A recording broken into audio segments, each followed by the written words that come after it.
WrestleMania 20, where it all begins again, or something like that. I don't know. What's up, guys? This is going to be a doozy. This shit is no joke. 4.5 hours long is WrestleMania 20. If you're on the East Coast and you're a nerd, you're going to struggle. So I'm sorry that you got to stay up late tonight. It's a big one. That's why I wanted to get up here right away. I started the countdown a few minutes early so we can get right here at the top of the hour up live, shoot the crap for 5 minutes, and then we're going to hit play on WrestleMania 20 over on the Peacock. 4 hours, 30 minutes, and 55 seconds we're looking at here. Total runtime for WrestleMania 20. This is going to be a blast. WrestleMania 20 won by a landslide in the YouTube poll I put up last week. WrestleMania 20, WrestleMania 14, or WrestleMania 8. And WrestleMania 20 won with about 70%-ish of the votes in a landslide victory. And WrestleMania 14 came in second by the skin of its dick. So next week, next Sunday, 1 week from tonight, doubleheader. Members only watch along during the day. I'll let you guys know a time on that. We're going to be watching the night after WrestleMania 14, Monday Night Raw. Then later that night, 1 week from tonight, same time that we're going live now, we're going to watch WrestleMania 14 together. So that is next week. But tonight is WrestleMania 20. This is a big one. Benoit, Eddie, last night for Brock, last night for Goldberg, Cena winning the U.S. title. We got some heel turns last night for The Rock and Sock Connection, Flair, Evolution. Tons of stuff happening on this show, and I haven't gone back and watched this in quite some time. We are on the 19-year anniversary of this show. Should have waited till next year to do this one, but I put it on the poll and it won, so we got to do it. The fans have spoken, and that's what we are here to watch today. So I'm not going to waste too much of your time. I just want to make sure I can be heard. All right, we look good there. We look live. Everything looks ready to go. I want to cruise to the chat, say hi to everybody. Let's start with the channel members. Devlin Husband joining us for this one. Yo, bro, good. Glad you're here. Hope you can stay up. Well, it's early. Well, no, shit, you're an hour later. I forgot you're in the States now. Holy shit. I'm like, oh, Hawaii. It's like middle of the day for you. Never mind. JJ Leg in the house as well, the OG. We got Tatanani in here. We have, where are my members? I think, is that it? Tatanani and Devlin? Oh, there we go. There's Jeff McMahon. There's the Juliet. There is, who else? George Morris. There's his $5, dude. Good to see you, man. Thanks for being here. Hey, Greg, how are you doing? How is Tito? WrestleMania 20, 10 out of 10. Bad memories for me. Richard Miller popped his pants while watching it with me. Who the hell is Richard Miller? Dick Miller. Who's Richard Miller? Why can't I think of who that is? Maybe I shall Google Richard Miller. I don't recognize him. So, well, that's a shame for him that he popped his pants or pooped his pants. Either way, it's no fun, but I think I would prefer to pop mine than poop mine. Tito, you know, he's on the couch, just chilling, being cute as shit. Other than that, we're good. Spaz Phoenix is in the house as well. Good to see you, my friend. Also, Alan Barkley, Sunny Man, WWE fan for life. Dave Sims. We have Ben Espinoza, Ray Frand. Alex Dredge is in the house as well, along with Big J. We have Dan Price, is here. Good to see you, Dan. And Jay Lambo is in the house. Rodrigo is here as well. Very happy you're here. William Cullen, good to see you. We Are Pro Wrestling. Welcome. We might have some questions, like always. You said that this is, We Are Pro Wrestling said that this is the longest WrestleMania up until this point, and the longest one until the Marathon Manias before they went to 2 nights. Wow. Yeah, this is kind of a big one. Let me knock out Fox Star Killers, $10. Thank you for that, dude. Sorry to have to miss this one. Aw, man, too. But my work is making me work at 6 a.m. tomorrow. Yikes. I will make the members only watch along next week since I have that Sunday off. Good. It's going to be a doubleheader too, Fox Star. So thank you for that. Sorry you can't be here tonight, but make sure you check out this on demand. And I'm sure I'm going to be pulling a bunch of stuff and clips off of this and throwing them up on Bald Guy and Patreon and all that stuff. So it should be fun as we kick back and watch WrestleMania 20. As I said in the chat, when you guys were starting to file in here, I don't want to waste too much time since this is a very, very long pay-per-view. So you guys know the drill. We follow along here on Peacock. You want to go to the WrestleMania tab, look for WrestleMania Season 20, Episode 1. Like I said, we have a 4-hour, 30-minute, and 55-second runtime. We will do a countdown from 3 and hit play together here in just a minute. Once we do that, the timer above my head will continue to run. I actually had to make a new timer for this because I didn't have one that went 5 hours long. So I had to make that last night and get this ready to rock and roll today.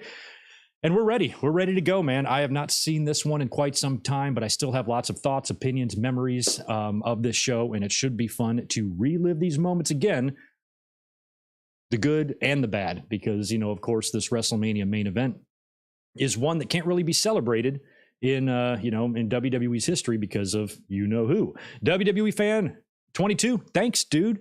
thanks for the $2. I have the DVD collector's edition of this pay-per-view. I think I do too. It's right here. This is it, WrestleMania 20 DVD.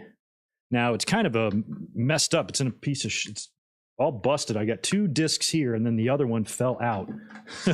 And it's right here. So it's just kind of broken, but I have WrestleMania 20 right there. I don't know if this is the collector's edition or not, but it's the only one I've got. But and this one gave you the I think that history of WrestleMania thing or whatever that they filmed the previous year, right? That came in this DVD set as well. So yeah, good times back in the day. Let me put this back where it belongs so it can be in the camera shot there. Right on. Hopefully during this time you have gone over to your Peacock, pulled up WrestleMania 20, season 20, excuse me, episode 1, and get that finger on the play button. We'll do a countdown 3. We go 3, 2, 1, play. That's how we do it. And we will do that here in 1 second once I position my fingers. I do 1 play button and 1 timer button, so I got to do it twice, and I got to get it right because you only have 1 shot to get it right. So let me just get myself triggered up. Okay. I am liking what we're doing there. Okay. I am positioned. Are you guys ready to rock? All right, here we go on the Peacock from a countdown of 3, 3, 2, 1, play. Yes. All right, I nailed it on my end. It is very hard because you have to do it with the middle finger of the left hand. Oh, I forgot about this. This is one of my favorite WrestleMania America the Beautiful renditions ever. Harlem Boy Squire. That's so cool. I completely forgot they did this. This is one of the more unique ones, and it kind of reminds me a little bit of Little Richard at WrestleMania 10. I liked his too a lot. So they're going to go through America the Beautiful here. Right on. And we are 34 seconds in to a 4.5-hour show. we got some work to do. I only have 1 805 left, and then I got to switch back over to the trusty Stellas. That's the only beers I could find today. So I'll have a couple of those. All these young men. Let me see. This was 19 years ago, so shit, they're grown up now. Wonder how many of them still sing.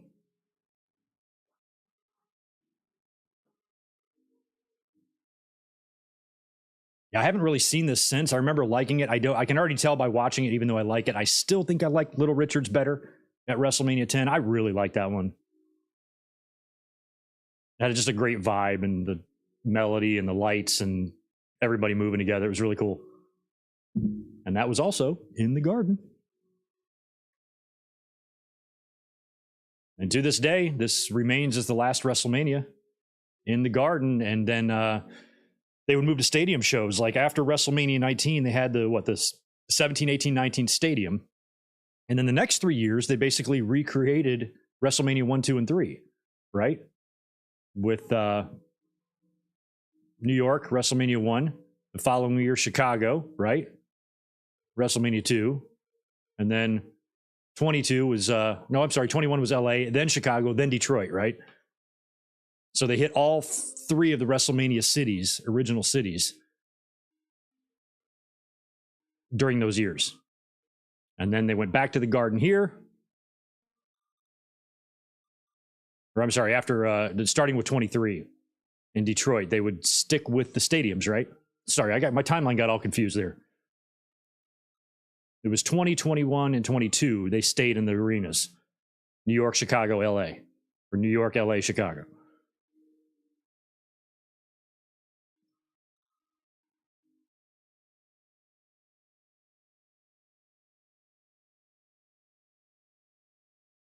Oh, WWE fan, thanks for the $2. This is just an easy drinking lager.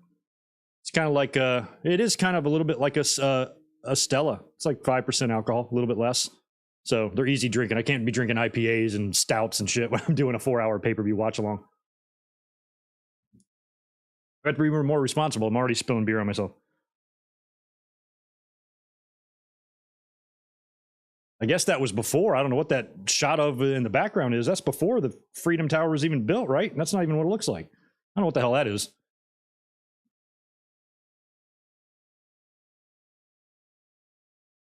Hell, we are only 3 years removed from 9/11 at this point. It's just mind-blowing to me. All right. Oh, yeah, now Vince. Yeah, boy, Shane's boys have got to be in their 20s now, right? Maybe not quite yet. Almost. Began here. Oh, really, Devlin? Thanks for that. Thanks for the $5. The military uniforms are obsolete now, the ones that they showed. Yeah, 20 years ago, I bet they probably are.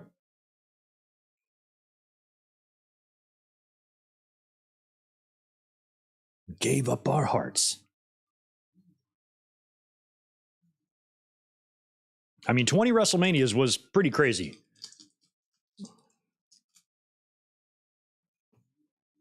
I remember at the time just being blown away. I think it's insane that Hulk Hogan was at WrestleMania 19 and 21, but not 20. The fact that he was absent from this is also mind-blowing.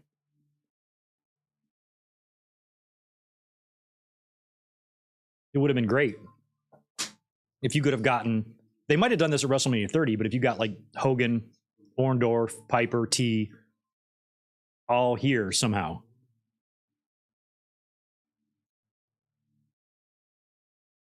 But I think Piper had just left too.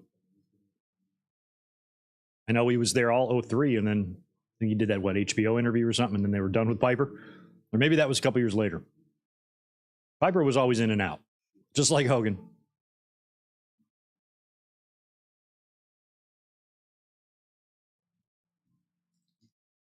Yeah, the fact that we're at the 20-year anniversary of this show is mind-blowing.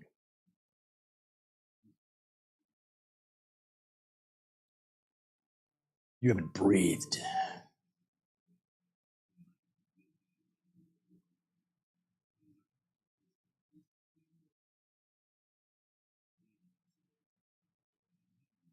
Boy, no wonder there's a 4.5 long hour pay-per-view. And the first half an hour is going to be America the Beautiful and video packages. Where it all begins. Again. Oh, and then there's Vince's. That's what, Vince's first grandkid? What's that little shit up to these days? He must be about to turn 20, right? He's probably a couple months old there.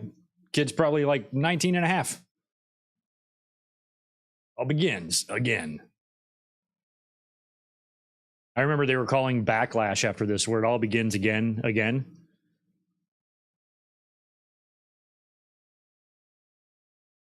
I feel like they did lose a pretty decent amount of seating with the MSG setup because, you know, they have to have the stage, unlike WrestleMania 10, where you can just spit it out right on the side like the classic MSG entrance, which allows you to fill the arena. I would assume the attendance for this show was probably lower than WrestleMania 1, unless they had expanded MSG in recent years and made more seating. But I would assume this is probably even lower attended than WrestleMania 10. But I don't know the attendance. MSG always looks good, though. Never been there. It's a bucket list.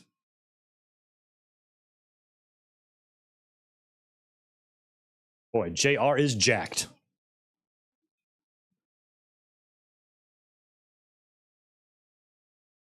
Yeah, that baby's a year away from being able to drink. What's up, Hugo? What's up, Carlos? Hugo Sandwich. And Carlos Carburetor. Michael Cole y Taz. That means Michael Cole and Taz in Spanish, for those who didn't know.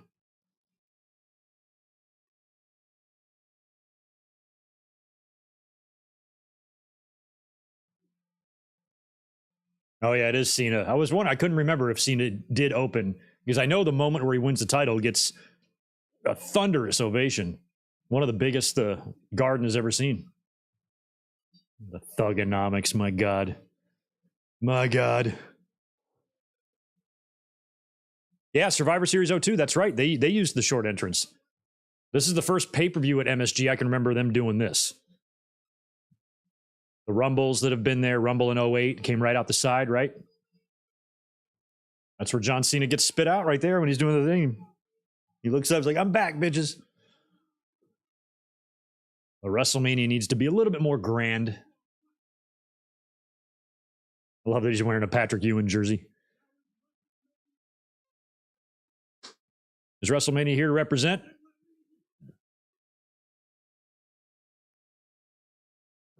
Even me, Cena? Thanks for the follow, John Cena. Took him long enough. Bastard followed me on Twitter after following the whole damn world except for me. And he finally followed me. Even though it's not him, somebody's running his account, but it was still cool. I like his little mushroom armbands. The one-ups. Greg knows video games. Some green mushrooms are tasty in Mario. Oh, he's rapping.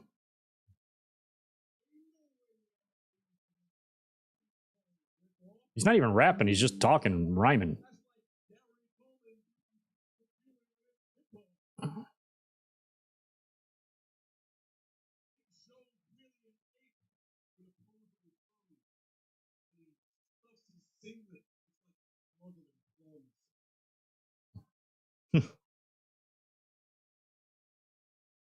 Who would smuggle plums?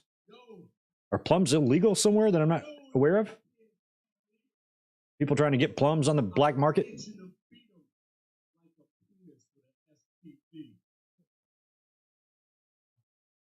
I wouldn't go anywhere near a penis with an STD.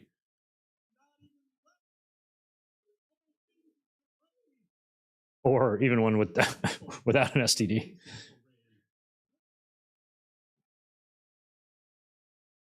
I like Chimmel and Corderis looking at each other like.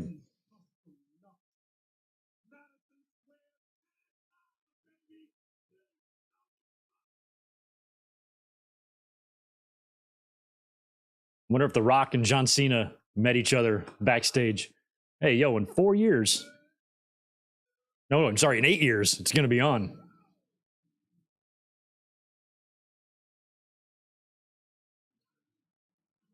Here comes the Big Show.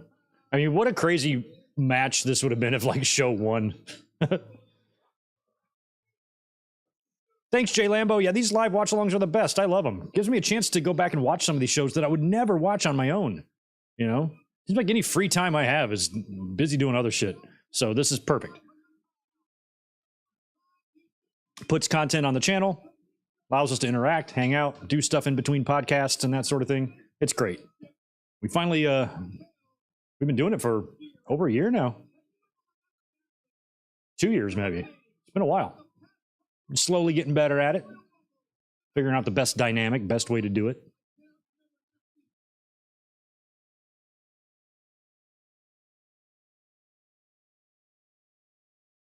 All right. That little title looks so small. John Cena's looking at that thing. He's like, I'm going to change that. I like the bring in Nova sign. Was he in yet? Was Nova in yet doing the guru guy or whatever? Dean Douglas. What the fuck was his name? Simon Dean. Simon Dean.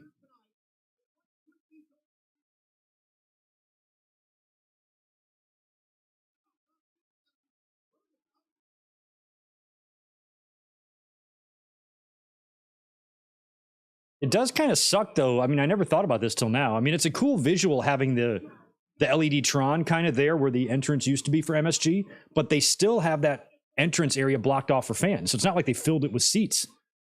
They've opened it up. You could have put another 50 people in there. More tickets, WWE, more revenue. And instead, we have to look at that LED screen and like 2 or 3 jabronis in suits.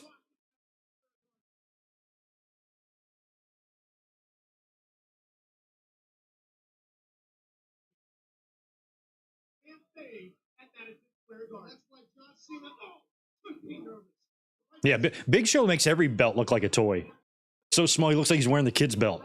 I remember I laughed so hard when he was in WCW. I think like him and Scott Hall, or maybe him and Nash or something, him and somebody, won the tag titles. Might have been him and Steiner. That's probably who it was. And the belt, he put the belt around his waist, like actually tied it and snapped it in the back, and it just looked like he was wearing this tiny like cowboy belt or belt buckle almost. It just looked really tiny on him. I was surprised that strap was big enough. Although back in those days, Big Show was slimmer.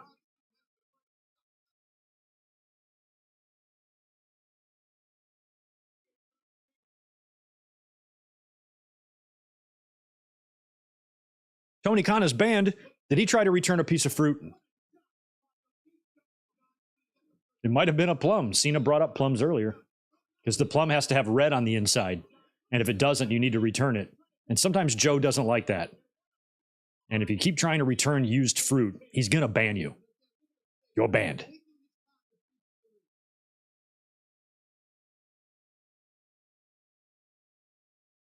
Iron Sheik is 81 today. Happy birthday to Sheiky, baby. Another one of my favorite Twitter accounts that he does not run, but Sheik's the best. Props to him for making it to 81. I mean, at this point, the Sheik has lived a full life. No tragic ending for him, man.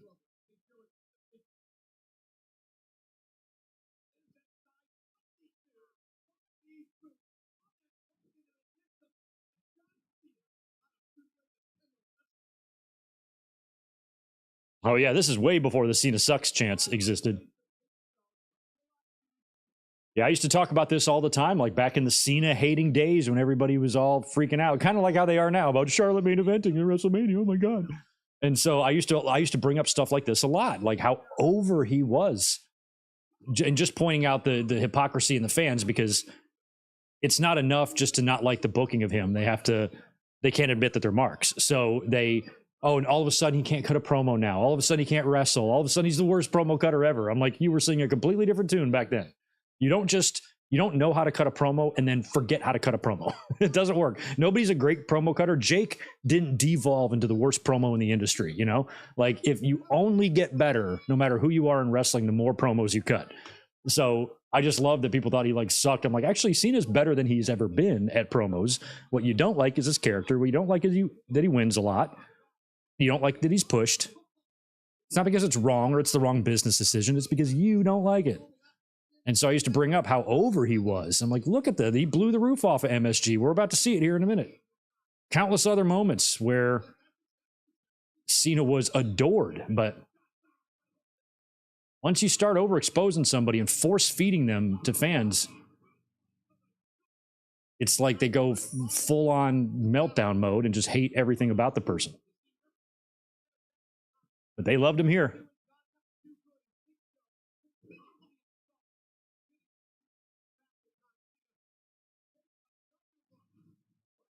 I mean, WWE at this point had to know Cena's popularity. So, I mean, I'm wondering even if here, even though John's about to win his first singles title, if they had WWE title thoughts in their head yet for him, because he'd win the title the next year. Big Show still struggling. Get the pin on Cena. I don't know, Show. I don't know if you're going to win.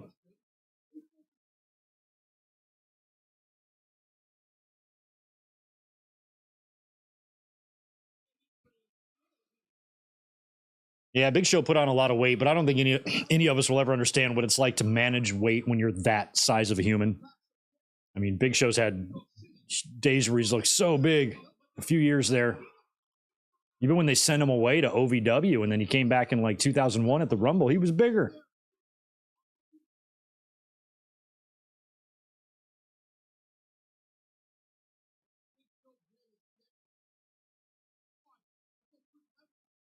Yo, Spaz, thanks for the 550. WrestleMania this year should be where it all begins again, with Papa H taking over from Vince. Yeah, well, maybe they wait till next year to do that. I do think 2023 is going to be an interesting year. Changes in the WWE, getting the sale done, cleaning up all the Vince messes, especially that title belt situation. Who knows what who knows what the build to WrestleMania 40 is going to look like.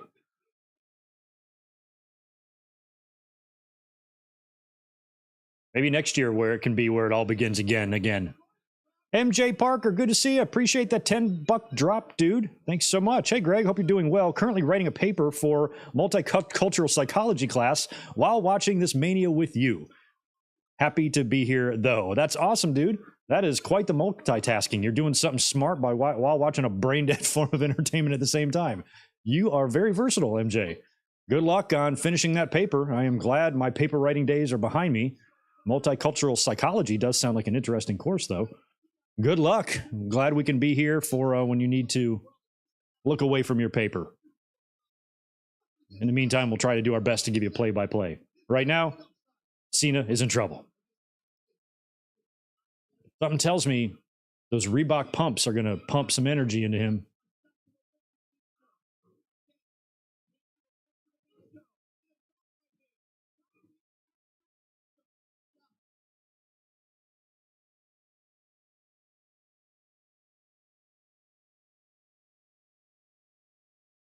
Rockin' show.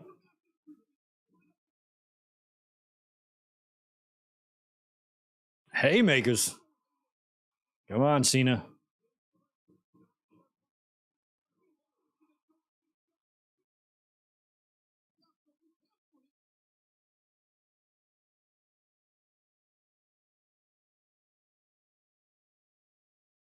There it is. He's up. F you. God, that's got to be hard. Cena is insanely strong. Always has been. Oh, I didn't know he kicked out. I thought that looked a little off. That wasn't the finish I remember. I love that Cena has a hard time understanding that fireman's carrying a guy like the Big Show isn't enough to beat him, you know? He's acting like he shot him and Big Show kicked out. What? Somebody kicked out of my fireman's carry? What the fuck? What the hell's going on here? What's he getting? What you getting, Cena? The chain. We've got the chain.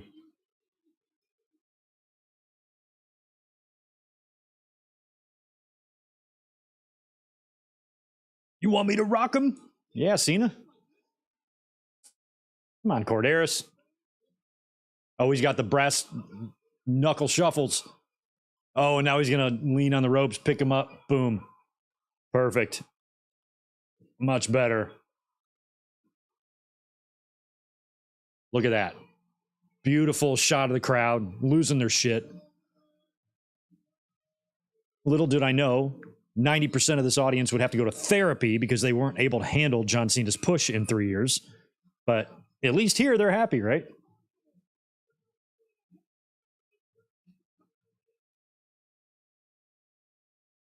Word life.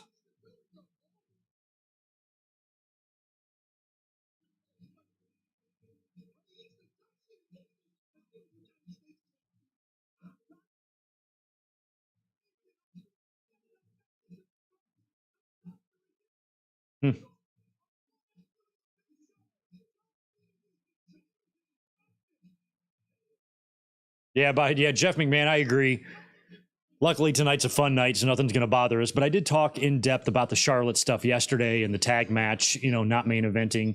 And I mean, whoever started that shit about the tag match being on night one of WrestleMania and main eventing like that, once that idea was implanted into people's heads, it's like they accepted nothing else. I'm like, I do not believe for a second that the only place for that match is the main event of night one. That's asinine to think that, and disrespectful to all the talent involved to think that they can't pull off anything memorable without it being in the main event. Put it on night two. Why does it have to be on night one? Condense all the bloodline shit into one night. Really throw off Roman. But I had people telling me, like, Greg, the flow of the show is important. And if you don't have the match in the main event, it's just going to throw everything off. I'm like, why? Why? Why in the fuck do you have this opinion? It's so goddamn stupid. It's fine. It's fine. Everything's fine. I'm going to the show. I'm going to be there. I'm going to enjoy myself regardless of whether or not that match is the main event or not. Oh, yeah, Dr. Tom. And who's this? Is that, not Bo Buchanan, but Vinny Bag of Donuts or something? What was that guy's name?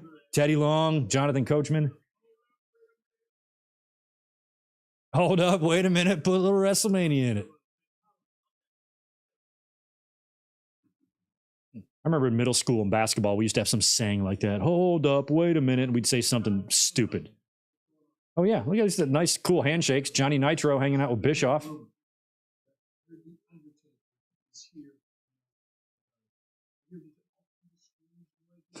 Bischoff, I hear The Undertaker is here. Well, he's got a match. Why would he not be there? Where's he going to be in? In Boston?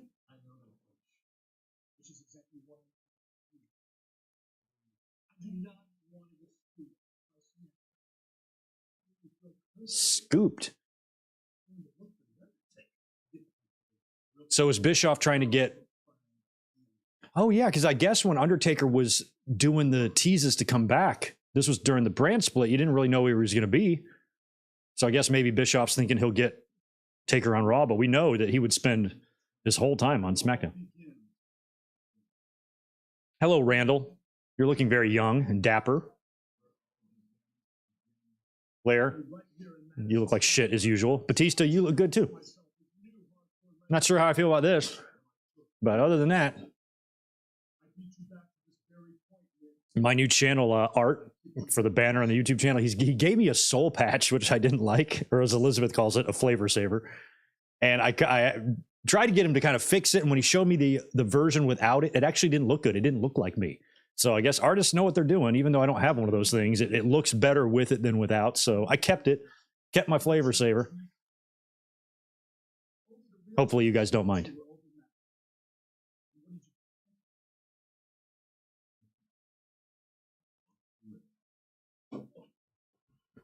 As much as I love Randy Orton, he looked like a face I want to slap in 2004.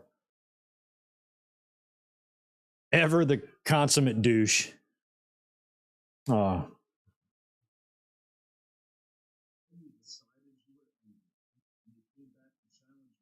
It's an interesting promo, though, in the stairwell. I do kind of like this. And they're setting up more Orton and Foley. Ew.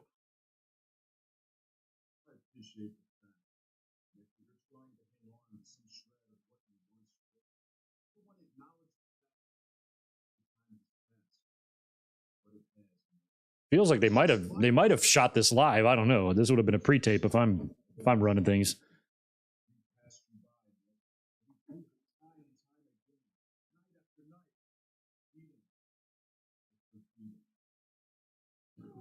Oof. Oh, now they're beating him up. I forgot about all of this. They attacked Mick and catering. Jesus. Now they're kicking him in the face. Ooh. God, Foley. I don't know why he insists on taking legit shots to the head.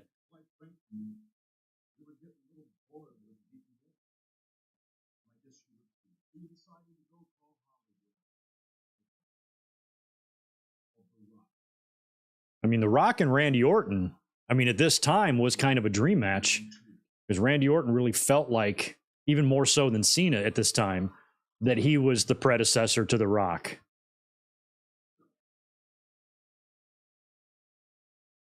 I forgot they got their hands on The Rock. I forgot he did come back on Raw, got beat up. No, they did not shoot this live. This is a total pre-tape.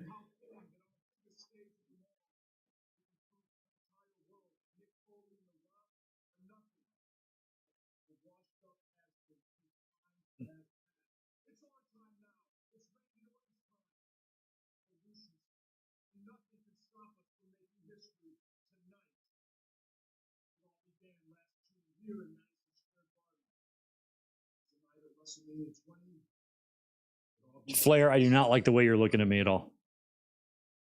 All right. Good talk, Dave.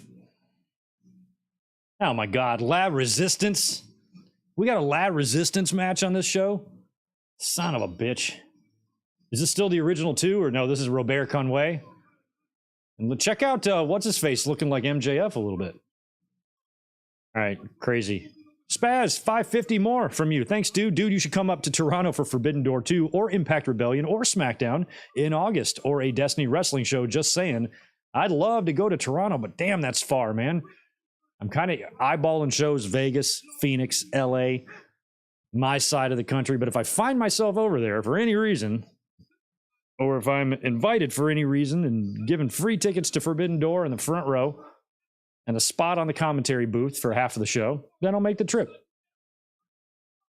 Tony watches the channel. He'll hear this and invite me. It's all good. He's probably watching now. What's up, TK?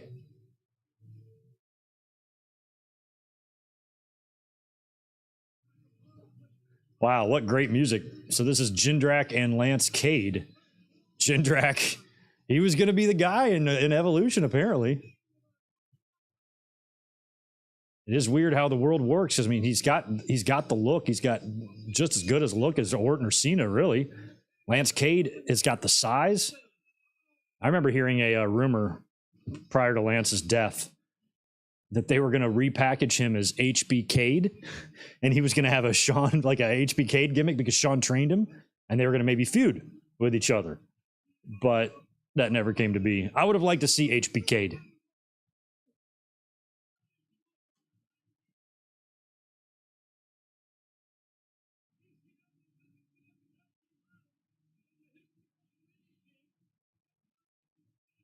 spam risk. I guess I won't answer that.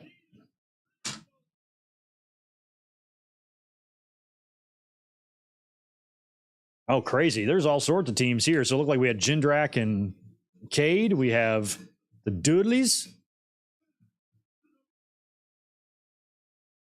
What am I listening to? Was this the music Booker was using at this time for some reason? Or are they dubbing this? What the hell am I listening to? Is this some forcible entry shit or something? I never bought any of those tapes or those CDs. I was done after WWF The Music Volume 4. After that, didn't give a shit. Yeah, I don't know what that song is, but I don't like it. Oh, it's this mashup. Yeah, what is this, man? Oh, you love this mashup. Okay, so it's not something they're just making up and dubbing, right? This actually existed? Holy shit.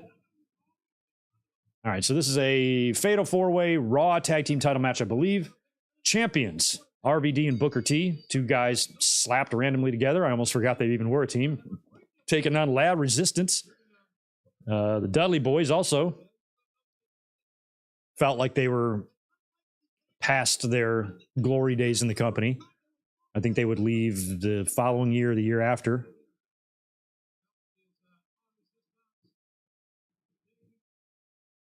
Do Jindrak and Cade have a name, or they're just Jindrak and Cade? What happened to, was it Jindrak in WCW? He was with, it would have been Palumbo, right? Was it Palumbo and Jindrak? Is that the team? Ooh.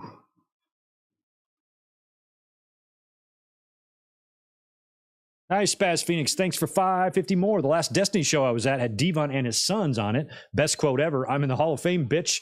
Get the damn tables. That's awesome. That is really cool. I wish his son's the best, man. I hope that they succeed and they do well.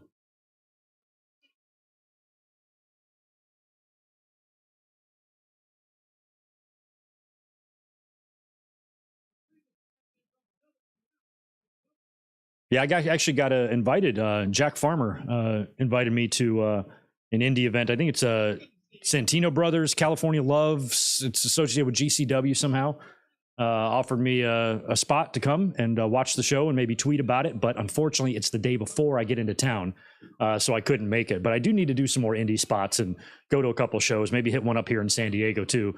And it kind of gave me the idea when he messaged me. I'm like, that actually would kind of be, I should do more of that.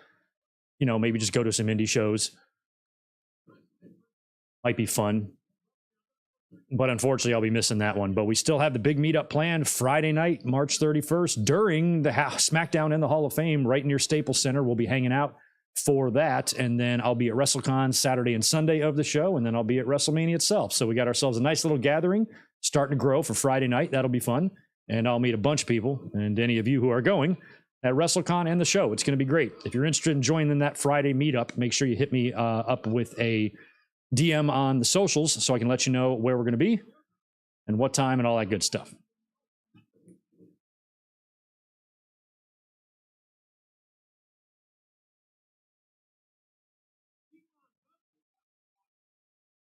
What I like about this match is I have no clue who wins. I'm going to assume that RVD and Booker T retains, but shit, I don't know. I don't think La Resistance wins. I don't think Cade and Jindrak win, so it's got to be either Booker and Rob or the Dudleys. We've got three primary ECW guys in there with two WCW guys, Booker and Jindrak. And the rest of them came from WWE, I think. Oh, O'Hare, that's right. Not Palumbo, it was Jindrak and O'Hare. Yeah, I forgot about Sean O'Hare. He had an incredible amount of athleticism as well, Alan, and he had the similar look to Jindrak. It amazes me that they did not succeed as a team or single stars based on the bodies, the frames, the look, the athleticism. Some guys have everything and don't make it. It really does happen. There's plenty of examples.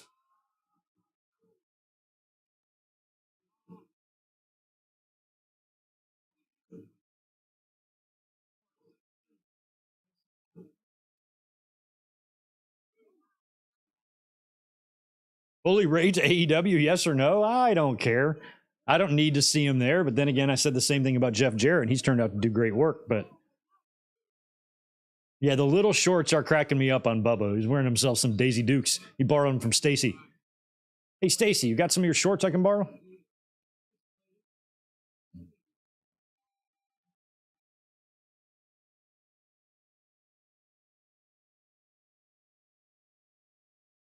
Don't forget to hit that thumbs up button for me. Helps out the algorithms. Likes help. Likes help a lot.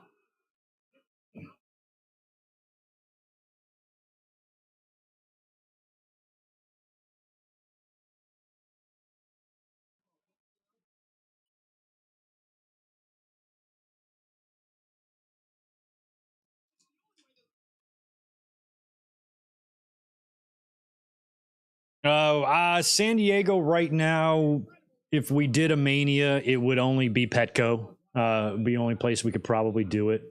Best place, but I think Petco would be better for a Rumble than a WrestleMania. So I don't know if a WrestleMania is going to come here. We don't have a football stadium. If we had a brand new one, if Chargers built a stadium downtown and they stayed here, for sure. But I can't see a WrestleMania coming here, not with LA right up the road. I think if they're going to come to Southern California, you just go to LA. It's not a hard drive. It's right up the road for me. It's not very far at all. It's an easy trip to make, other than traffic, of course, which sucks.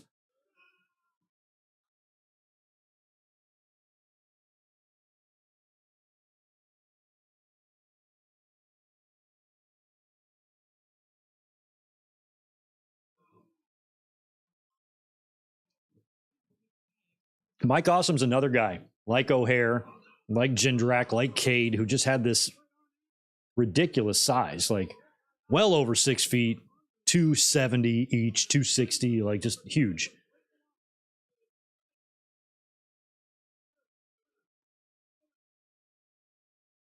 Paying very little attention to this match. I don't really care who wins this. This will probably be one of just a couple of matches I don't care about.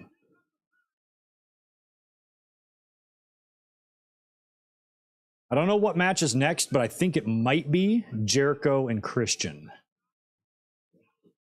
Nice.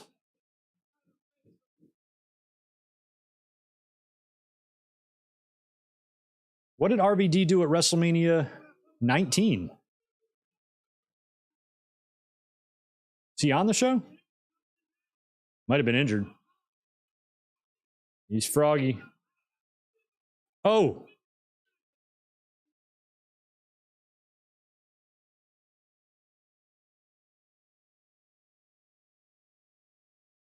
Yeah, Nate Dogg. They're doing 2 of these matches at WrestleMania this year, one men's and one women's in these WrestleMania showcases. That's fine. They're trying to get as many people on the card, but I don't think they're trying to get everyone on the card. When you get everyone on the card, that's when you're throwing battle royals and shit on the show. And I don't think they're doing that. So I think the 8-person tags is all we're getting, which does add 16 stars total to the card, which is good.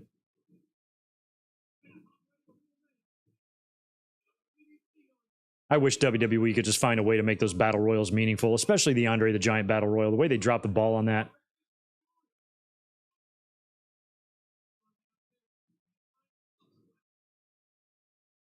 Oh, wow. There's RVD, scissor kick, and frog splash onto Robert Conway.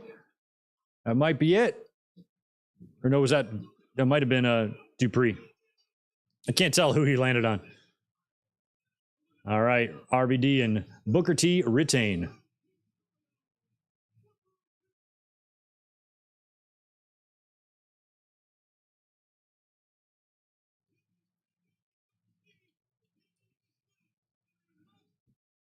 Must win. All right, I'm going to go. I'm out of this beer, so I'm going to go grab a fresh one. Be right back.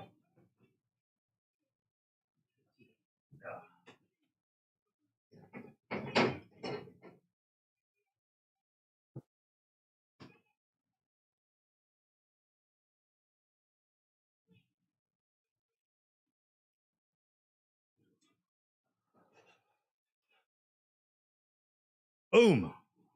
Froggy splash.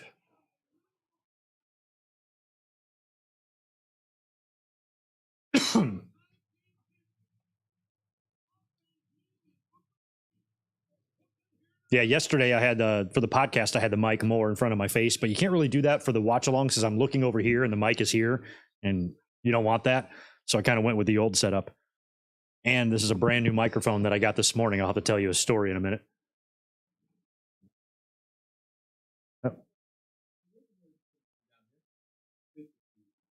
Freakish. No, oh, he's looking for Undertaker. Damn, where? They really are in the basement. Look how low that ceiling is.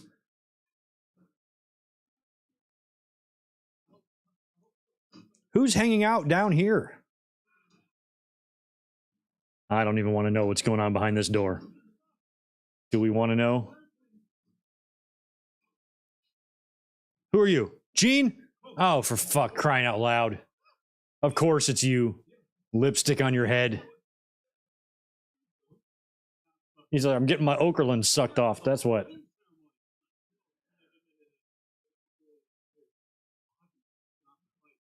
Yeah, you've been checking out your pipes, all right.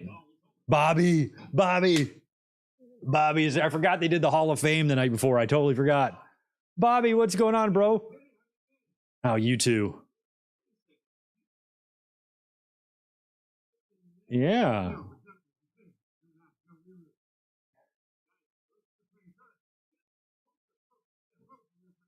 They were playing poker. I kind of forgot Heenan did this spot. It's so crazy to see him talking and. Another one. Oh no. Ugh. Moolah could make a strap-on go limp. May, on the other hand, is a hot dish. Oh. God damn. All four are no longer with us. How sad is that? I suddenly have the urge to iron everything I see.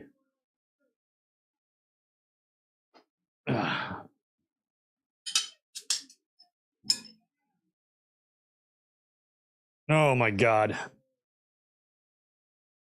That was freaky. Check out JR's Burberry tie. Yo. I like it. I didn't notice it earlier. Back to serious business. Yeah, we have time for this. The 4.5 hour pay-per-view, and we have time for Gene and Bobby Heenan, hanky panky in the back. Jericho and Christian. There we go.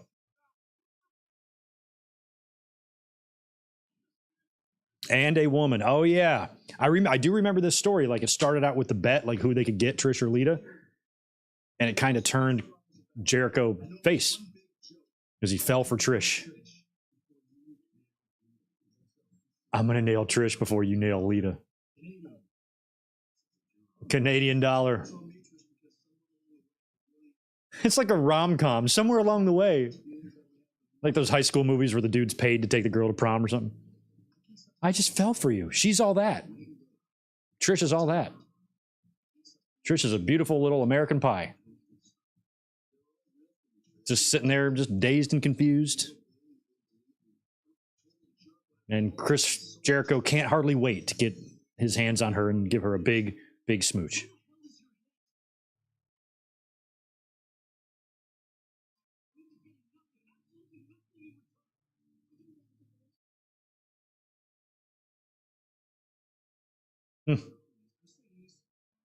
And then Trish starts coming around, and you think they're going to pair up Jericho and Trish. What's a Canadian dollar worth these days? Our dollar worth more or theirs is?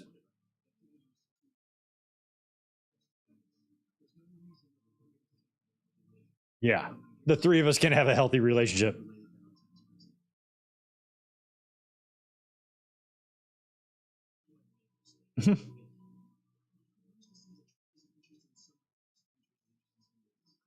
Christian trying to get with her. You pieces of shit. Ugh.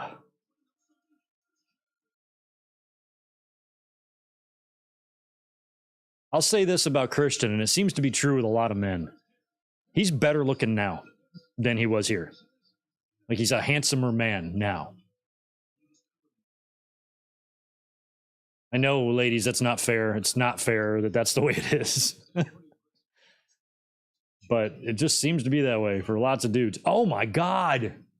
What a clothesline to Trish. She gets with this guy after that? After the Walls of Jericho? I don't know. Maybe Trish likes it. Maybe it's something she's into.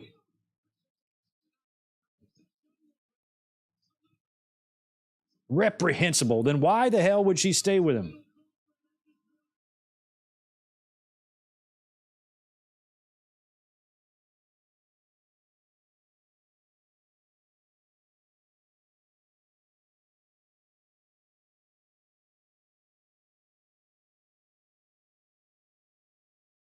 Wow.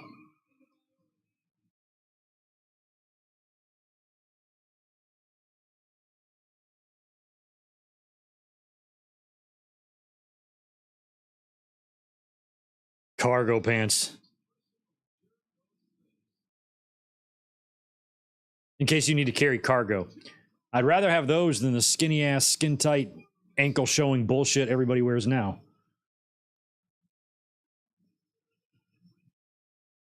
Quite the story between those two. I didn't really realize how long all that lasted. Yo, Chris Ludek, good to see you, man. Appreciate the 5. Sorry I missed you yesterday. Chris was here in San Diego.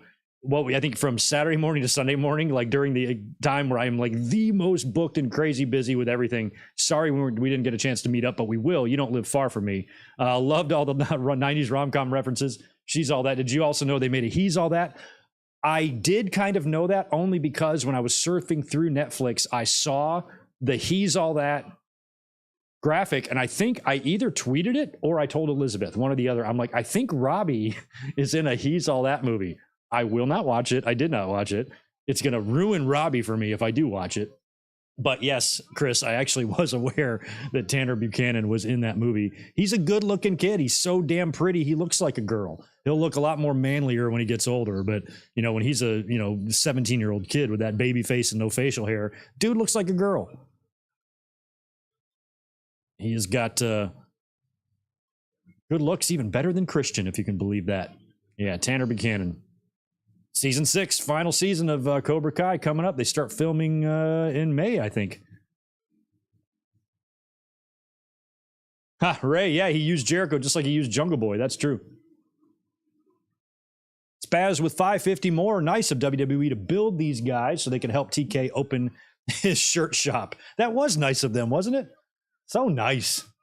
Like, it's when you're trying to gather t-shirts, Trust me, I know. I got a whole store on YouTube. T-shirts out the ass. Go visit my store. I thought I tagged products below, but I don't see them underneath this video. But you can check out my t-shirt store, and I didn't have to ask Jericho or Christian's help to build it. I did it myself. That is.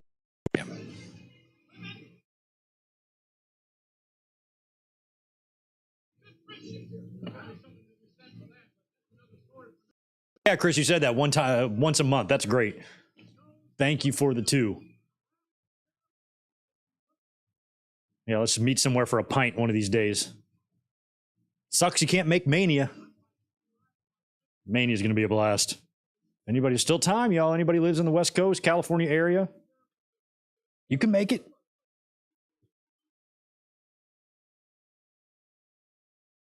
You get a van, or if you have like a van or a bigger car, just put on the mattress in the back seat and stealth camp. Save yourself hotel fare. Park outside of a Planet Fitness and just take a shit in there. You'll be fine.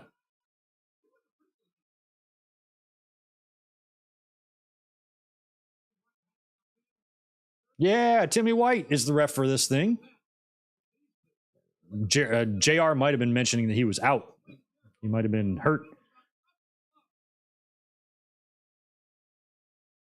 What was the match? What was the end for Tim? Was it it was the Hell in the Cell match, right? I thought the Hell in the Cell match did him in and he retired. Was it like Triple H and Batista the next year that happened? I always thought, I forgot when Timmy White got injured. I actually thought it was before this. I thought it was maybe Triple H and Jericho in the Cell, but it might have been Batista. Unless they just brought Timmy White back for this one night just to referee. Ooh. Yeah. Wow, We Are Pro Wrestling. This would be the last match Tim White refereed. I didn't know that. He got hurt. Yeah, I thought so. I thought it was 2 years ago. It was the Jericho Triple H Hell in the Cell where he got hurt. And I always kind of thought that was it. I really think it's awesome that he was able to ref his last match in the Garden. Very cool. Another one no longer with us. Timmy passed away just last year, I think, right? I think I met Tim White twice, maybe twice. Met most of the referees back in the day.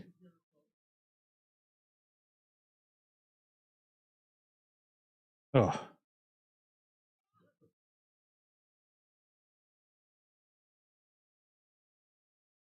It's a fucking great AEW match we got going on here. Jesus. We got Jericho Christian, Big Show. Who else on the card so far is in AEW right now? Nobody from that tag match is. Dudley's RVD. Nobody's heard from Lab Resistance ever since then. Or Jindrak. And we know what happened to Cade.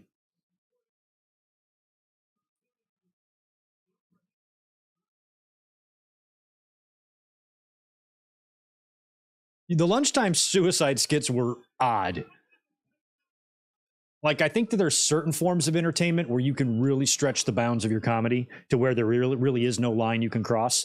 I don't think that it's one line for every form of entertainment, you know? I think there might be some situations where joking about suicide might be perfectly fine. But for a family show like this, even in these days, I worry about stuff like that because of how many impressionable minds are watching it, and how many young people and maybe people might be dealing with their own issues, mental health problems, depression, things like that. Anything that even suggests something like that is not something I would be having in wrestling. But, you know, it was Tim White who was doing it, so it made it bearable. But looking back, it probably was a bad look, but it was a joke. It was just a tongue-in-cheek joke where he'd continue. He was Kenny from South Park, just continuing to die. But it's just not something I think was smart to really make light of, you know. Still feel that way. But if it's a Dave Chappelle show at midnight in New York City on a Friday night, when you got 3 drinks in you, make all the suicide jokes you want. But for a wrestling show, you know, probably not the right environment for that. Look at Howard. Watch out, Howard. Don't hit the Fink. Could they have not gotten Howard a better chair? Homeboy is over sitting there in a blue metal folding chair. I can't get Howard one of these. My ass is so cushiony right now. It's unbelievable.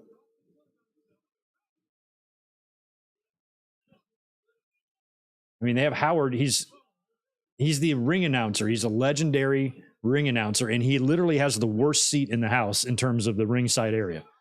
He's in the way. He's right in front of the steel steps, sitting in a blue chair instead of like tucked away to the side or sitting in something comfortable for the 4.5 hours he's going to be sitting on his ass. It's not right. Treat Howard better. See him? Look at him. Trish did not accompany either man to the ring. She will be making her appearance later.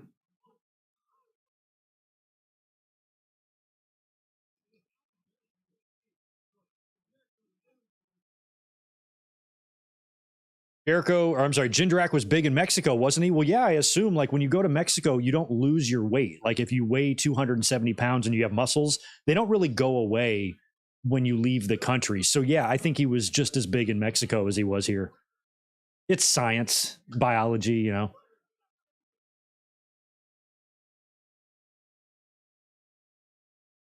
Like I've moved pretty far south. I've never lost any body mass.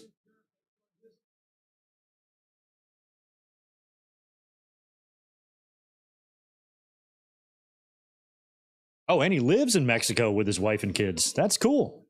Good for him. Shout out to our friends in Mexico. I could throw a rock and hit Mexico. I'm so close to it.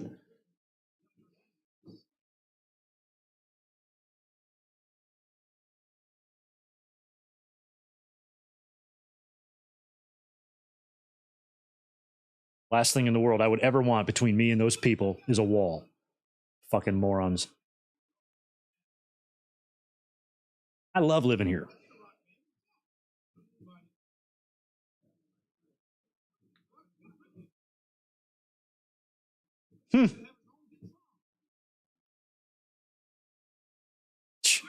Lawler, goddamn, I hate him sometimes. By the way, I think we might be going head to head with either Lawler or Soraya's A&E shit. They're running two of them tonight, double header, and I think they're only an hour long because they wouldn't run 2 2-hour ones, right? So I don't know why we get condensed versions of these two. And I don't even know how Paige got one of these done when she's in AEW. I don't know anything about this, but did they interview for her for the? Did she shoot all of this before she signed with them? I don't even know the story on this. If anybody knows the story, did they contact Saraya after the fact to do the Paige show after she was with AEW or before? Greg doesn't know because Greg never looked it up.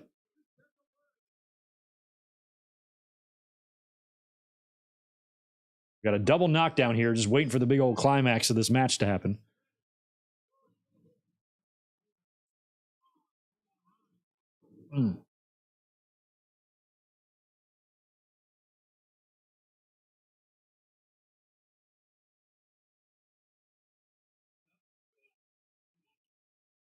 Wow. Very interesting timing. Thank you for that, Ryan, who tagged me in a tweet from Fightful about Trish Stratus and this match. That's crazy.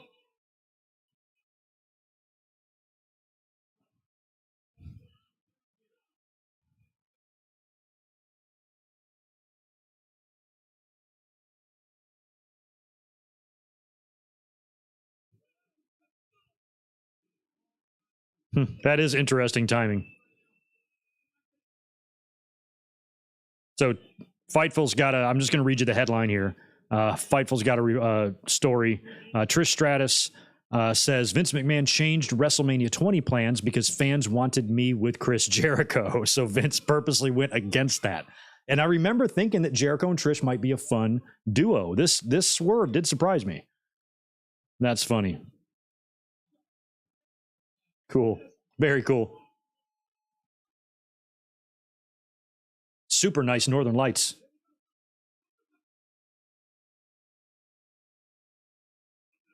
What a bridge.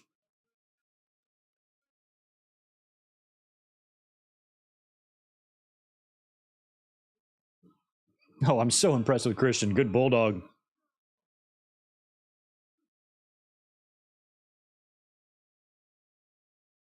Oh, the rivalry episode is Trish and Lita. That's cool.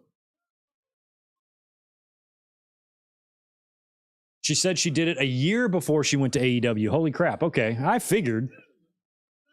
Because she hasn't been there very long. They'd have to get a lot of that done and shot and post-produced, all that stuff in time. A year sounds more likely.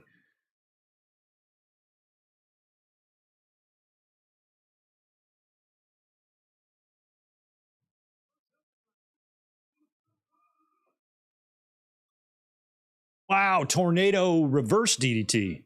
You don't see a whole lot of those.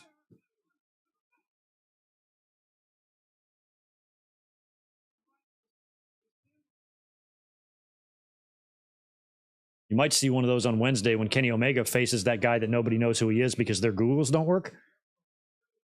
I wasn't aware Google was down, but apparently it's down for wrestling fans. Doesn't work for them. But apparently the rest of the world has no issues with it. So it's weird how the algorithms somehow know that you're a wrestling fan to then go into your phone and turn off your Google. I didn't even know technology like that existed. It's mind-blowing what science can achieve.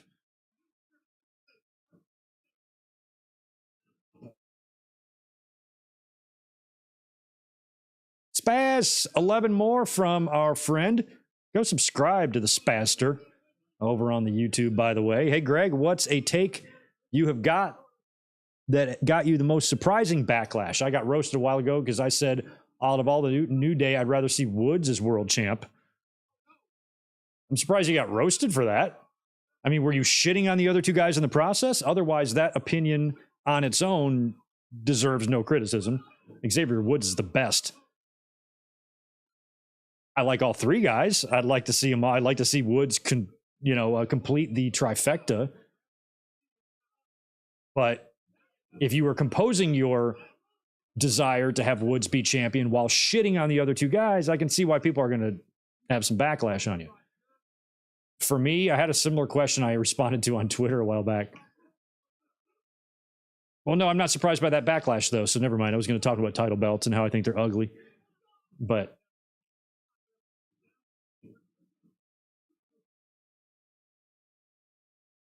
I'm usually not, the funny thing is, I'm usually not surprised about the backlash I get.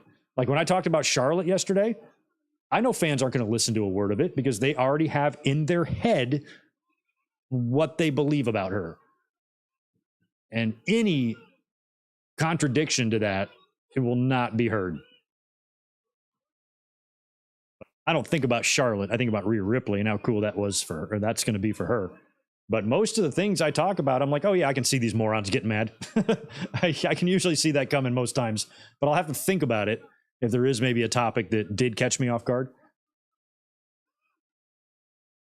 But a freshman level psychology class is pretty much all you need to dissect the brain of a wrestling fan. It's very easy to do, or the angry ones anyway. Not all of them. Christian is squirming out of this walls of Jericho. He's still got, I love how Jericho kept it on. Wow, now he's got it on the outside. That was a great spot.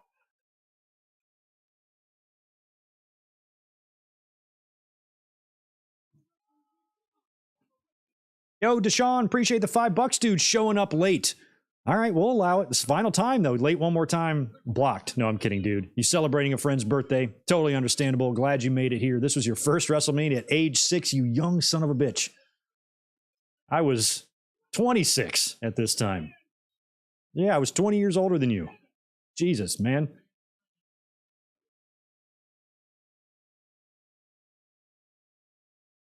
Well, that's awesome, dude. I'm glad you're here. Fun times for sure. I think this is, match 3, and we're only 1 hour now exactly into a 4.5 hour show.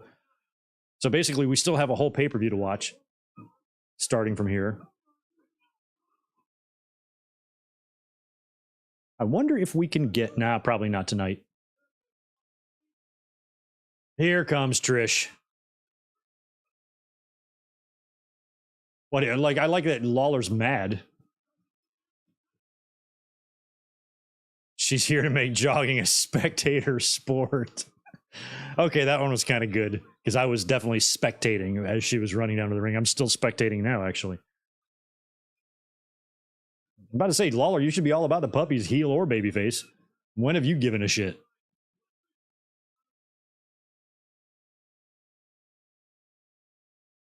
Oh, Death Rider from hell.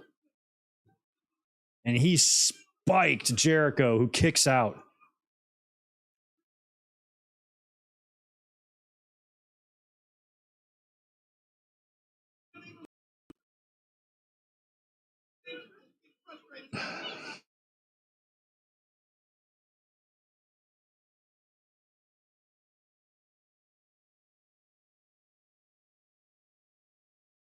Oh, and he throws her down. God. I mean, so what I don't know, were they trying to, oh, and she elbowed Jericho, and they're trying to make it look like a mistake. Oh no. 2. And so if what Trish is saying is true about Vince changing plans, I feel like this just might have been the finish right here. An accidental elbow by Trish hits Jericho, Christian wins, but then they go with a double swerve here. So what I want to know is was this the plan all along? Like when Christian knocked Trish out with the clothesline on Raw, was she just going along with that? She was willing to take the ass kicking?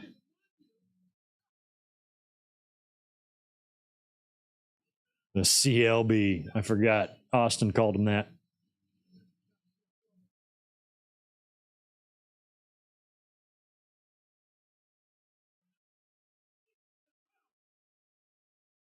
They're going to kiss. Are they going to smooch? When does she slap him? Oh, Christian's coming back.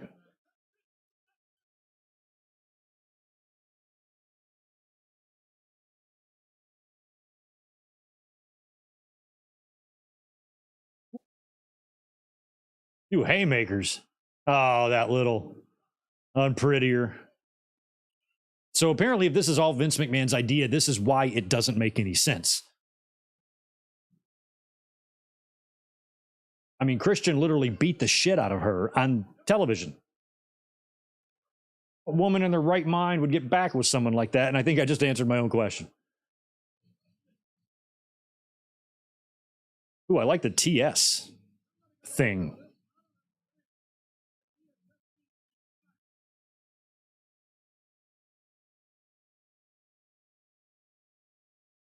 Too bad, Chris. So there was. What the hell was going on with the women's title this time? We got a women's match on the show? We probably do. There's got to be one, right? Oh yeah. It's Molly Holly.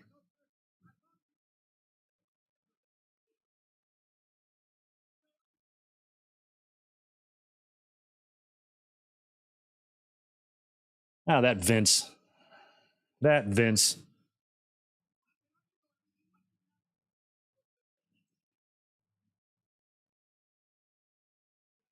That Canadian dollar coming back to haunt Jericho. It's probably a spoof or a play on Trading Places with Eddie Murphy and Dan Aykroyd, where the rich old white guys bet $1 that they can put rich Dan Aykroyd on the streets. Oh, look at this. And put homeless Eddie Murphy. Well, the two-tongue tango. Oh, they cut away from it. I'm pretty sure we saw a lot more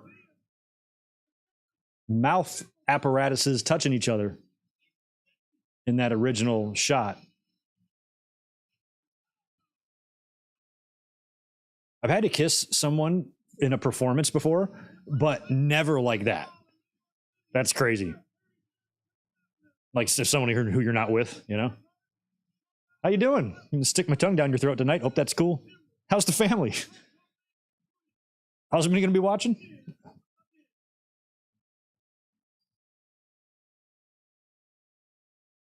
Holy, he's ready. The following month. Hi, Lillian. What a match he'd have with Randy, right? At Backlash next month. Muhammad, you need to give me a shout out. Why don't you give me one? YouTubers need shout outs too. Hey, okay, you give me one, I'll give you one.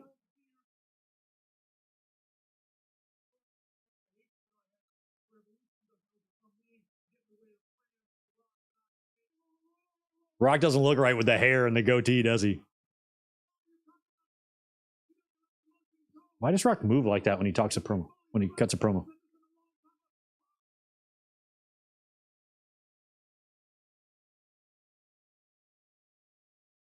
The ceilings, he looks like he's in the hallway of a high school.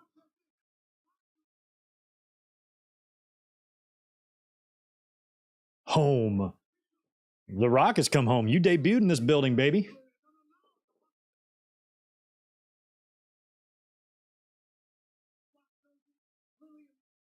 Lillian knows it. Jimmy Jack Jericho knows it. Oh, there's his cousin.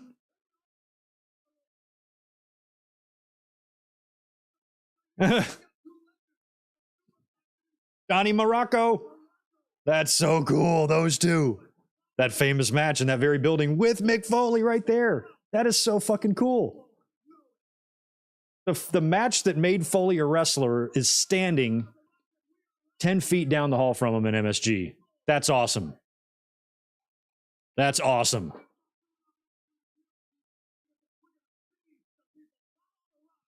Follow the Rock.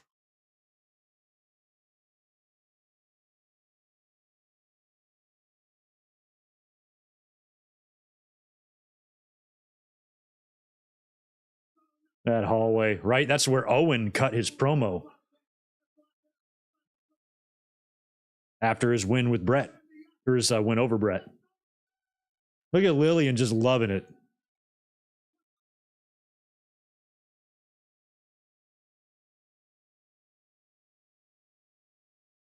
Oh, it's time for this match now. Okay, we're not playing games, huh? Okay. I thought Rock was just warming up his promo chops there.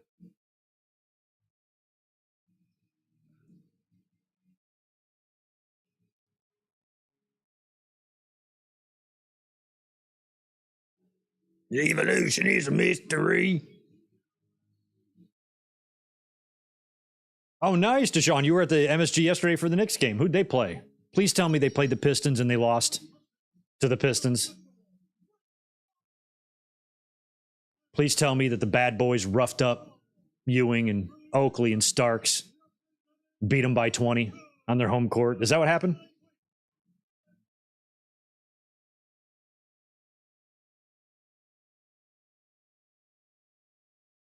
Yeah, Trayvon, the following the following Backlash the next month would be quite a match. I remember that particular pay-per-view. For some reason, I decided to drive back to my old town that I moved away from when I lived in North Carolina. I moved down to the beach. And then I decided to drive back there to meet some friends at a bar because one of the bars there started playing the pay-per-views. And so he was like, you should come for Backlash. So we did. And I got to sit there with like a whole bunch of wrestling fans watching Randy take those thumbtack bumps and stuff. It was crazy. It was a really cool environment to watch that match in because people were flipping out. And so was I. I didn't think, I hadn't seen the bareback thumbtack bumps yet. So that was all very, very gnarly for me.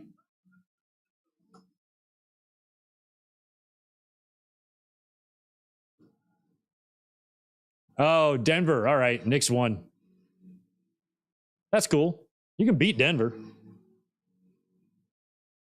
Still bummed that Detroit traded Chauncey to them for Iverson.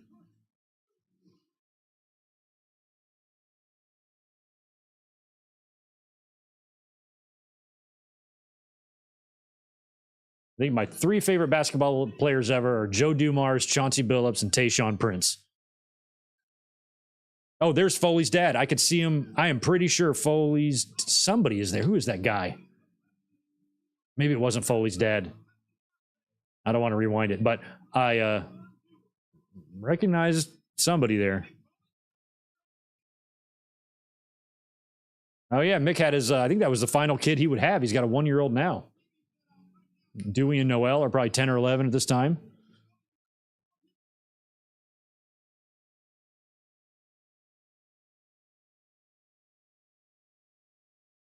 Now, see?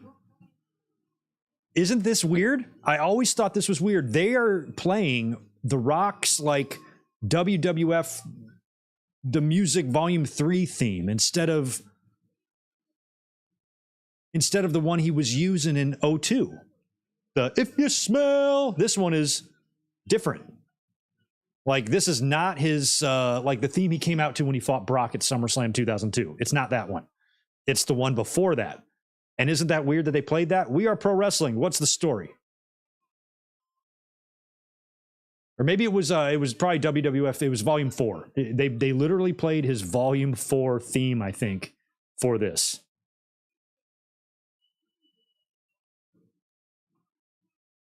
All right, this match has started, and it is kind of cool because you get Rock and Flair in the ring, and you get Rock and Orton in the ring. And both of those matches were, like, look at this, Rock and Flair. This has never happened before. I mean, other than an interaction on Raw.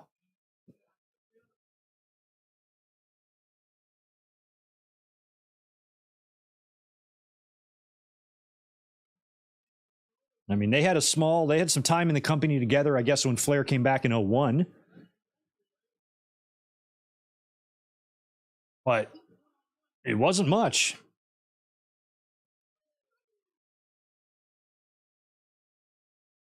And Rock had that legendary promo back in 98 where he ran through, right when he won the title, right? Where he ran through Flair, Savage, Hogan. He might not have done Savage. He definitely did Hogan.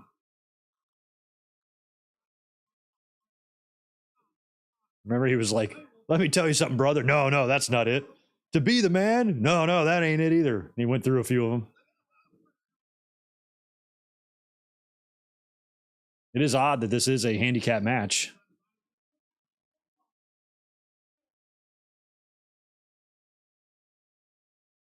They had a match in 02? Holy shit. Thanks for educating me. I had no idea. They had a match in 02 on Raw. Damn. It must have been prior to Mania. Was it prior to Mania or was it after that? Like if Rock was going to win a match with Hogan, I could see him working with Flair first. I did not know they worked.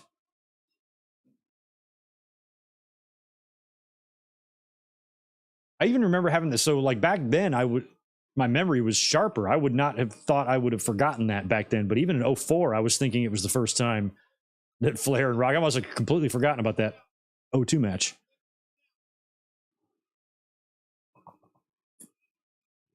Drinking some energy. Oh, summer 02. Summer '02. Okay.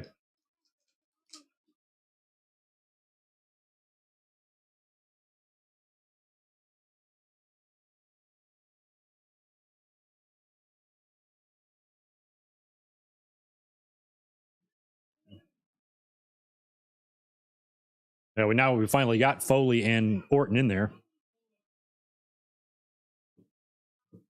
Not yet. Not even close to a finish yet. In this 3-on-2.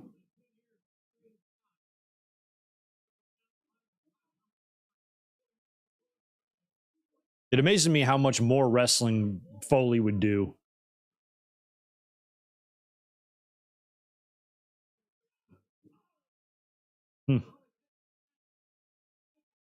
I mean, he'd work that match with Edge and that whole thing a couple years later. He'd go to TNA, do God knows what. And now we've got Rock and Randy. This is kind of cool to see. Now, this definitely is their first match, right? They have not had a match together prior to this. I know I was wrong about Flair. I know I'm not wrong about this.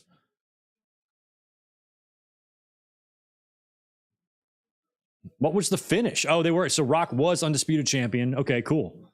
That's awesome. It's very possible I didn't watch. Yeah, I guess that was a year where I was a little distracted from wrestling. I had a lot going on. And that was one of the most fun summers of my life. '02. I turned 25 that year. My 25th birthday was a huge fucking house party with like 100 people. Keggers with Gregors is what we called it. We had flyers printed up and everything. It was a blast. So I can see that summer being in the summer, having my eye off the ball a little bit on wrestling. So I probably just missed that episode, but I saw most of them back in those days. I recorded Raws all the way up until 2003 or 4, but maybe not as consistently as I was doing in the 90s.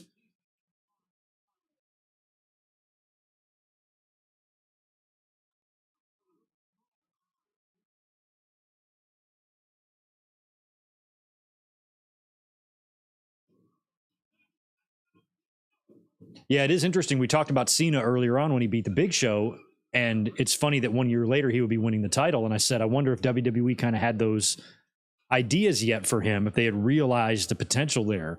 But on the other side, I think it was more Orton. I don't know if during this match, if WWE's thinking, hey, 1 year later, Batista's going to be our guy.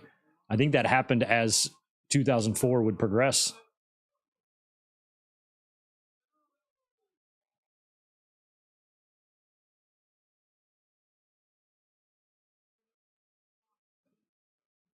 Hmm.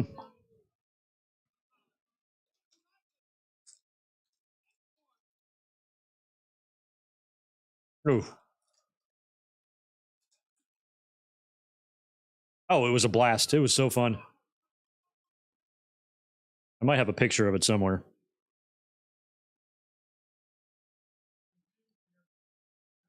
God knows where. Oh, God, Flair. I know you, this idiot.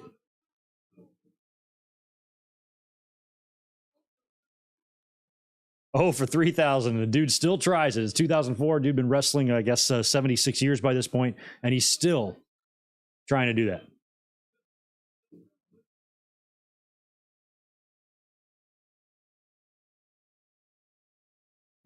Oh, whoops. Ha! I found a picture. I'm pretty sure this is Keggers with Greg. Yeah, this is definitely Keggers with Gregors. So there you can see me kind of there with the hair. I guess I'm off to the right over the girl with the blonde hair. That's me with hair. That's what I look like with a dude. That is my 25th birthday party in 2002, probably right around the same time Ric Flair was facing The Rock on Raw.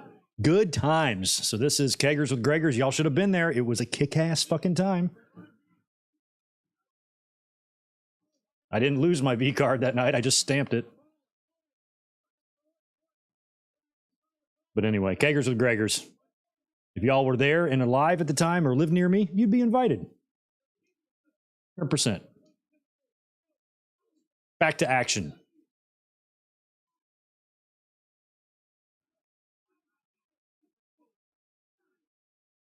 Yeah, I was selling DVDs too. I was selling them in about 2004 and 2005. but a lot of it was more I was selling stuff I'd recorded in the 90s. Bought a car with that money.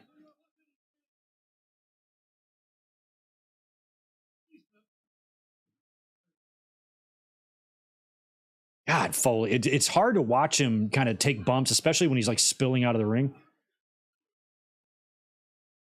Like he can still move around and do some hardcore shit, man, but you can see the decline of Foley. And it's heartbreaking to think about the pain he must be in just on a daily basis today. Classic stairs bump. Foley goes over the top every time.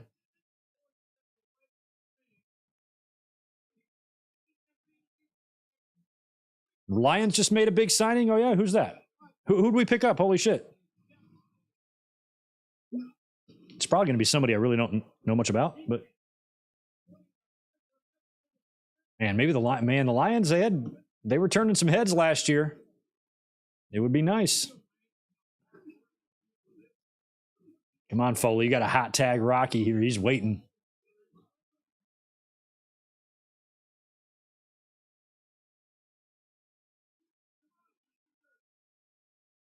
It's a good uppercut on Foley there. Every shot he takes, I just envision myself, the Foley saying, like, make sure you lay it in. You're like, okay.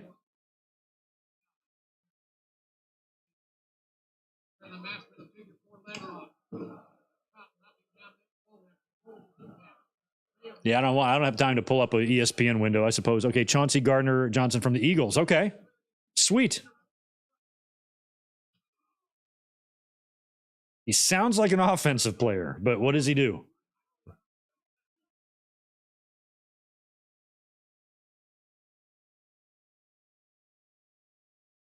Oh, he's a safety. Okay, safety.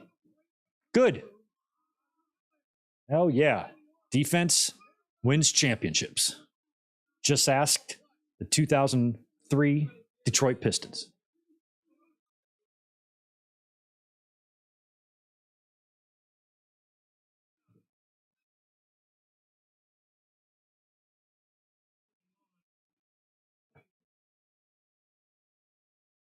God, do we need the close up of Mick's missing chiclets there? I could do without it. God, it's weird with the time change, still seeing sunlight out behind me. That's crazy.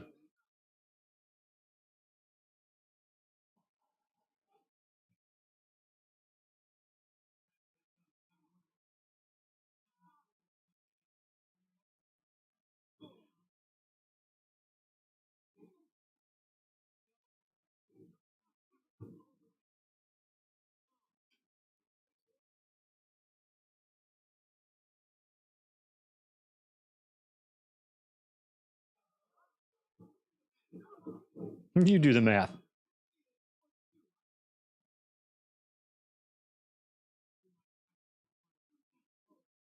Damn, these clubbing blows. This is not fair that this is a handicap match, considering one guy on the other side of the three-man team is Batista, and the other two guys are part-timers. The fuck is this?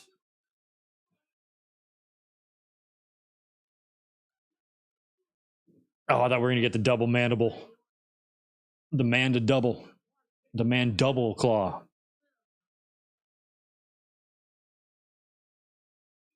Why does it look like Ric Flair was wearing guy liner back in 2002? Probably because he was.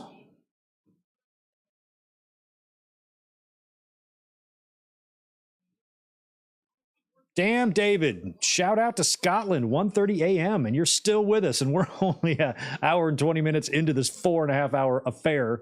So if you want to stick around the whole time, you're going to have to stay up to 4:30. And that's Greg Morgan times right there. I usually have a nightly bedtime somewhere between 4 and 4:30 in the morning. That's just my hours. So I'll be up that late tonight too.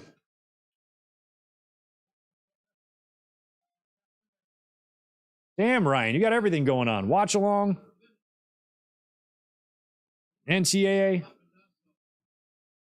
WBF. You got it all going on. Hopefully Eric Stridham wins, or whatever that guy's name was. I did have I turned off the TV, but I did have the Michigan State Marquette game on earlier. I was eyeballing that because I was rooting for Michigan State, and they won. 7 seed beating a 2.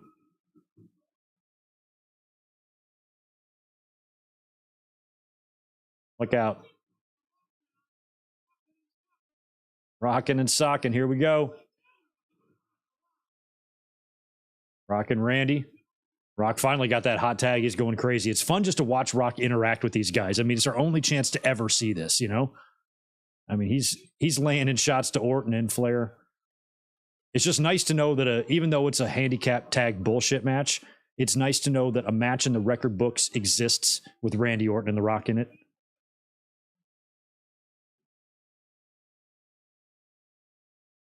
Flair, tiptoeing little freak.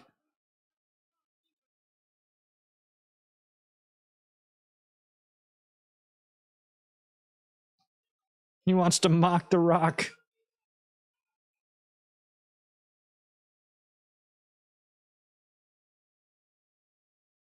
Flair's trying to do what? The people's wrinkly nutsack? There we go. There's Flair. Oh, yeah, there's Rock doing the strut. Batista, DDT. Spiny to Flair. Yeah, Flair, you're going to eat a people's elbow. Did he eat one of these on the July 29th, 2002 match? Probably did.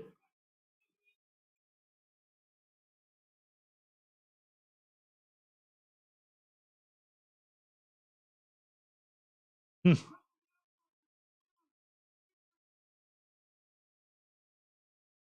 mean, Flair looks so old and tired here.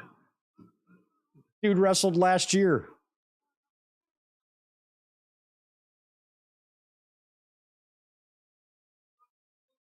Yeah, I mean, shout out to Flair for kicking out of that.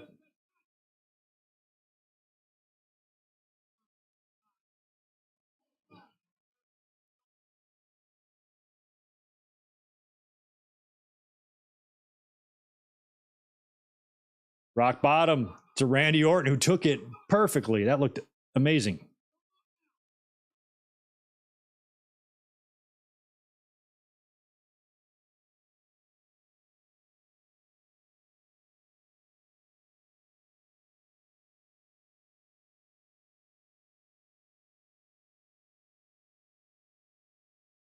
Ugh.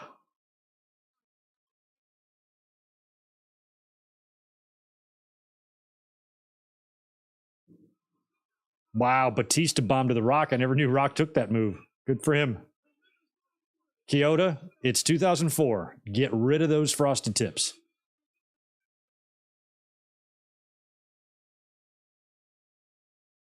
Britney Spears is no longer single. No reason to do it.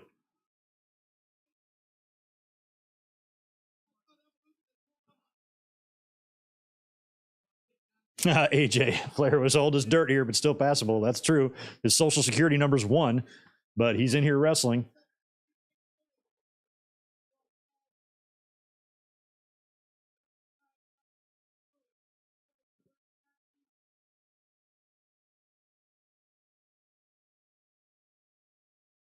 Yeah, hot tag. I was about to say it felt like one of those tags that the ref wouldn't see, but Kyoto saw it despite his frosted tips.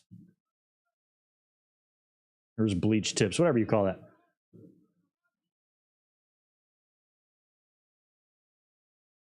Double arm. Nice.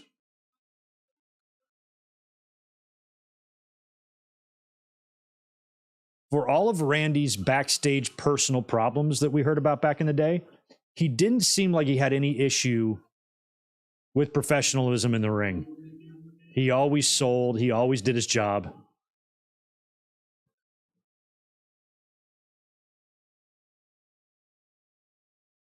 Literally out of nowhere. Mid-sentence, I'm talking. And Orton hits the legend Foley with an RKO. Foley's like 2. Ref's like, I'm sorry, sir. That would be a 3. And it's so fucking depressing. I remember when I did my predictions for this, I just thought Rock and Sock would win. We'd get a nice moment. But like, not only do they lose, not only do we not see The Rock again for 8 years, we have to look at this pain on Mick Foley's face. He's not a man you like to see sad, you know? It's just a lot of pain here for a joyous event, and I did not appreciate it. It didn't even give you that, like sometimes in a loss and you know that somebody's maybe leaving or moving on or something, it can still be a nice moment even in the loss. There was nothing nice about this, but it did a lot for Evolution. It did a lot for Randy Orton. And at the end of the day, it does make more sense to put them over the two part-timers. One guy's not even going to come back. Using the name and value of these guys to elevate Evolution.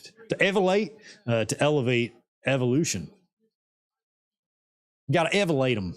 You got to elevate Evolution was probably the better option, but it still hurts, man.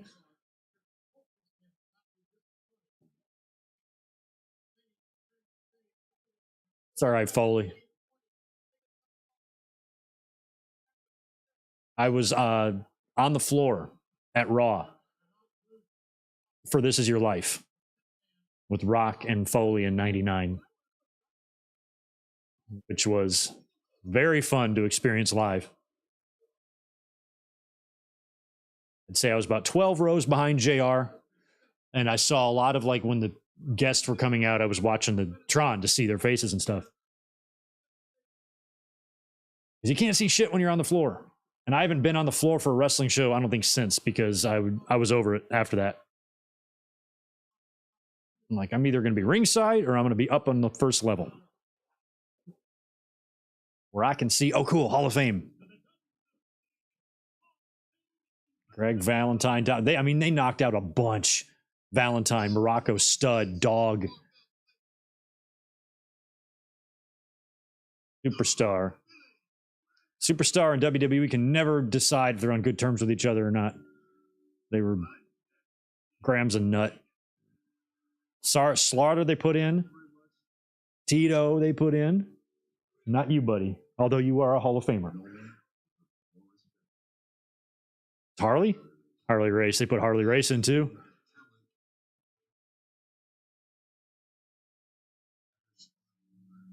This still remains as my favorite Hall of Fame ceremony ever. I wish they would do it like this again in the banquet. And I still think it's the strongest class, bar none. No class touches this, but it's not the other class's fault. WWE really went heavy on this because it wasn't televised. It was just for DVDs, so they could take their time and get everybody in and all of that.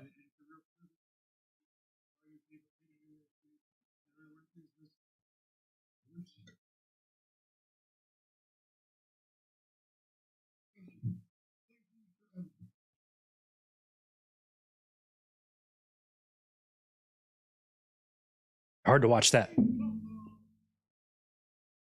Yes, Mean Gene. Got to bring him out in the garden. What is he doing? Oh, he's going to... Oh, sweet. We get to see him. Nice. Nice.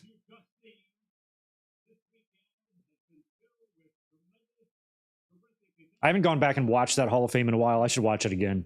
It's so good.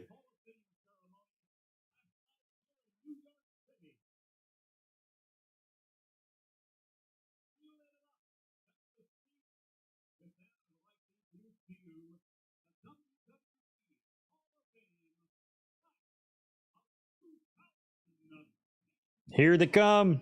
What a class. This is ridiculous. Did they have this Hall of Fame music back in 04, or they piped this in?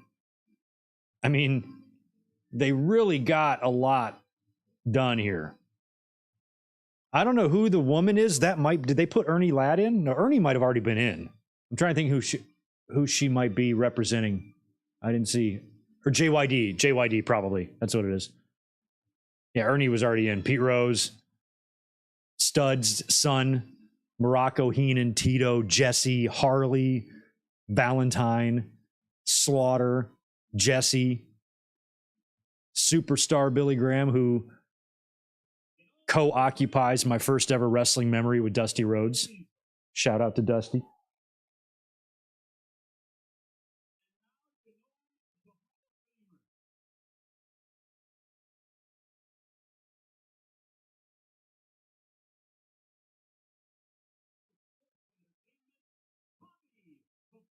He walked up too soon.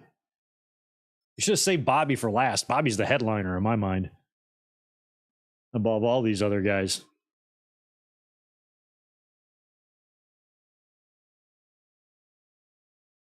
Yeah, I forgot about JYD. I was trying to think of when I was talking. I'm like, did I miss somebody? But when they did them in the early 90s, they got in like the Ernie Ladds and the Bobos and guys like that, Morales.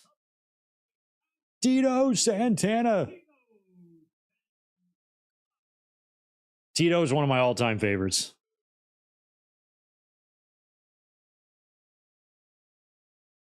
Look up the match. He 30 years ago, more than that actually. He beat the Undertaker in a match in Mexico, and it was like unreal crowd reaction.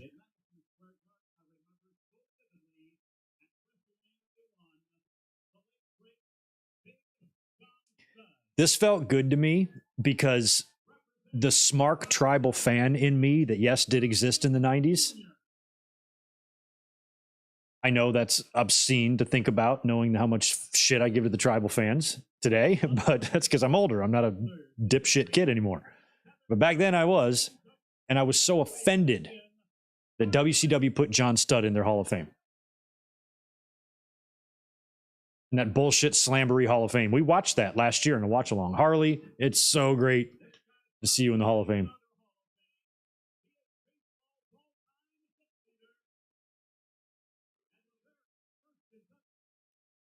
Pete Rose, we saw you last week.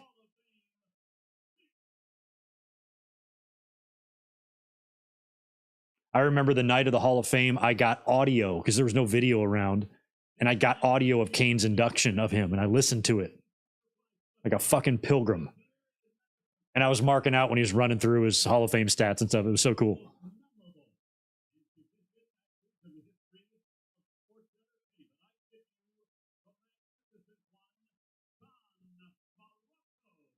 With the Hawaiian shirt. Rocco's awesome.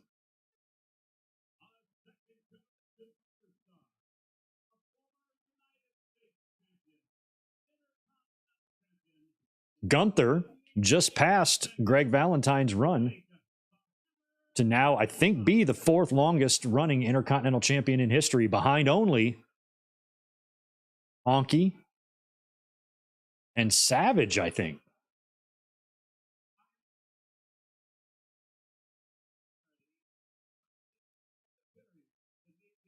Big Daddy Ritter.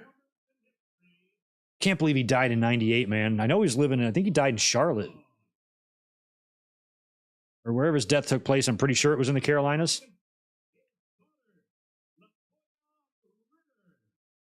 I don't remember on the Hall of Fame if she accepted. That's cool. I'm glad he had some family there to accept for him. She should have had like the dog collar on or something.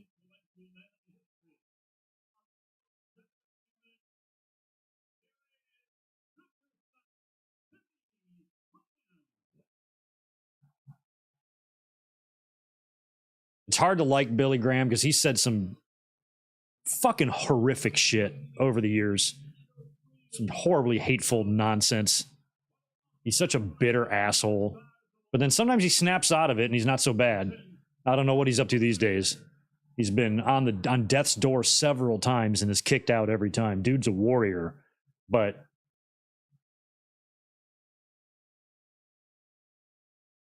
always seems like he's got something rotten to say.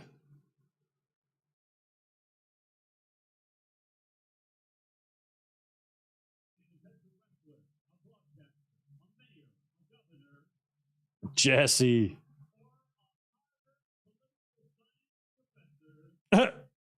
He's mouthing it.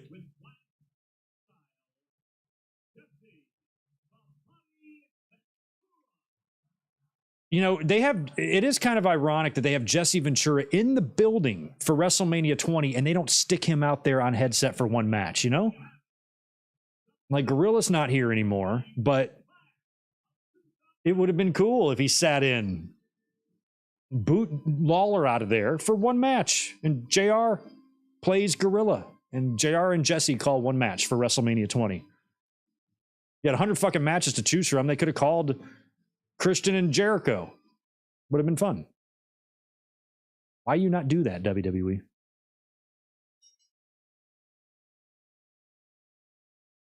Man, the Garden is such a pretty building when it's full. Ooh, what do we got here? Evening gown match. Sable? I forgot Sable's even. Oh, yeah, this is probably Tori or something. All right, I'll be right back while she comes out.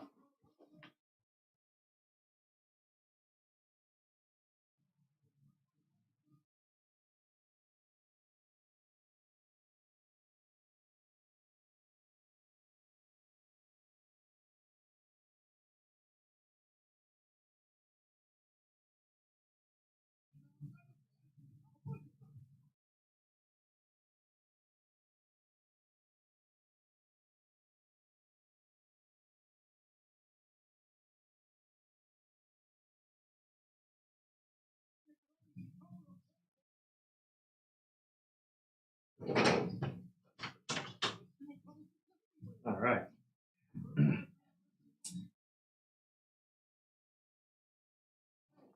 All right, evening gown match time.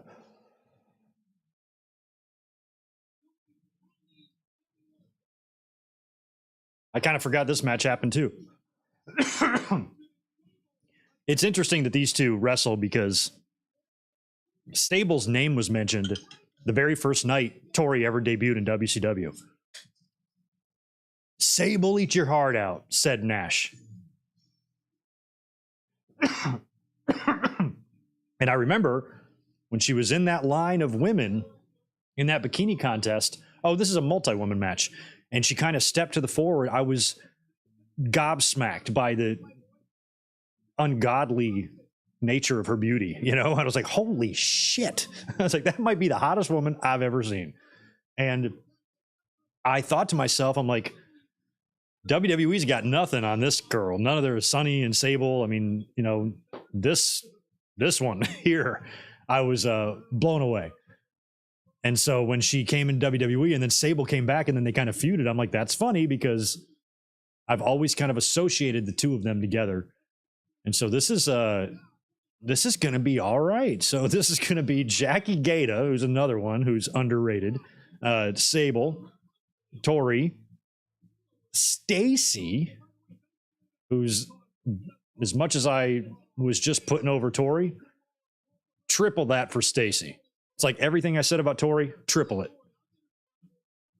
And that's Stacy. Oh man, her theme is dubbed. Oh yeah, because she had the ZZ Top thing, right? Yeah. All right. So what's the rules here? Just strip them down, right? Who wins this? We do. Oh, it's a Playboy thing. Okay.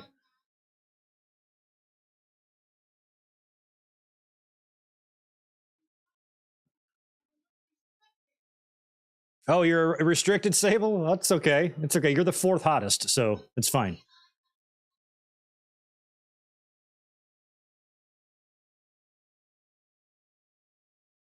Jax, I wish I knew what that meant. I don't even know what that is or what it means.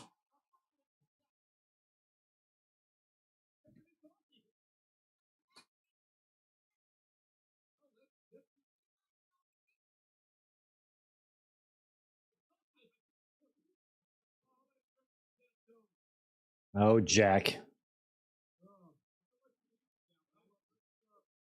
So we're just going to, this is how it goes?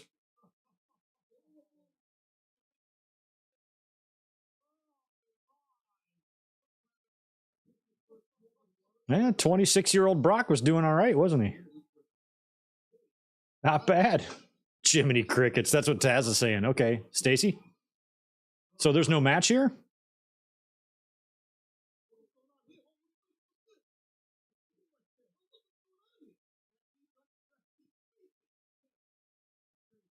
I think it would be a lot of pressure to know that you're one of the hottest people in the world, you know? I wouldn't want that pressure.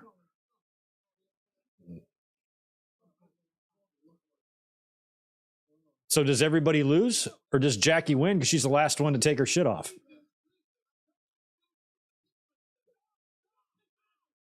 Tori. Oh my God. These announcers are too much. They all sound drunk.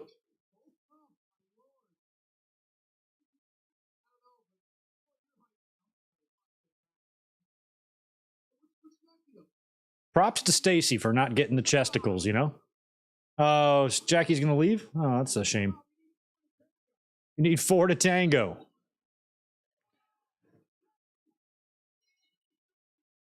Oh, it's a tag match. Okay. Oh, and that's it?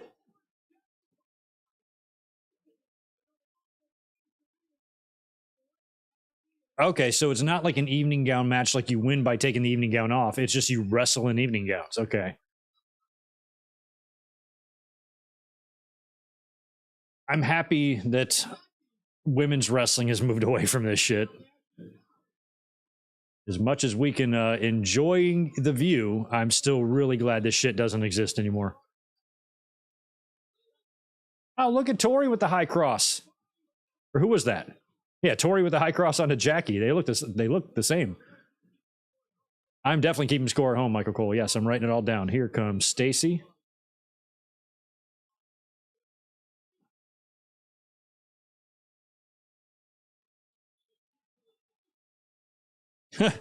Jax, that doesn't help.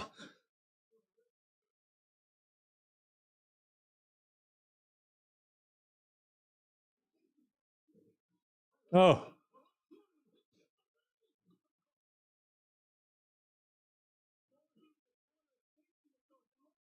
Jeez, I love that move. I mean, it was cool when Nash did it, but it's way cooler when Stacy does it. Sunset flip. Look at him. I mean, that landing made me nervous for Stacy there. God. You know, they're not doing half bad here, as ridiculous as this is. I mean, Stacy and Tori weren't completely clueless in there. They weren't on Trish's level, but that kick wasn't half bad.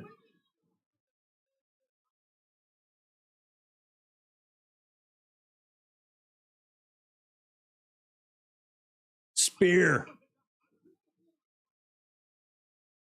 Yeah, it's hard to tell these two apart when they're wrestling with each other. Oh, Jack Doan, you lucky. I knew Taz was going to say that. These referees, what a hard life.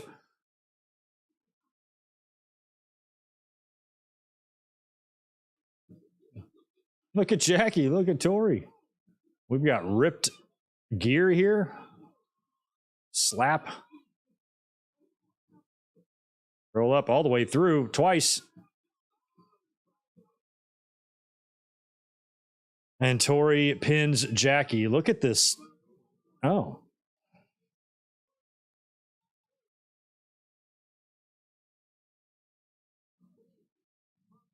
Okay. Good job, Tori. And Sable. I forgot. I thought they were wrestling each other. So I guess they had already done the feud. I was at one of those bikini contests. I was at Judgment Day 03, and I think they did a bikini contest there. I remember that. So I guess they might have feuded in 03 and they were friends by 04. I don't know. But anyway, I'm going to step away for a quick second because Elizabeth is heading off to work, and I'm going to go say goodbye to her. I will be right back.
All right, we are back. Thank you for your patience. I just had to go take care of that. Same thing happened last time. She was actually still in the shower, so gave her a quick goodbye, and we are back. She's a casino pit boss, so she works all night. She's a stud. Was that a botched finish? What, on the previous match, Brian? It might have been. I mean, they did sit there quite long, but I just thought that was for the benefit of us.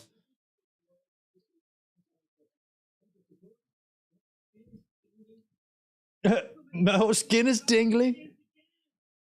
Who are these guys? I like them. Give them more promo time. Oh, look at this. Wow.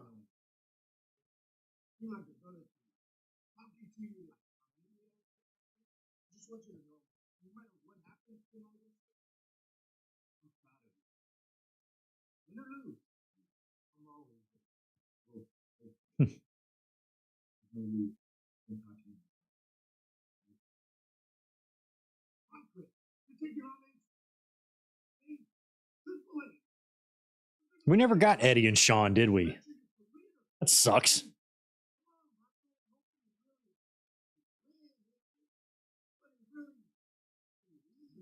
Believes. Eddie looks so good with the title. Chris, chill, man. See, this is your problem.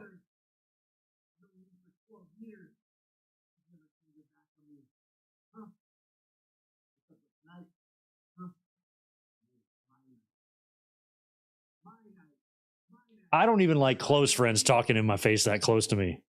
I need like a good 3 feet. I don't want to feel your hot mouth air.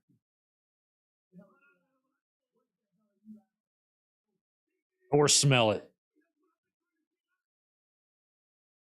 Yeah, Holmes.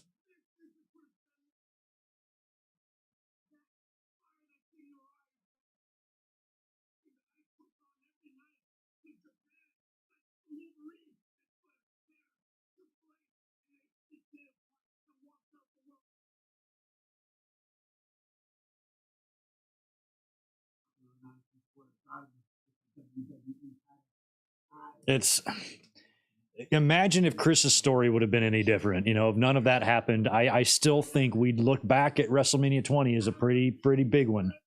Of course, they dropped the ball on all of it because they're WWE, but they would rewrite history in a different way and make it seem like a very big deal. This is when the company said, "We believe in you," and then they'll leave out that they took both the titles off of both of them in 3 months.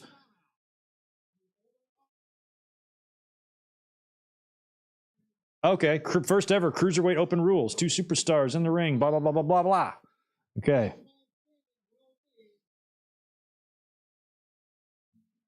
Okay. It's just, I guess it's not like a scramble, although it kind of is. I don't know. Oh, Chavo Classic. Rest in peace.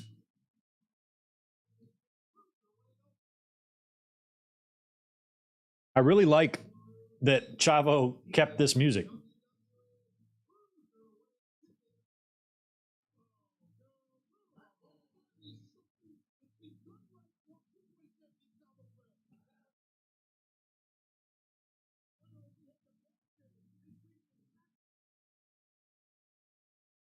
Makes me think of WCW. I love that theme.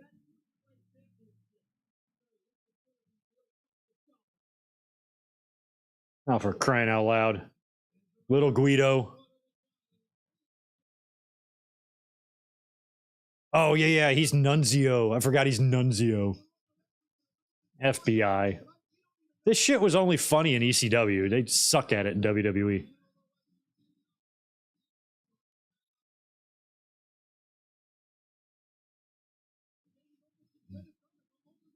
I like to see Jamie Noble and Tajiri. Everybody's coming out pretty quick.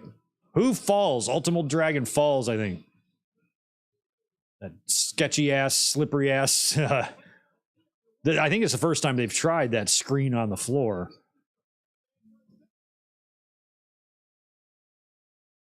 Oh, Funaki.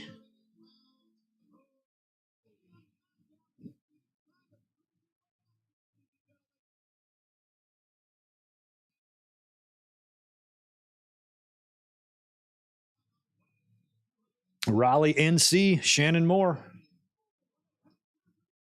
He's from not far from where I was from back in the day.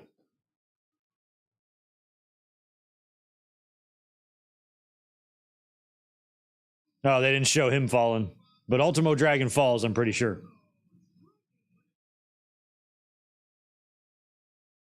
Help me out with him too, because I was excited when they brought him in, but I don't recall how long he stuck around. He wasn't there long, was he? Ultimo Dragon did not have much of a run. It's crazy seeing Ultimo Dragon, Kidman, Chavo. Look how big Kidman got compared to how he was in WCW. How much weight he put on. And you got a lot of WCW in there right now. Jamie Noble, Shannon Moore, Kidman, Dragon. What's his face? The whole Young Dragons are out there, right? A couple of them are. Ray, who's the Flash today.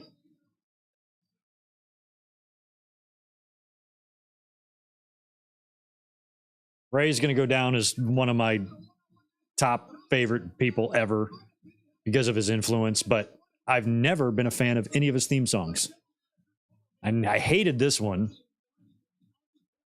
His WCW one was weird. It didn't really match him because it was slower, and he's a very high energy wrestler. He should have had a faster sounding theme. I don't necessarily, I can tolerate his current one. It's just never been that great to me.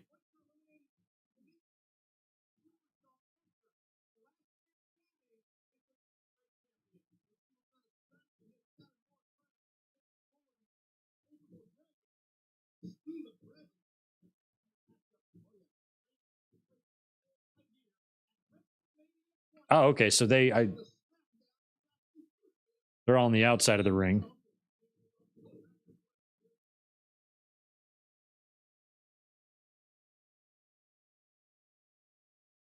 I mean, the cruiserweight division was just, it was such a different utilization in both companies. Like here, they're trying gimmicky shit with it.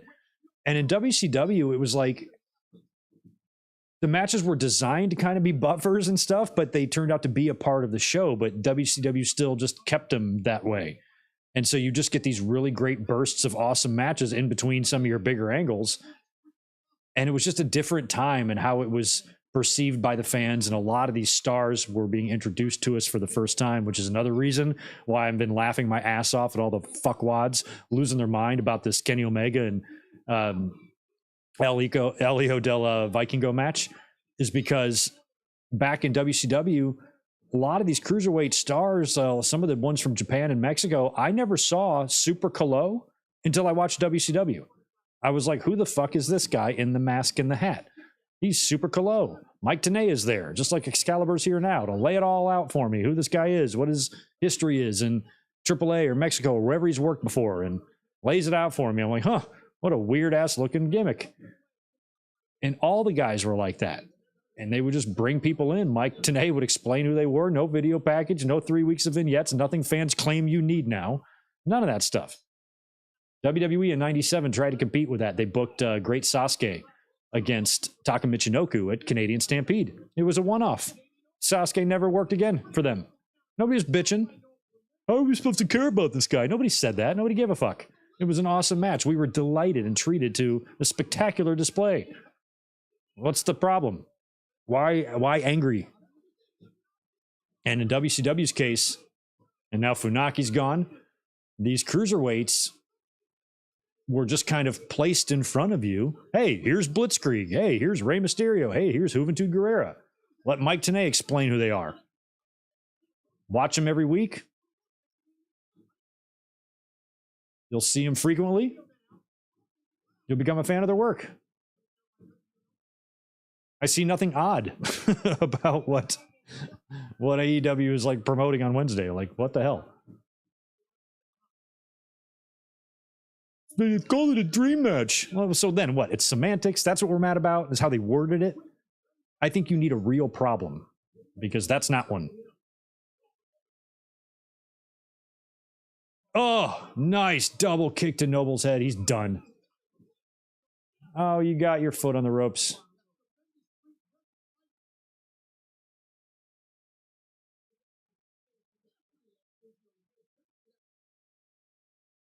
Crazy they got 4.5 hours from this pay-per-view company. Oh.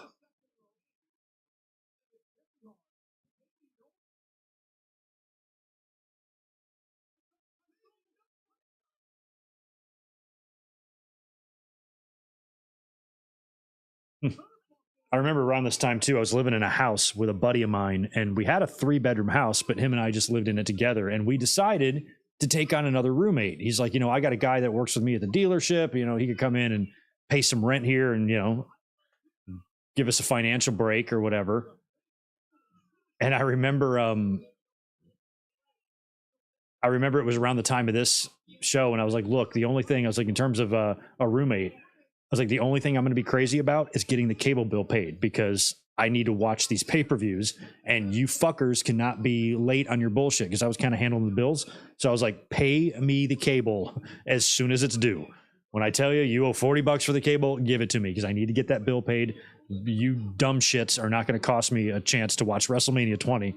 And I remember he moved in like January, and I was very stern. I was like, just make sure you pay me the bill money, because I need it. Oh, ooh, that shooting star Kidman is not as light as he used to be. So that was nearly catastrophic there. But we got our cable bill paid, and I was able to watch WrestleMania 20 with no problems. But I didn't have roommates long after that.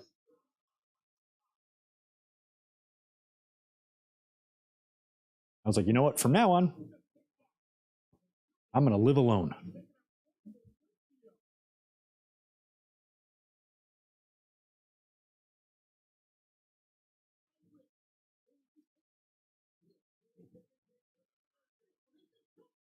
Oh, look at that.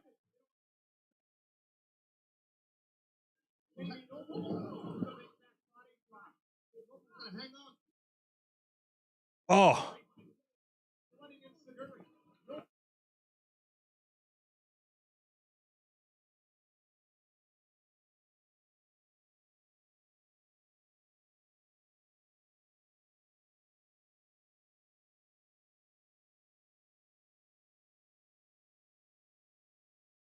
I was like, we're not going to Spanish fly. Did Spanish flies exist back then? Maybe not in the States. Yikes. Oh.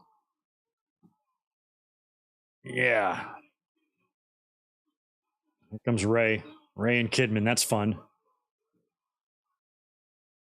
Look how fast Ray is. Oh my God.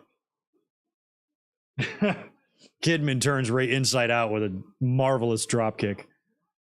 It's crazy to see how fast Ray was back then. He literally is the Flash. Look at this guy. Jesus. He's almost like breakdancing out there almost.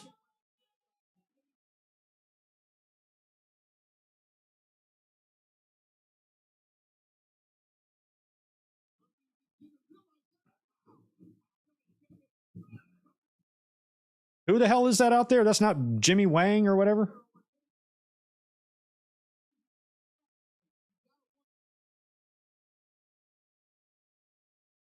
That was Wang. I'll never forget the Yankees headline on the sports page. A-Rod goes deep, Wang hurt.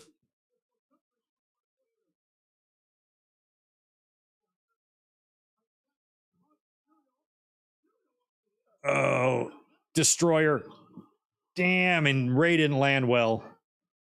How does Ray even have a functioning lower back at this point after bumps like that? My God. And Kidman has put on so much weight. Those bumps land differently with him than they did in WCW. Oh, Taranchi. Yeah. You love the Taranchis.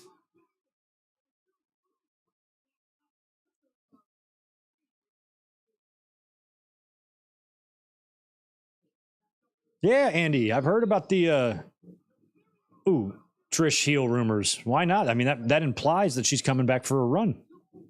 Why would they turn her heel if she was not going to come back? Or do a one-off? Oh, wow, what a 619 to Tajiri. Still not really sure the rules. Everybody's just on the outside of the ring. Or after somebody gets pinned, somebody else comes in, I guess.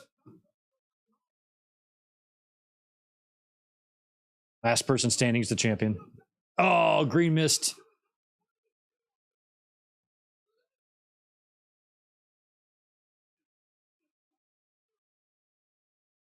And Tajiri missed his boy, and then Ray capitalizes and pins him, and it looks like it's going to be down to Ray and Chavo. Oh, and Tajiri got one extra in. You bastard. Tajiri, you were way more years ago in 2001, man. I don't know why they're calling him. I don't even remember this Akio version of him. I just remember Bang Yang.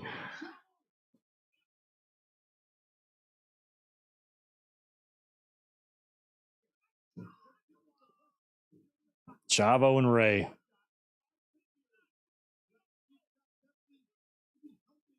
It sucks watching these guys now or then, knowing the tragedy that lies ahead of them in the next 18 months, you know? And in the next probably 3 years, actually, if you count Eddie or Benoit into that too. Oh, I was trying to remember what's left. There's a shitload of matches left. We still have Goldberg and Brock, which I forgot about. Taker and Kane, which I also forgot about. And then we have the 2 title matches.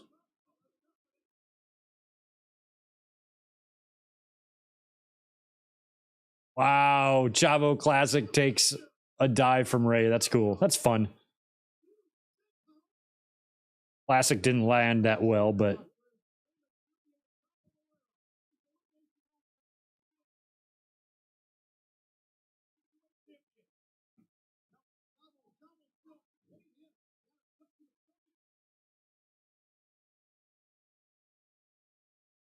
no way. Do not do this. Fucking little Nate. How dumb are you?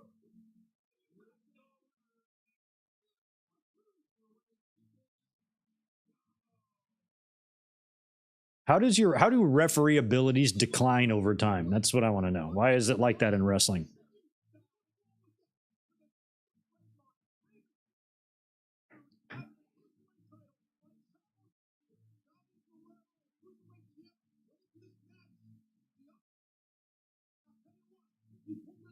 Good job, Chavo.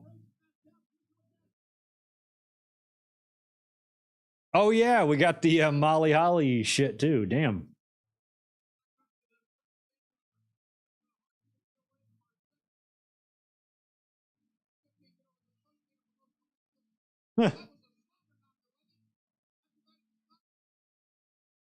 My God, Lawler, I want to, yeah, fade to black out of those guys. Fuck them.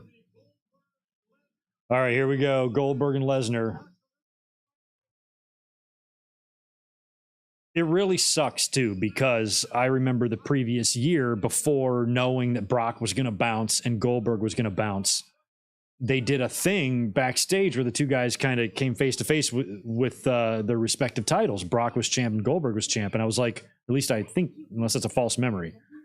And I remember being like, holy shit. Like, that's going to be a great match.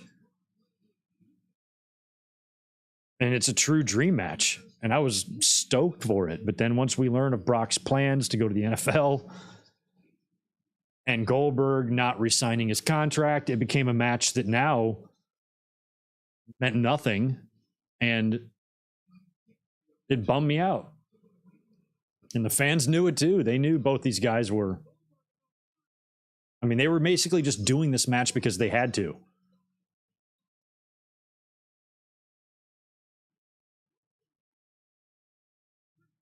And Goldberg helped Eddie win the title.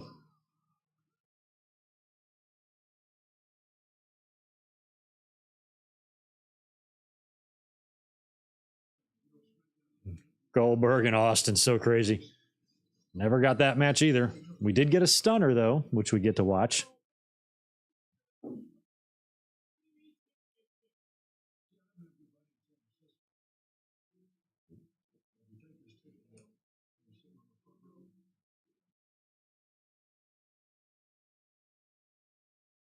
Don't do anything I wouldn't do.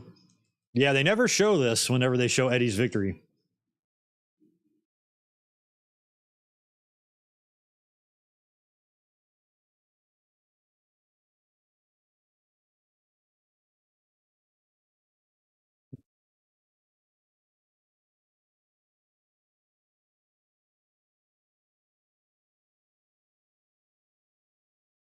And the fans just do not accept it. It's great. It's going to be interesting when they come out there.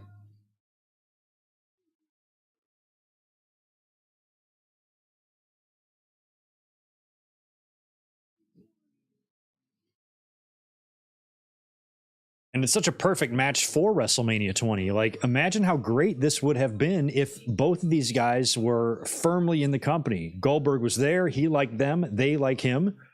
And Brock is not sick of the travel, doesn't want to go to the NFL, wants to stay there. So Goldberg resigns and Brock is as strong as ever. This match could be epic.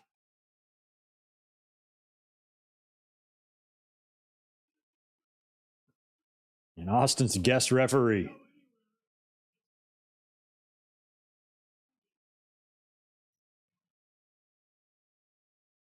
Oh, yeah, Lesnar. Oh, yeah, I forgot Lesnar and Austin kind of got into it a little bit, right? I know they had like a brawl on the out. This must have been at this time.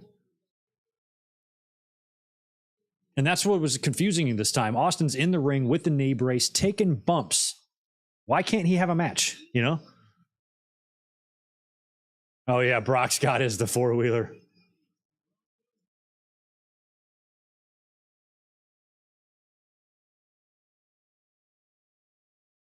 Yeah, see, I mean, he's basically wrestling here. He's in his gear. It's Austin and Brock. Look at this.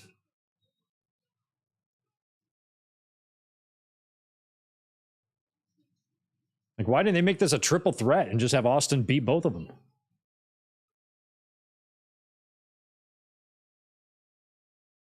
Like, Austin's, like, he's working here, you know? It's crazy. A whole year after he retired.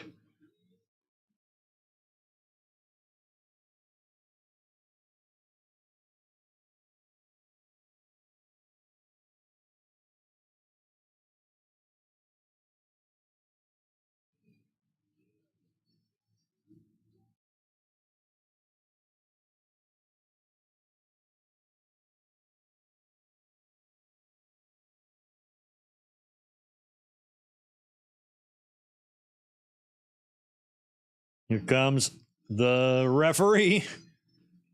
Four-wheeling, driving, entrance getting referee.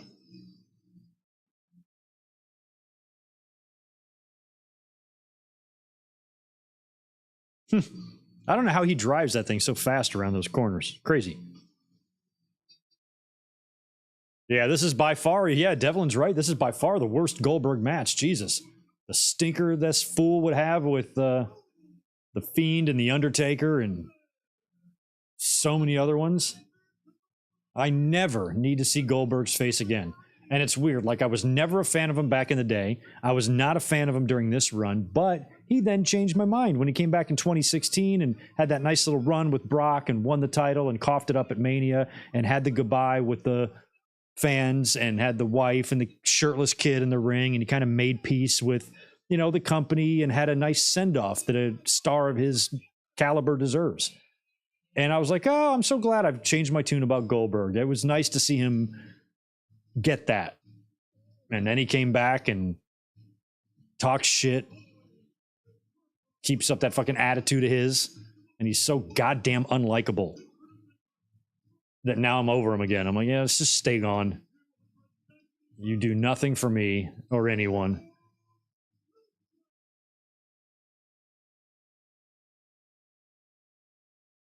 You've made an obscene amount of money well beyond the years that you should have been able to do that. So stay away. Fans do not like this. And the funny thing is prior to Brock's intent to leave, you got to know that he would go over here. He would slaughter Goldberg. And they changed the finish. Like, WWE was basically in a position in this match where they had to put over the guy they hated the least. And they were pretty pissed at Brock, I think. I think Vince was pretty disappointed that he was leaving. And maybe they thought Goldberg was a more likely option to do business in the future, so they should put him over. Or maybe it was just them saying, you know, we don't care either way, but we got to let Brock know that we're unhappy with him.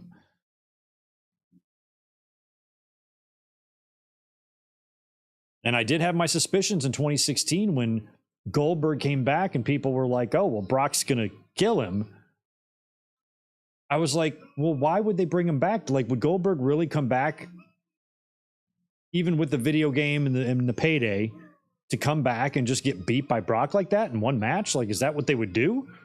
Is that what Goldberg would be okay with? So I had my suspicions all along that he was coming back to do a lot more than just lose to Brock. And then he squashed him. Hurry up, Goldberg. Goddamn. You should be at Gorilla already, not jacking off in your locker room. God, this guy.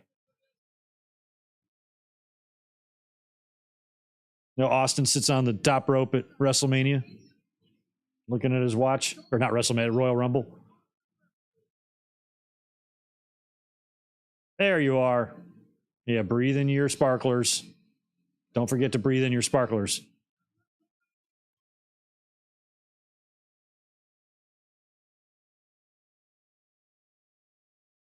This match should have been so much bigger. It is a dream match. This was very cool concept, Brock and Goldberg, if you take away everything surrounding these two guys.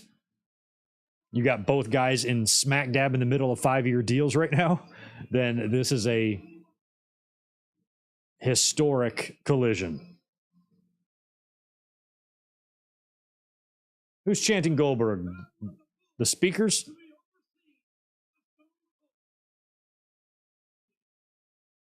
WWE isn't going to edit this to make the boos go away, are they? They probably are.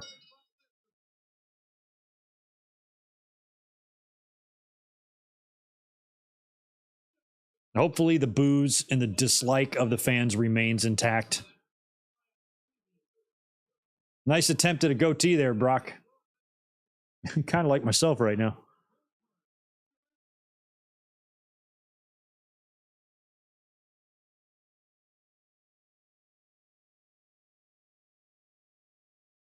You sold out.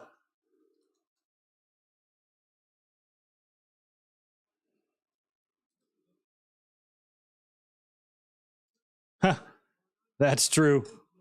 You can simulate these matches in video games. I think the match they had at WrestleMania 33 wasn't bad. I thought it was perfect, well booked, just a few minutes, but they accomplished a lot more than they did at Survivor Series. And I liked it because with somebody like Goldberg, he's limited. He's terrible. He sucks. He was never Kurt Angle in his best day. And when he's old, he's even worse. Oh, they're chanting, they're singing.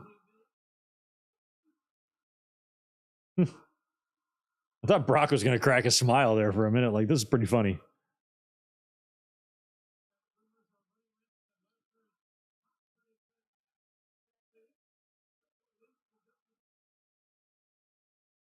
That rumor has made the rounds. So, yeah, fans know. There's the internet now. These are, I mean, some of these pay-per-views here back in the day, they were starting to experience this type of stuff with, you know, the internet and the amount of information that was now out there.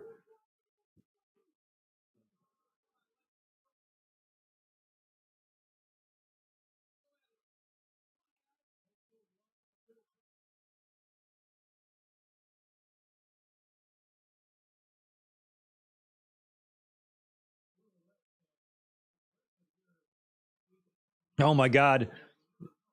I couldn't even imagine the fans on social media today watching this. It would probably add a pretty fun element to it, though.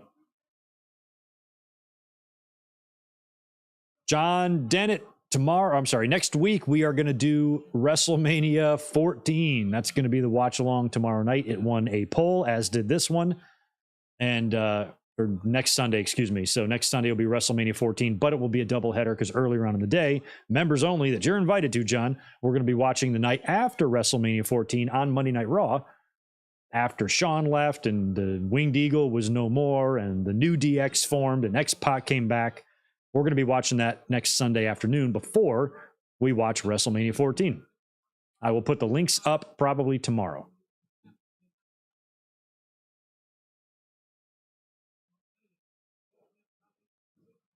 All right, we finally locked up, by the way. Brock and Goldberg pushing.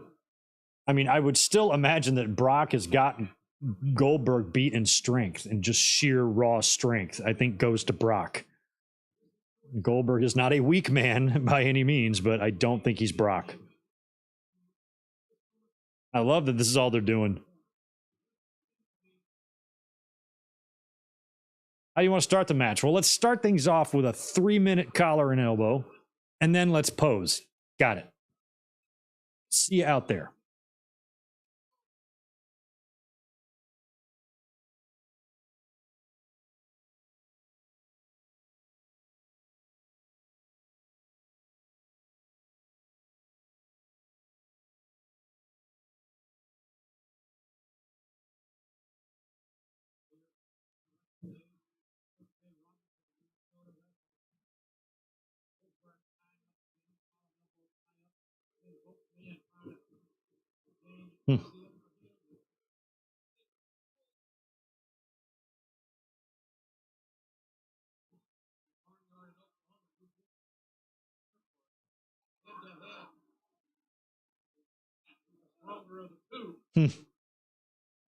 Come on, Jesus. These fuckers.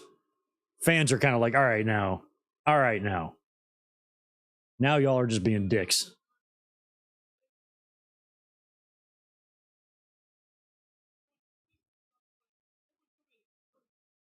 Yeah, and it is funny because they had a whole lot of animosity in this angle. I mean, Goldberg cost Brock the match. This is not the style of match you would work if you're Brock and you're as angry as Brock claimed to be about Goldberg taking away his title. Please, Vince McMahon, he says, begging Vince McMahon to give him this match.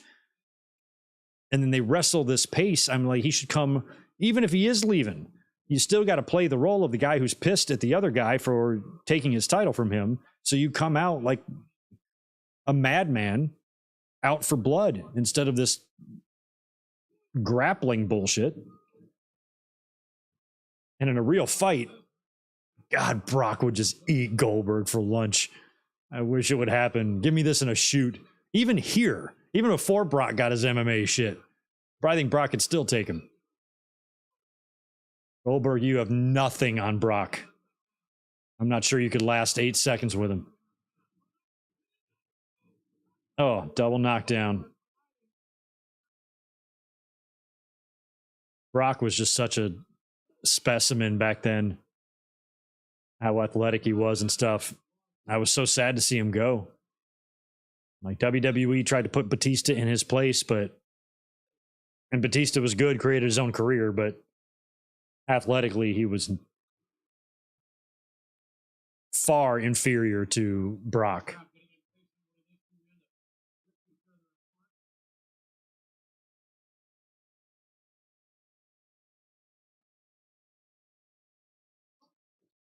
What the fuck does Brock eat? I think bricks and children. Dipped in butter.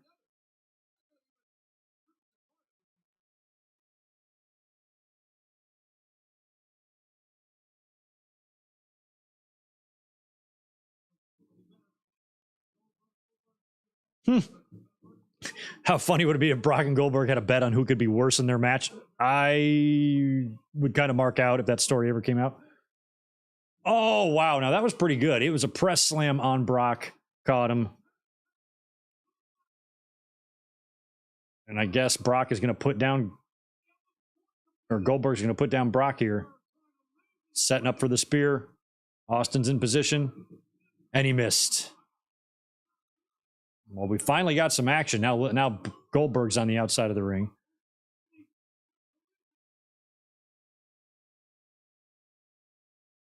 You're going to have to do something. He's going to have to count. There's a fucking four-wheeler out there in the way.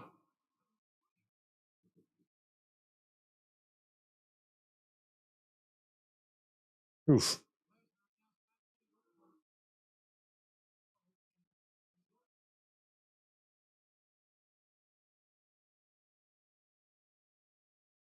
Such a weird idea for Brock to get into football, considering he never played it. I guess maybe he played a little. He didn't have any pro experience or college experience, right? High school, maybe only, if that. And then he decided he wanted to go pro, and he kind of got somewhere. They put him on the practice team, I think, but just so weird.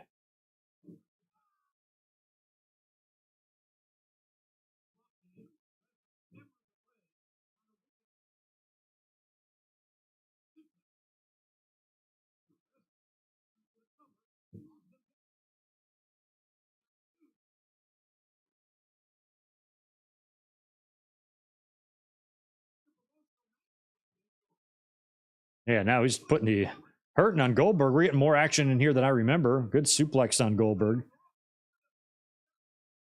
I wish they could go back and rewrite this and have Brock go over.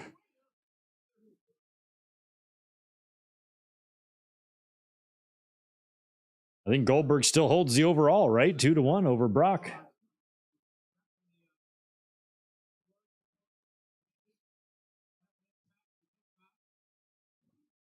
Yeah, Batista made his own way. Like, even though I thought Batista was not nearly as good as Brock, he still made the best of what he had and made a big name for himself. And of course, will eventually one day be the Hall of Fame, even though I guess it won't be this year.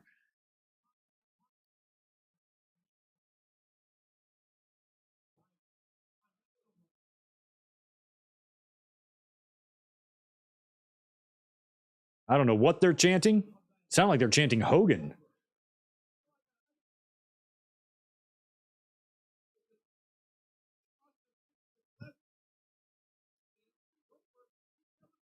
It amazes me, yeah, that all these years later, Brock would, come back 8 years later, and a couple years after that, he'd beat Undertaker's streak. Pretty incredible. Nice counter by Goldberg.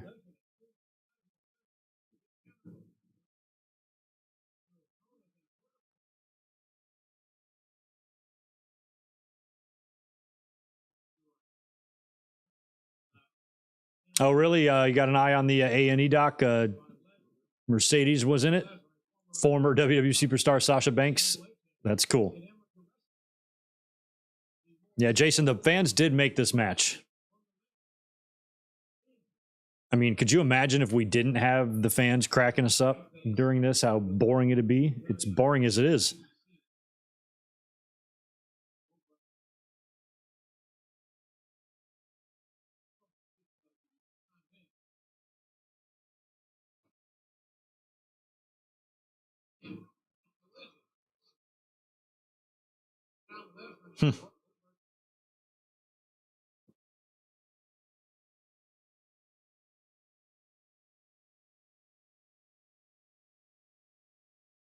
Yeah, I think this was a good Mania too. I don't have too many unfavorable memories of this show other than this, and maybe it's length. It's long. We still got a couple hours to go here.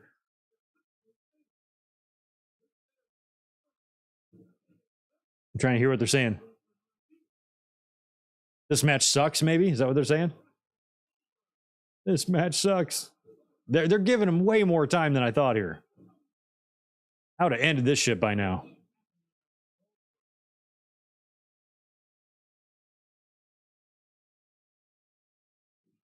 Clothesline to Lesnar. Fans are really getting into it now.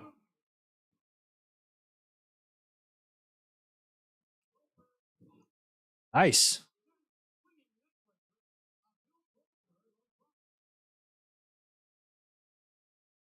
This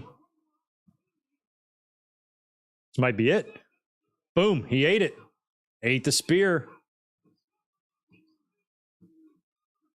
Oh, Lesnar kicked out. I think he beats him with the jackhammer.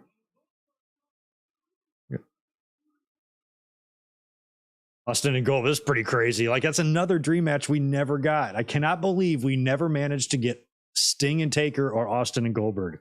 How did that escape us? Oh, wow. F5 to Goldie.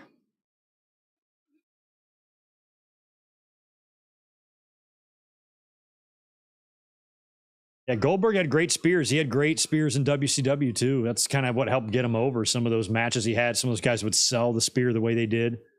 Everybody worked pretty hard to get that dipshit to superstar level.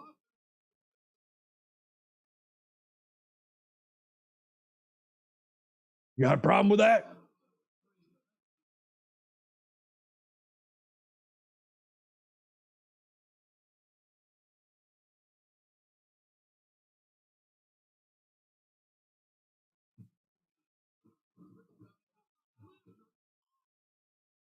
Brock posted himself. Lesnar posted himself, and Brock rolled out of it. There's a spear to Lesnar. And Goldberg is signaling for the hammer jack. A hammer, Brock's jack. That's it. This is going to be it. Goldberg's got him up. Down he goes. Austin with the pin. And Goldberg knocks off the Beast. Yay.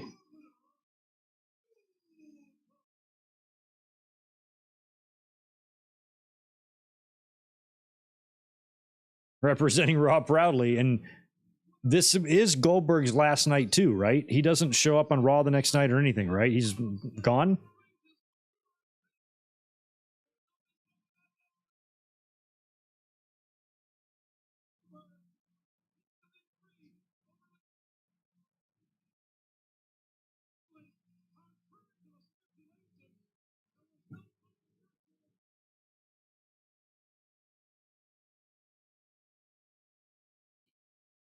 Hennig probably did sell a spear or two. Wouldn't be surprised. Sure, that match happened in WCW. I feel like it would have.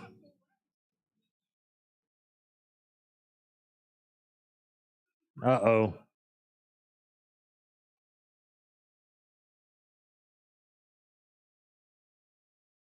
He flips off the fans. And he's going to flip off Austin. Remember when China did that? Oh, stunner.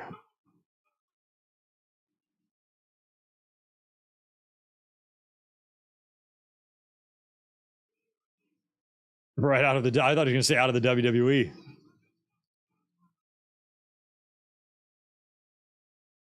Uh-oh.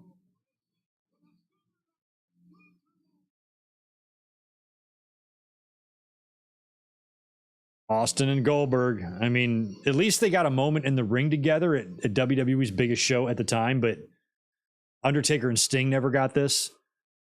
But still, the fact that we did not get a match. I think Austin was pretty protective of his shit. You know, I think part of the reason why we didn't have some of these dream matches, Austin Hogan, Austin Punk, Austin Goldberg, what played a role is probably Austin's insistence that he goes over. And that would have been really tough to do with Hogan. And a stunner to Goldberg.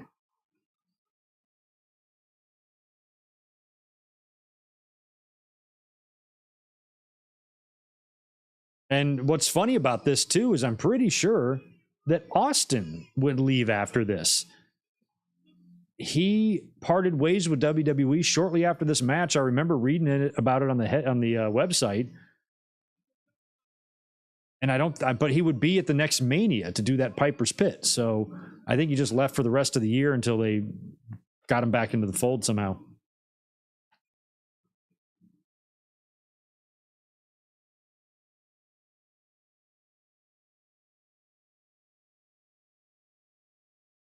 Wow, nice firework display at MSG.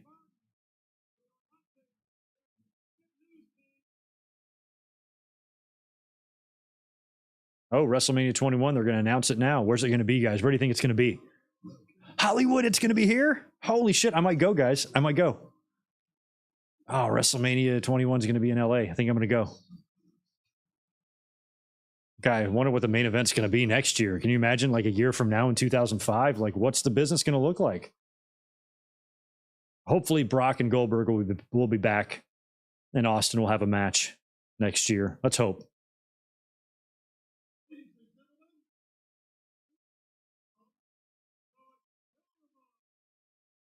Oh. Vince?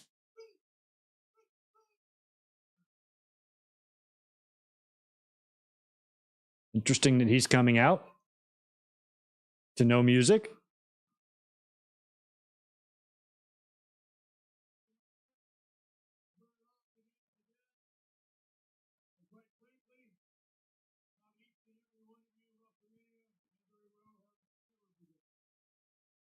Thanks, Vince.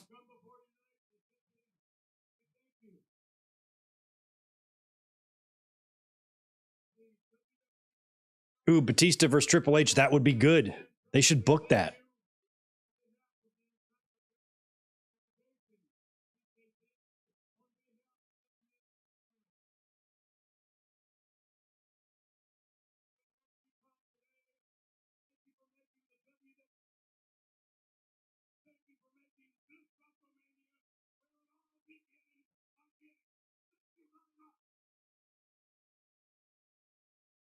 I remember it being very cool. I mean, I was 27 years old, 26, excuse me. And look at Cole's hair. God, you're hurt. You're hideous. I remember thinking it was really cool that we got to WrestleMania 20, you know? And we have made it quite a ways since then.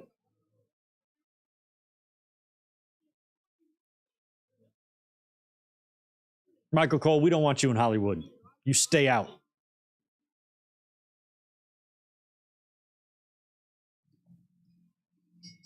What is this? We have a whole nother match I forgot about. Oh, Fatal 4-Way. Okay, another one. All right. Damn, this is a long pay-per-view. Holy crap. Devlin, you were 6.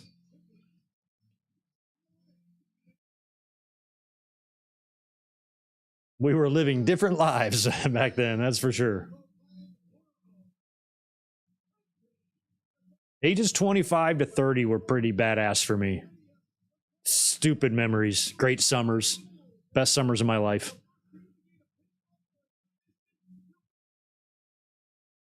I lived the beach, so I was all about summertime.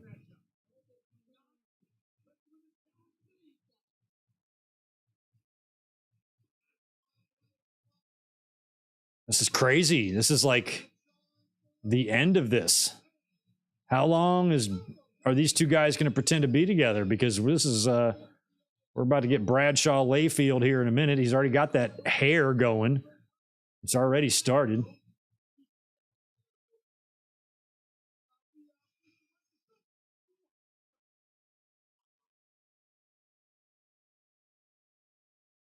It felt like Bradshaw's like physique almost like declined when he got to be champion. He was still pretty jacked there as he was coming to the ring. Maybe not jacked, just big. He's a little more slouchy, it felt like, when he was WWE champion as JBL. Okay, so here's the champs. Oh, it's Rikishi and Scotty? Okay.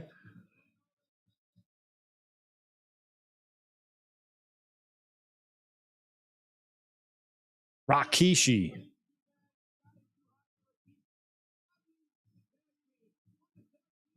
Five years as a tag. That's crazy that they technically are still together.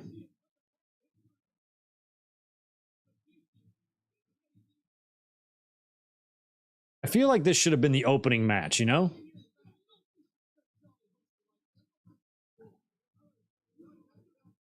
Oh, yeah, the Bashams. I didn't mention them when they came out. So we got the Bashams, world's greatest team, APA, and Scotty and Rikishi. Now, in the first match, Booker and RVD retained. So we'll see what the hell happens here. I have no idea.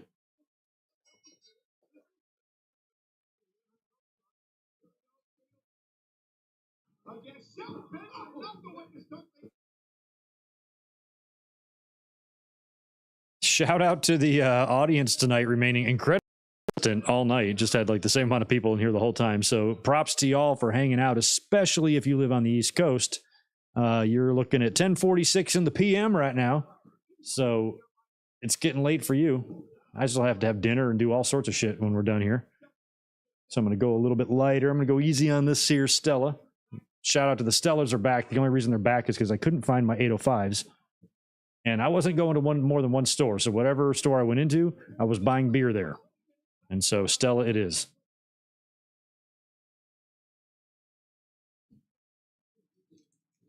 So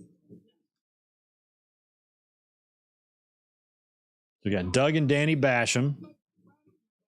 I don't see Shaniqua yet. I don't know if she's hasn't gotten there yet. Probably not. Like, would the Bashams wind up joining JBL, right? So they got their cabinet guy or their faction leader on the other side of the ring there. Yo, Rambiro, good to see you. Welcome. Thanks to everybody who is here. Good old England, 2:40 a.m., Andrew. Holy crap. And 2:47 for you. Yeah. Well, y'all live in the same place, but I don't think you're really 7 minutes behind, Andrew. But yeah, it's super late. Crazy. Thank you for staying up crazy late. Yeah, I love where I live, but I don't live in the best time zone, at least here in the States. This would be much easier if I was on the East Coast and I could do these earlier into the night because I'm doing them at 5 p.m. for me. And it's really hard to come up here any earlier than that for me on a weekend.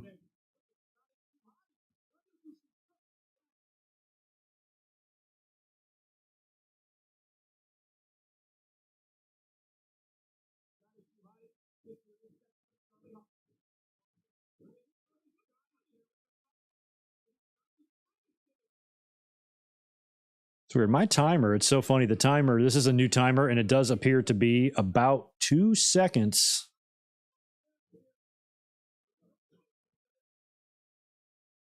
Yeah, it's about 2 seconds behind or ahead.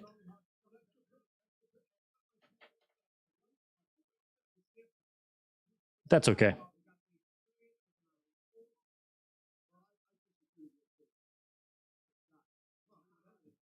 Hmm. You guys might be syncing up just fine. I got a 2 second difference, but I can live with it.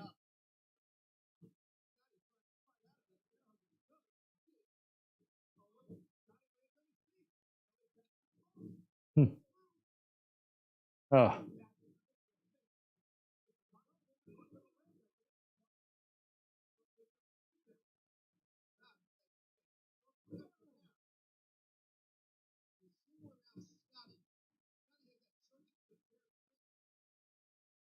Cool. Now I am just going to fix my timer. There we go. Boom. I'm getting good at this. Syncing up my peacock to the timer in case I get a little bit off.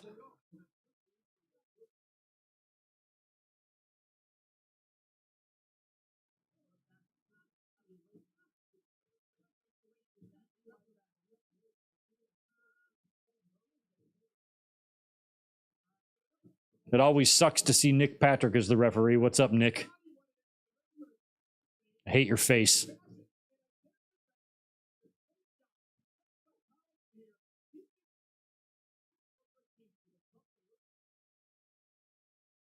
I mean, we still have Eddie and Angle and Taker and Kane. That's crazy.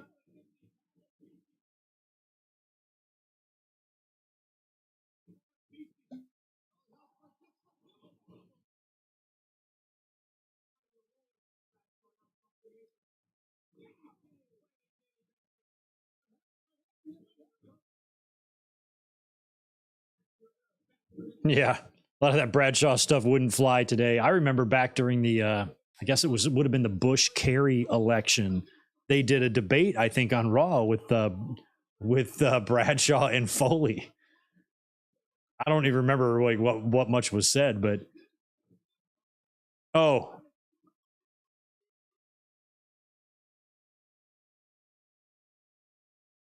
ugh. Haas took that stink face full force too. It wasn't even like the protected stink face. That was like, no, let me just put my entire nostril area up your rectum. That was a fall away slam over the top rope. Impressive. Wow, look out, Nick Patrick. Oh, clothesline from the depths of hell.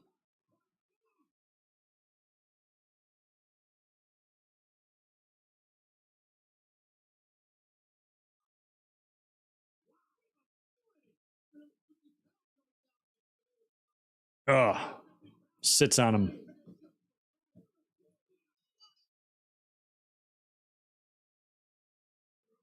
So both teams retained in these multi-man extravaganzas.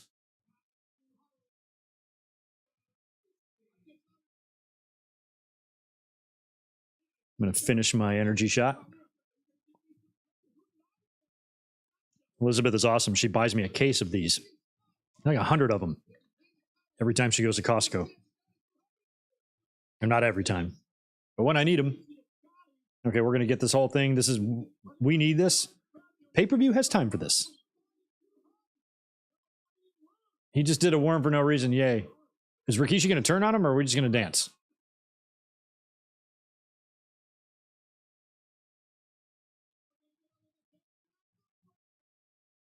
See what I mean? I feel like you could have opened with this. The crowd does not give a shit about this right now. If you opened with this, they would have been foaming at the mouth over the worm. They would have been dancing. It would have been a great way to start things off. But maybe Cena and Big Show is better. Oh, they get pyro too? They get Diesel pyro. It's weird seeing those 4 posts go off in the garden. It's like when Diesel beat Backlund. All this for them? We got ceiling pyro. We got ring post pyro for Scotty and Rakishi. That's a lot. Ooh, Edge. Oh, yeah, that's right. We're getting an Edge.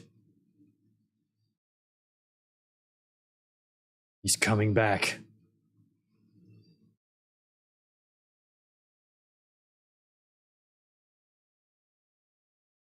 He'd show up, what, the next night or the week after?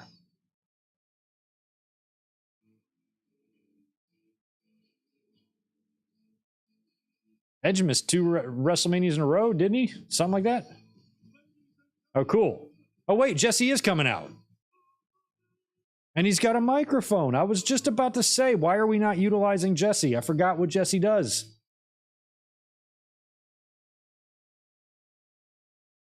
What pay-per-view music is this? Like Armageddon or something? Not Armageddon. They've used this song for opening a pay-per-view somewhere.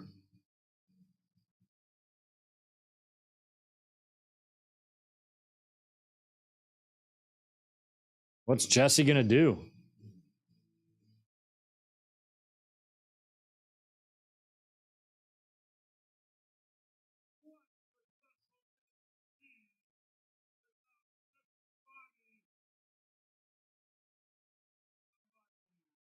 Oh, God. Oh, God. I think I remember who he might talk to. I can't. I don't want to. I don't want to. I don't want to see that. No, no, no, no, no. Uh-uh. No. Please tell me I'm misremembering this and it's just a bad dream.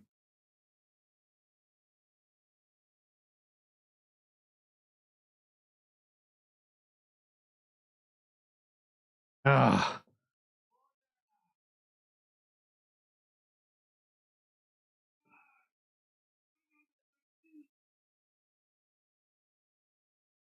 Okay, I need drugs.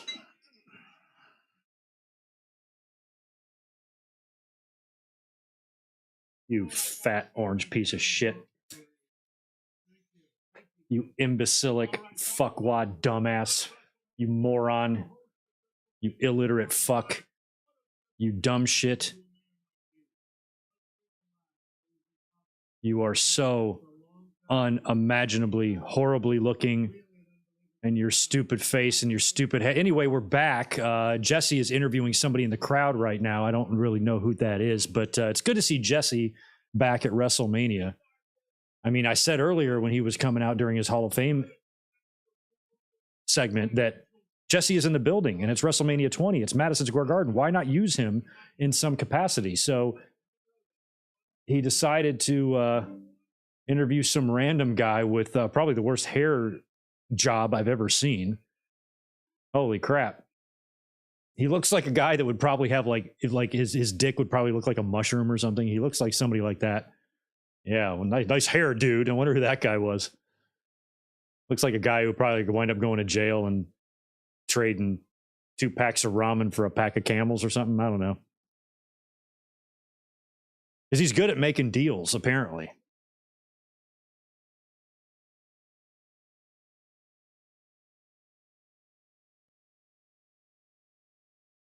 What do you mean? Were you guys hearing some weird audio when you saw Rob Van Dam on the screen? Like it sounded like somebody with Tourette's? Weird. I hope I didn't get my stream crossed. That happens sometimes. Sometimes you get your streams crossed. You've crossed streams with another dude before, haven't you? I know. You all have experienced it. And so whatever you heard was probably just some other feedback from some like other streamer, like maybe on Twitch or something, because the lines get crossed. Okay, so this is the hair match. Victoria and Molly. Hello, Molly. I do remember what happens to you here.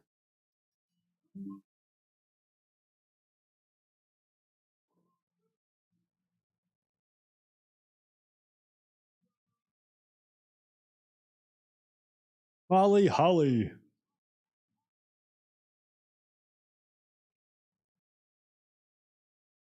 That's great. The hair coming off.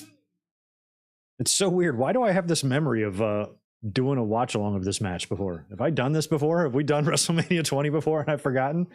For some reason, I remember this.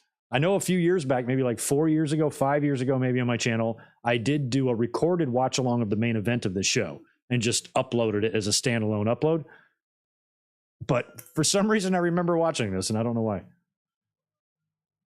They have definitely dubbed the shit out of Victoria's music here. This is probably that pop song she was using at the time, right? However that went. Sounds like they've bastardized it.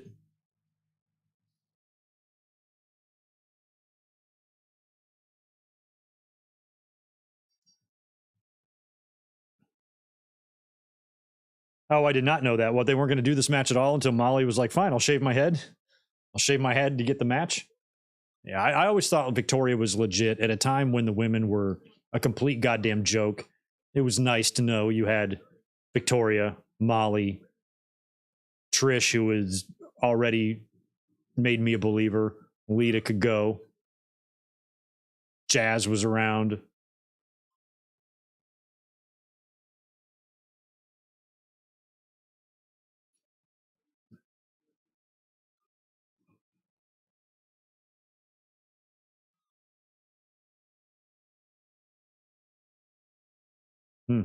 Nice.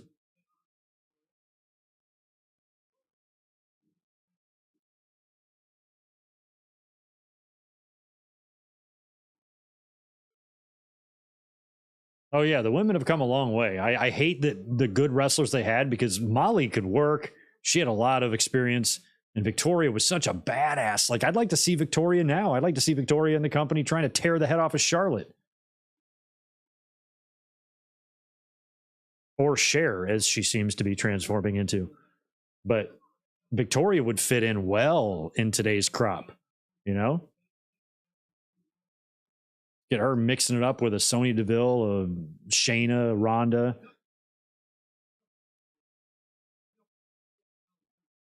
Victoria and Bianca, I think, would have great matches.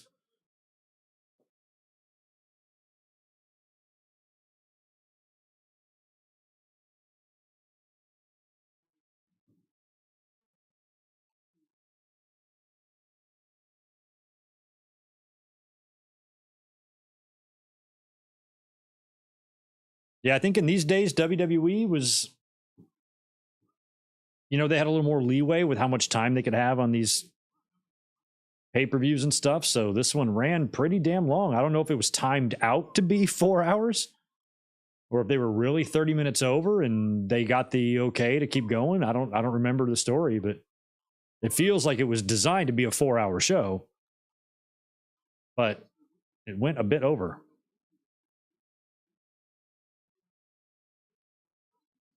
Oh, Bull Nakano for sure.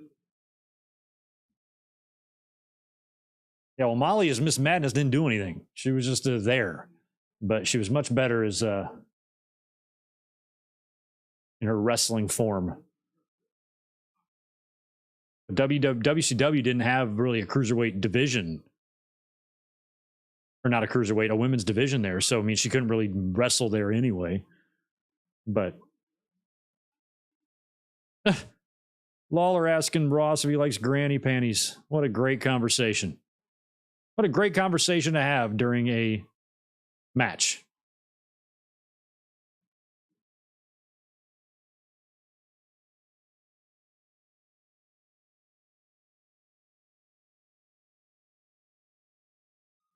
What are your panties of choice? Listen to these two doofuses.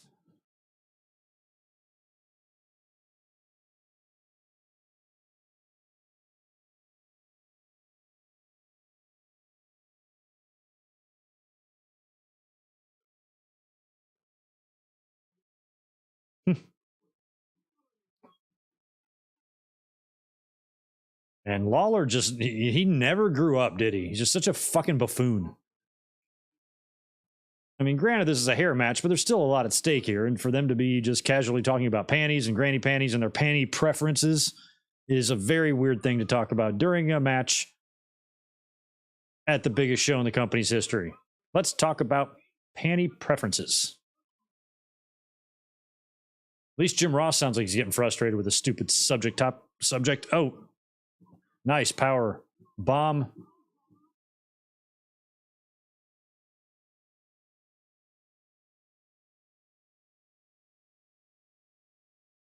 Yeah, and I think another problem I have with Lawler being such a dipshit is that it's not like this is Stacy and Tori in bra and panties right now. This is Molly and Victoria. This is the real deal. This is a match. This is a wrestling match with two wrestlers. So shut the fuck up about panties.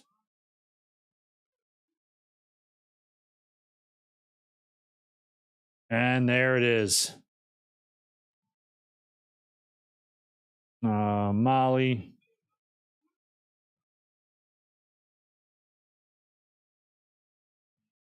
Victoria retains at WrestleMania 20. Very cool.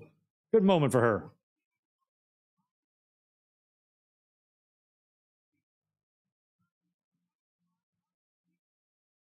Victoria looked so good back then. She's trying to run away.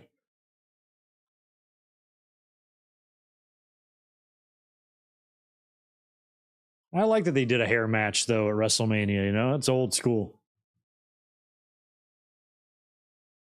Only would have a few. Adonis and Piper. Oh, and after that, I don't think they do one again until this one, and then they do the Vince one. But that wasn't even, that's like the competitor doesn't even get shaved. Oh, no. Oh, no. She didn't actually let her do it? What? Oh, shit. These things never work. It's like, shit. Oh, yeah.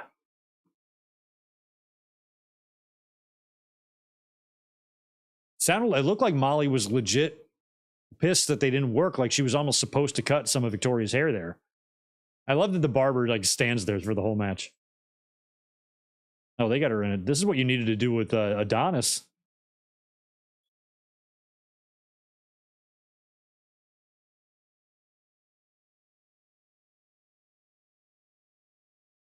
It's restraining chair. See, I'm claustrophobic as hell, so I cannot be restrained like that. I'd be going out of my mind. Oh, there it goes. And that's what they need to start using. That's so nice. They have the nice plastic guard on that thing, so it's not just the blades cutting your scalp to shit like they did to Raven and so many other guys who have tried to have their sweaty heads cut with these things. But it's working on Molly. Oh no, poor Molly. She's got a pretty sweet mullet now, though. Like Molly could rock that. If this was the 80s, she could make that work. You could totally make that work, girl. I mean, don't get me wrong, it needs some work, but you could work with it.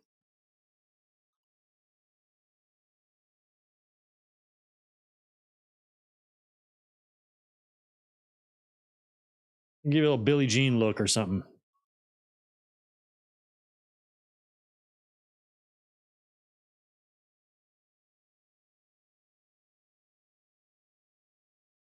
This is one of the better accomplished hair matches, although Molly's got a lot of it. At least they're getting some of it off of her.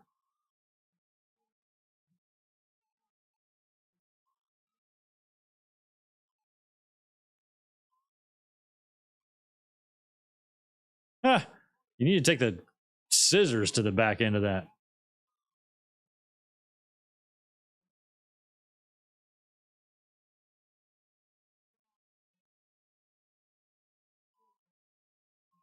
Ah, they're gonna go cut away from the haircut.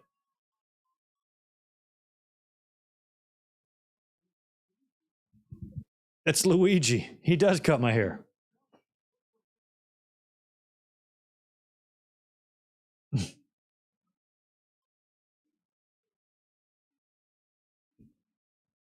All right, Kurt Angle and Eddie. This is going to be so good. I haven't gone back and watched this match in I don't know how long.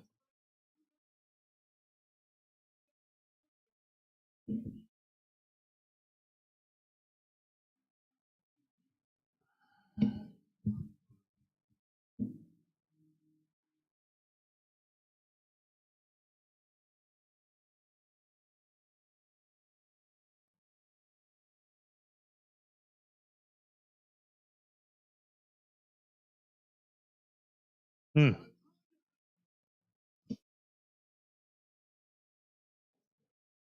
Oh, for crying out loud, Kurt.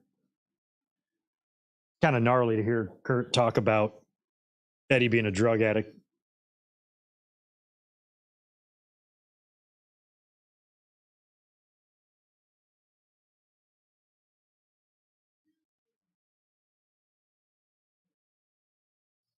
Oh, yeah.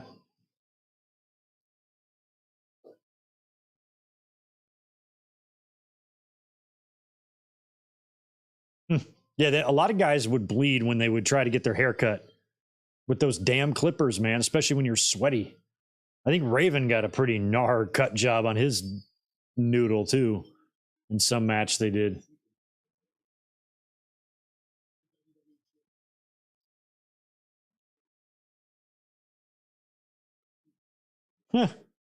Angle, you'd be in the back of one of them cars a time or two in your life. Don't be throwing shade.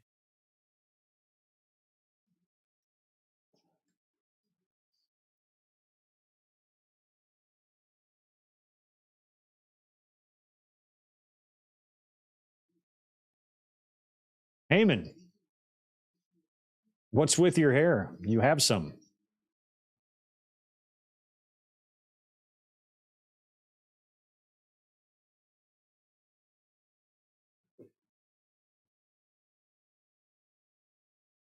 This isn't Eddie's final appearance. He'd work the next year in the opener against Ray.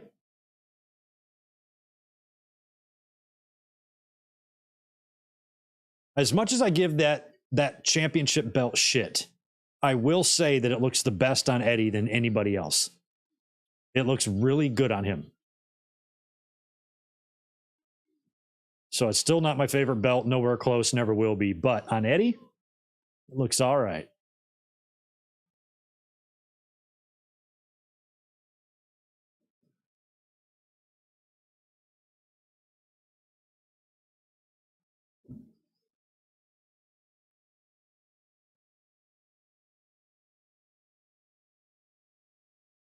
I hate handcuffs in wrestling. If I was a wrestler and I had to do that spot, I would not want to be handcuffed and having to take bumps like that without being able to control myself.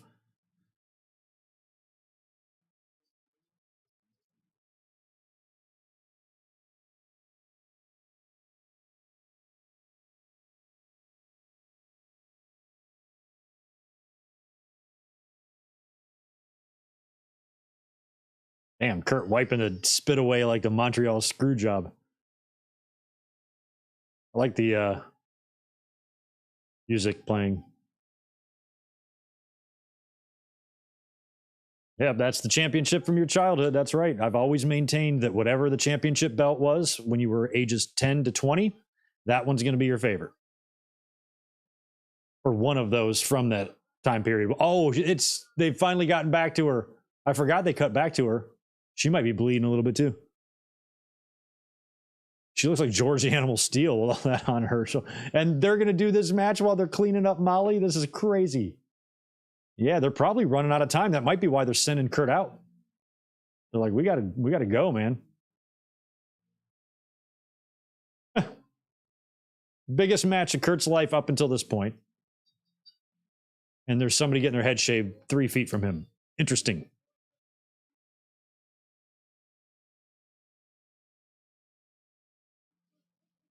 Well, this is nothing but pure beauty. Kurt Angle and Eddie Guerrero in a WrestleMania ring. How can that not be good?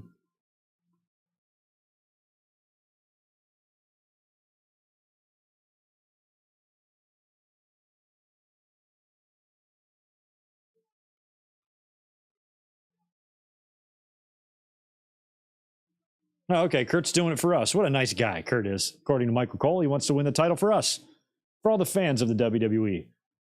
to get rid of that menace, Eddie Guerrero.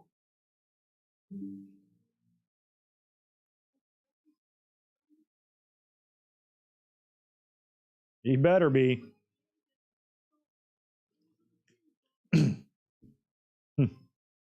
Taz on commentary for this. Taz debuted in this very building and beat Kurt Angle, which is interesting. A mere 4 years earlier. That's all it took for Taz to get behind the commentary booth and to be done with wrestling. All right, here comes Eddie. No room for a lowrider, right? He's got to just. Oh, no, there is. Yes. There's always room for Eddie's lowrider. You make room.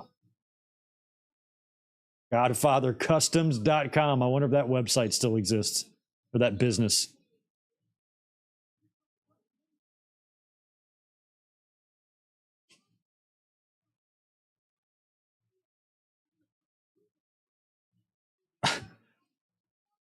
I made the craziest mistake like a few months ago. I was driving late night to get some like late night drive-through food or something. Not even that late, actually. It was like a Sunday evening, maybe at like 8 o'clock at night. And I drive and I pull into the shopping center where I'm going. There's a Target in there and all this other stuff. And the minute I get in there, and I notice there's a lot of people walking around, and I drive in there and some sort of crazy car show is happening. And it's a whole bunch of those Eddie type of low riders, a lot of loud systems and tinted windows and bouncing up and down cars. And there's just gobs of people around and all of the rides. And I have to drive through this and there's no way out. Once I get in, I can't get out. So I have to follow this line of cars that's going, not really a line of cars. It's just me, just this little tiny skinny path to drive through with people walking on each side of my car and all this shit going on. And I'm trying to drive my little Honda, this fucking cracker trying to drive his Honda through this mob of many Latino men and their rides. It was the funniest. I was like almost laughing in the car. I'm like, this is the craziest thing. This would be perfect for a TV show. And I'm kind of like waving at the dudes. I'm like, okay, just let me through. Please don't kill me or anything. But they were all having good times. The cars were bouncing. There was kids everywhere. And it looked like quite the festive event. But I was laughing that I got myself in the middle of it and couldn't get out. And I had to like drive slowly like an idiot through all of these people probably looking at me like, who is this pendejo? And it was awesome. I still laugh. I'm like, how did I do that? I made one wrong turn. I should have seen that there was something going on, but the light was green and I just zipped right in there and then boom. So funny.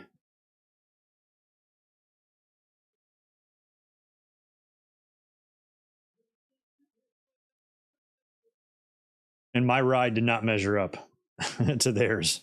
I do have tinted windows though, but my car can't jump up and down.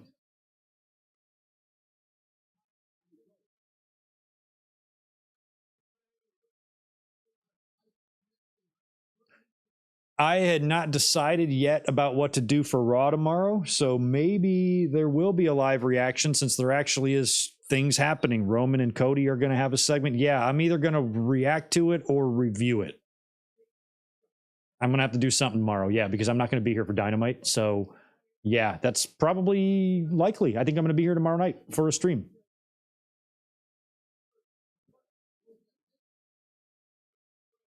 What the hell is tomorrow? Yeah, Monday. I'm going to be a guest on Just Alex's channel next week. I think it's maybe next Monday.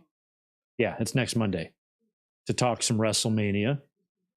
I will have predictions on my channel that week as well. Probably Thursday. And then I leave for Mania Friday. Me and Elizabeth will probably get some decent sleep, wake up in the morning, and head to Los Angeles. I'm ready.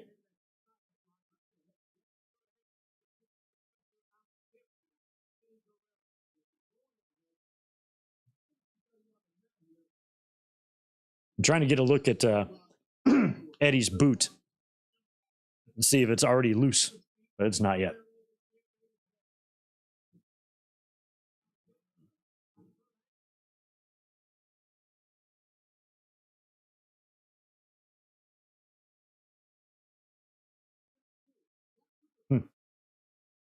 It does sound like there is some pro Kurt people I don't know how you can't be pro Eddie. The dude just won the title.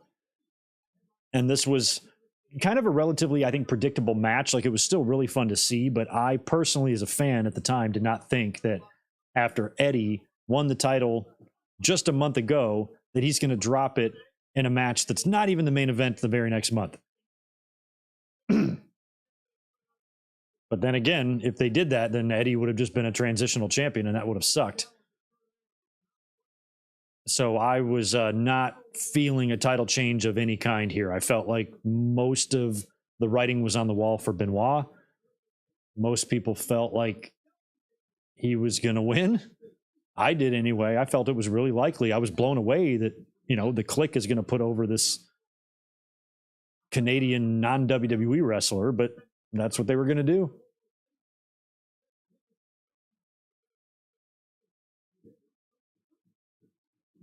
As cool and special as the final moments with Eddie and Benoit were, they weren't that surprising. It really did feel like WWE was really going to do that. I remember being like cracking up. I'm like, I think they're going to go with Benoit. Like, that's awesome. And doing it at this show, no less. It's one thing just to make the decision, okay, let's put the belt on Benoit, but to put the belt on him here. WWE did weird shit back then. Don't you find it a bit odd that the WWE title match is not the main event at WrestleMania 20? You know, essentially the WCW title main evented WWE's big celebratory anniversary WrestleMania show in the Garden. That's weird. But when that belt was on Triple H and that belt was on Raw, that was the A belt.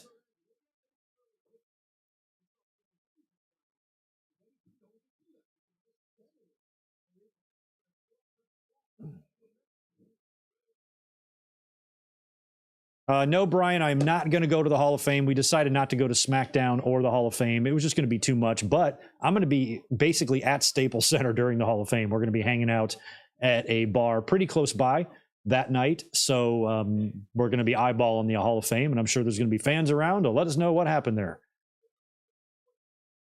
But no, decided not to go. Hang out with some fans Friday night, get back to the hotel, get some sleep, and then do WrestleCon in the morning. And then go to WrestleMania and then repeat the whole process on Sunday.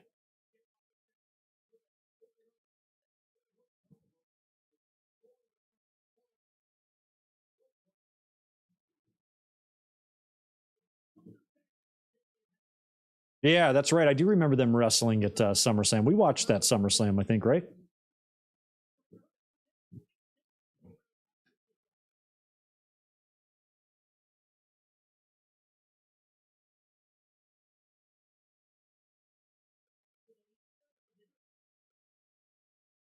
Yeah, they put the WWE logo on the belt, so what does it matter? Yeah, the logo fit perfectly up there. It just blows my mind that they would get rid of a belt that looked that good, you know? Such a good-looking championship belt. Maybe there's still hope. Maybe Triple H, after Cody wins the 2 titles, he comes out on Raw, takes the 2 ugly WWE belts away, and gives him the Winged Eagle and the Big Gold. And says, choose which one you want. We're going to have a tournament for the other one. And Cody's like, well, obviously the Winged Eagle.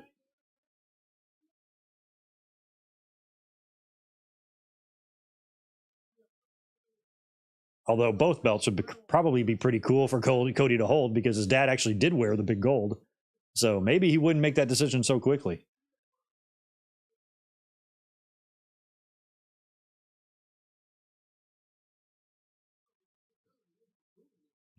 Eddie wearing down Angle here.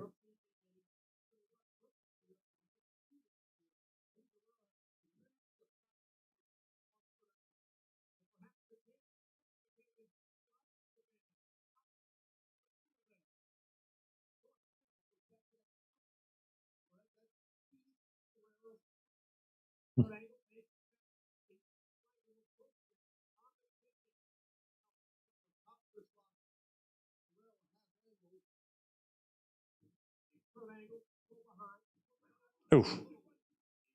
Remind me of what did Angle win the match at SummerSlam? What happened at the SummerSlam 04 match? What happened there? Yeah, Victor, another thing about, like, I know it's just a pipe dream to talk about these things, but bringing back the Big Gold and the Winged Eagle. Think of the how great the fans would feel about that. Like I just think it would be a win-win. There's just like no downside other than not having your big ugly logo front and center. Other than that, I can't think of a fan that would oppose this. I mean, maybe a little kid who doesn't have any idea what those belts are. What are those? Who knows? But they need to shut up. They're kids. They have no vote.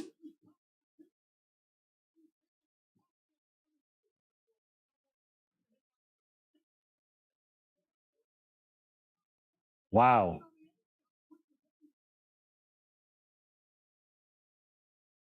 And try to German them off the top? No way.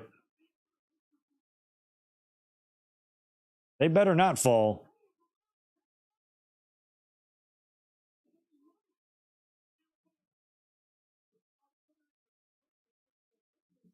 Does anybody know? Is this before or after Eddie and Angle's like backstage scuffle?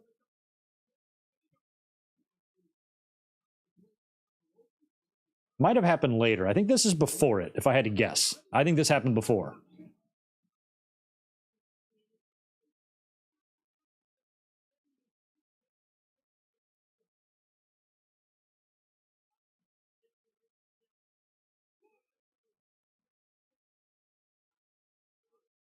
Greg, you're wrong. Kids are smarter than adults. Not the kids that come into my restaurant.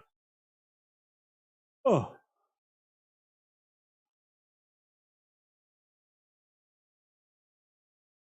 Little gargoyles causing trouble. JJ, appreciate the $5, dude. Cody could make it seem like a difficult choice too, but go with the Winged Eagle, retire the Universal, and the winner of the King of the Ring gets the big gold. Yeah, the King of the Ring. I never even thought about that. I don't know if you tie in a title to the King of the Ring, then you're the king and the champion. That's a bit much, but you do need something big for Saudi Arabia. And if you do separate the titles, you need a way to crown one. It would be weird to try to crown a Universal Champion while simultaneously having a tournament for a fucking crown and a cape. That would make no sense. So you might have to wait, until after the King of the Ring to do something with the belts. I don't know how you do it, but I pitched on the podcast yesterday, just Triple H coming out after Cody's win and with a black bag with the Winged Eagle and say, here, this is yours now. And we need 2 championships. So you're the WWE champion. I'm going to take the Universal from you. We're going to crown a champion over there on SmackDown, and you're the WWE champion on Raw. And congratulations. And since you were the one to bring back the classic IC all those years ago, it's only fitting that you're the one to bring back the Winged Eagle. And Triple H reintroduces that title, and then the Universal maybe gets turned into the big gold. But that's never going to happen. They're never going to do that. They're never going to do it. They would never. Any WWE executive listening to this right now is probably laughing at what a stupid idea that is. It's a stupid idea to them. It's the greatest thing ever for the fans. Oh, what a jawbreaker. Wow.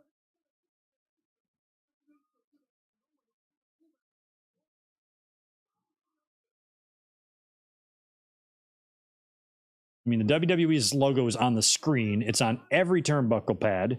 It's on the Tron. It's on the logo on the lower thirds when the wrestlers come out. It's everywhere. Can it just be a little smaller on the belt so you can make the belt a cooler looking design without just the belt being a big ass W? Thing looks like a Gucci purse. Stupid.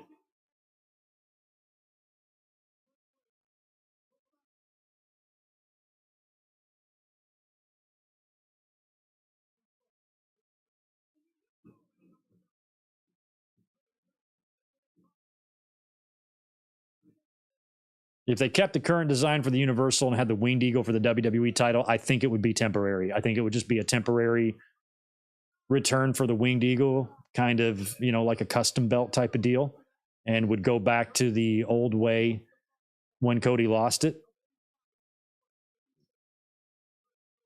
I mean, I think a Winged Eagle title with little Nightmare family logos on the side might look kind of cool.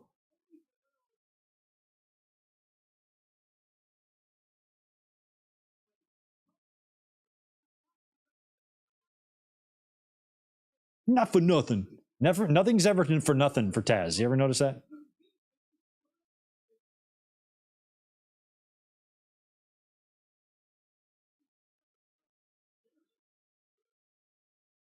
Oh, no. Oh, no. I've lost internet. Oh, no, no, no, no, no. It's okay, guys. If I cut off here for a second, just be cool. I'll catch us all up.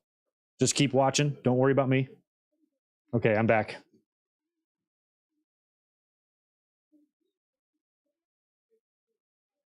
Did I go out on you guys? Did you guys ever lose me? I don't think so. I got my little icon on the bottom of the internet went out. It is raining outside, so.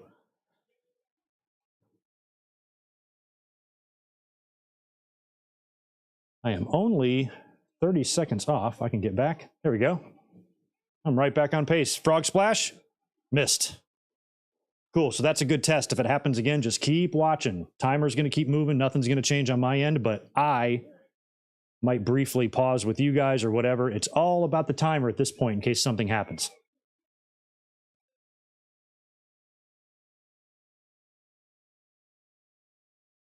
Internet can be a little weird in my area. I can't get any better than what I have. I got the strongest internet. Nothing else is available.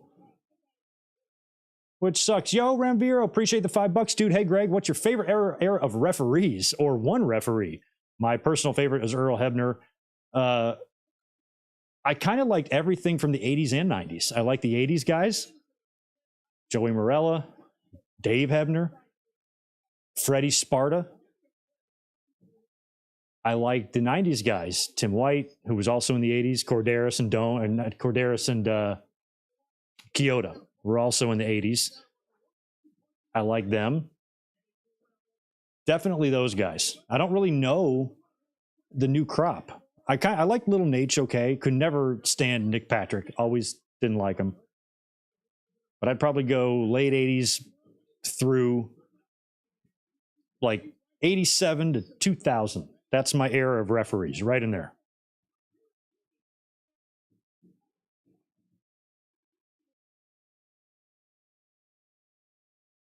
I'm really glad that you guys never lost me. I have two computers running. This computer never said it lost internet. This one did, and it paused my Peacock, which sometimes when that happens, because this happens in the house every now and then, it does sometimes happen again, but it's always like super temporary. This is separate from the other bullshit connection issues we've had before. The internet has always been weird here. I have Spectrum. But AT&T's not available. Nothing really, really good. I just had to take what I could get. But it's been mostly reliable. But when you're live as often as I am several times a week, every now and then you're going to have an issue.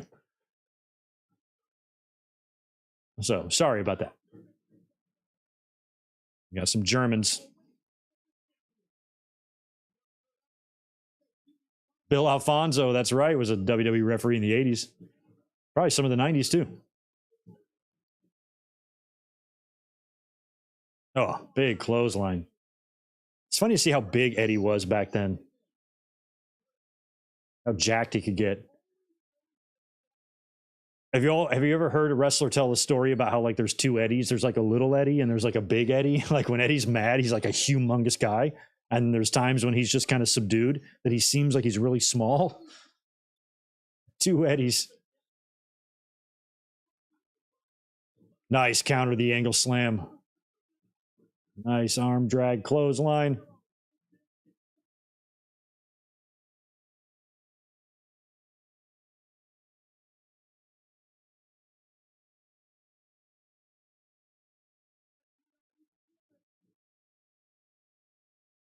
Yeah, three amigos.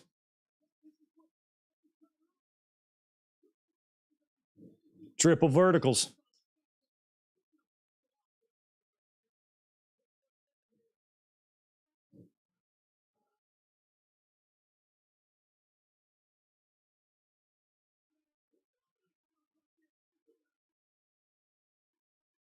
Come on, Eddie. Is this where he does? No, I was like about to say, this isn't the boot spot yet, is it? Ooh. Yo, Zach, check out Bub and Tito. I got to change me. I got to remove me and put something else up there.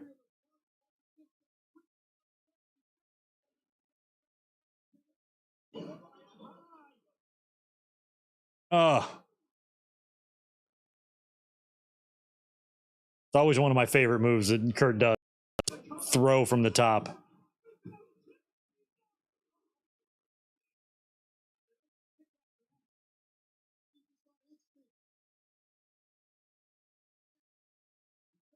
When was Whippleman a ref? He was a ref in the 90s, I think. I forgot he was reffing a little bit. They made use of him. They were always just putting him to work. They probably realized he had no real duties at the time.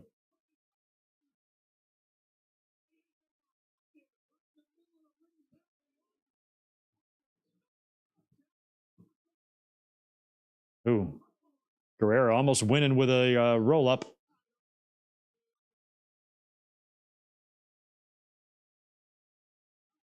It was a flat German, but man, that was a thud of a bump by Eddie.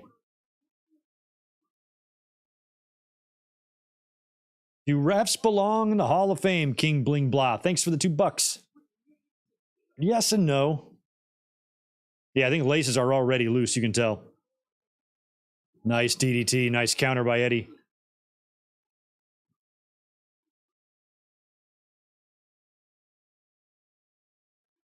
Oh, he's going for Froggy already.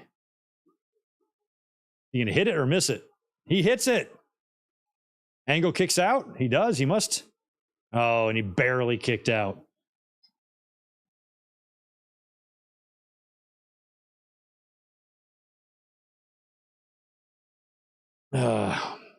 Shoulders up. Only two, says referee Nick Patrick.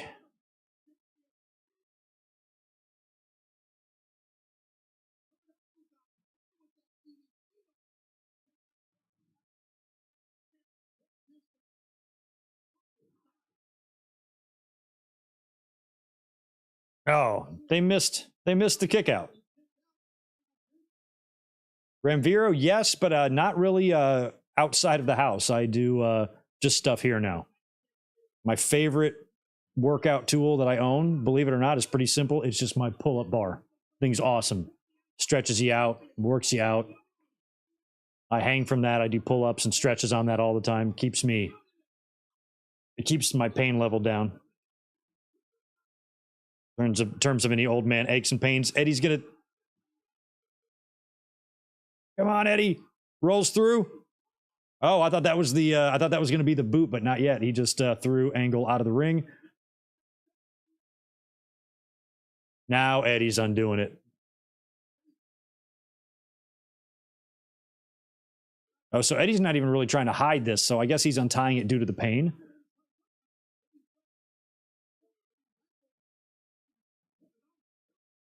It's probably both.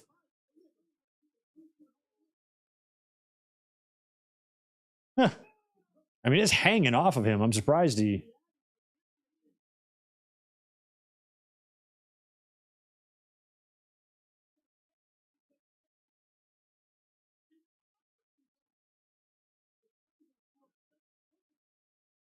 Eddie's got it.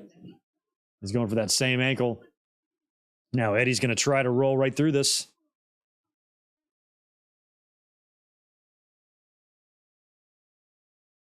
Angle was pulling pretty hard on the belt or on the boot. Ooh, I like the snap small package, and damn, what a screwy ass finish, man. Eddie's feet were all in the ropes. Well, that's Eddie. He cheated and he stole.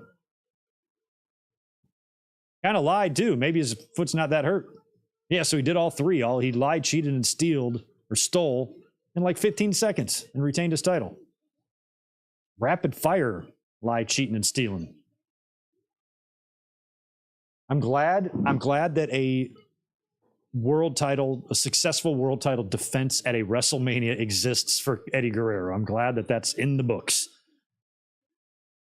It's a crime that this dude's one and only title run was like 4 months.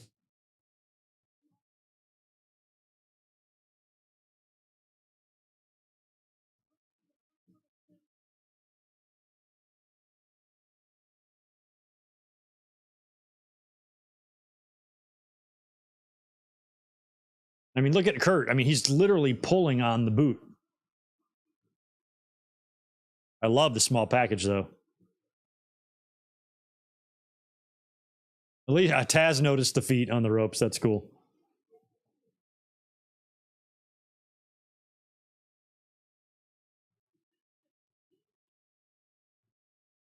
King and JR, what do you guys think of that?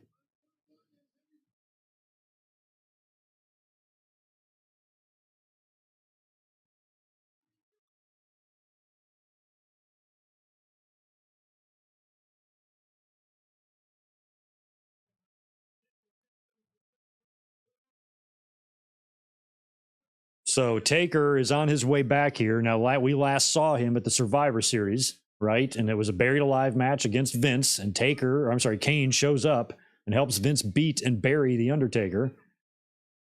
And then he starts growing that hair out as quickly as he can.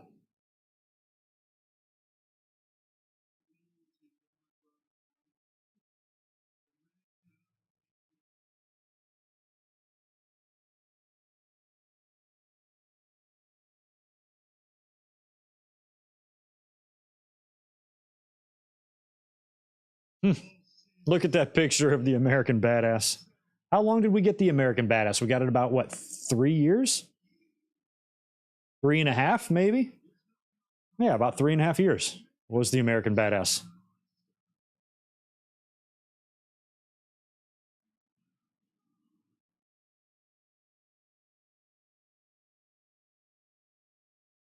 I remember being pretty happy when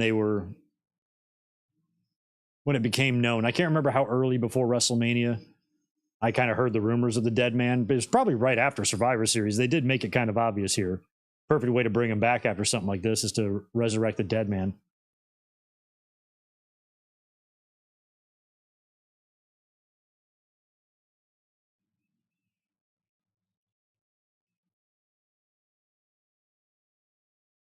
Yeah, that's right. So Undertaker, I kind of think, haunted him a bit, right? We watched the Kane biography on A&E last week. I meant to bring it up on the podcast and I forgot. Am I the only one who doesn't like his wife? She felt like she was quite the obstacle for him and was unappreciative of his hard work and judgmental and demanding. And I think that's fucked up, man. Elizabeth watched it with me. She agreed. I wasn't imagining it, but watch the Kane A&E and listen to some of the things his wife says. She's awful. I wanted to be like, let me ask you something. What do you do? I'm no Kane fan. I think he's a fucking idiot now. But I just think he does not have a good one there.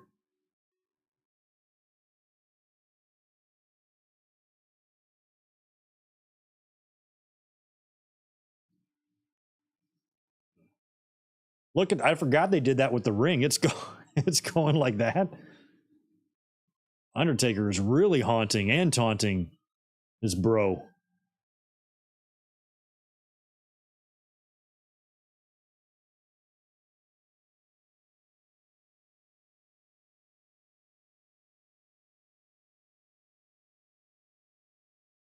That marriage didn't last at all. If you're talking about Kane, they're still together. She was on the biography. They're happily married. I just think she's a little bit unreasonable, and I was kind of surprised by some of the things she was saying. Didn't come off as supportive as someone should be who's been with you that long.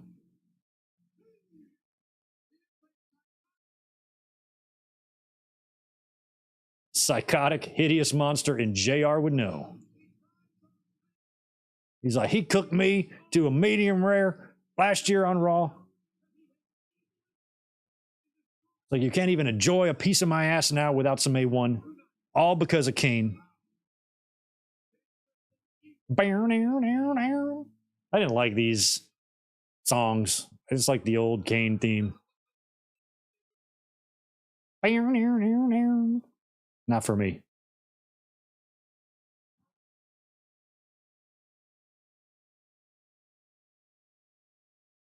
Yeah, I definitely think unmasking Kane was a mistake. I didn't like. Oh, and Paul Bearer is back. I forgot. Paul Bearer can never decide whose team he wants to be on. Look at the size of Paul. Jeez. He's massive.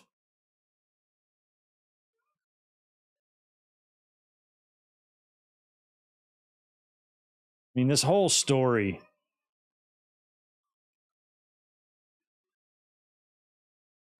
I mean, it's WWE's greatest story, but it's also a story just loaded with fucking flaws. And that's the case with any franchise and stuff. There's plot holes and stuff all over the place in every show and movie you'll probably ever watch.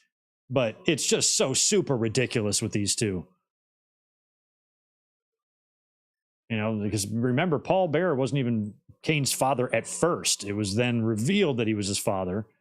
And then they brought the caskets of the dead parents and the remains on Raw, and Undertaker got choke slammed into the bones of his father. And then after all that shit that Paul Bearer did, then he somehow comes back and reunites with Undertaker to go against Kane. Why?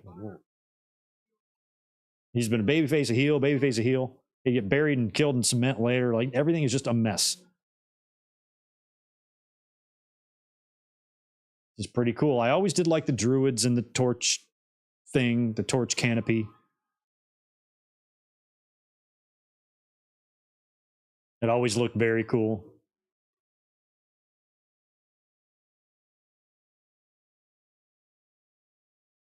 You better lift those things up a little higher because Undertaker's going to burn his.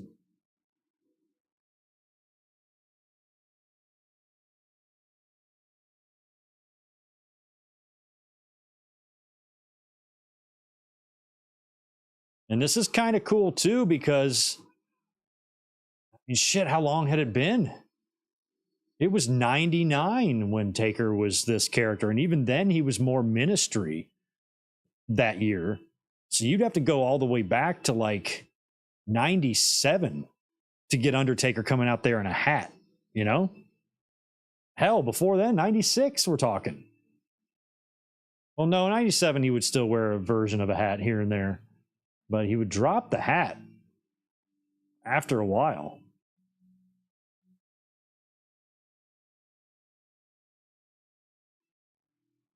Kane's mad. Like, what did you think was going to happen, Kane?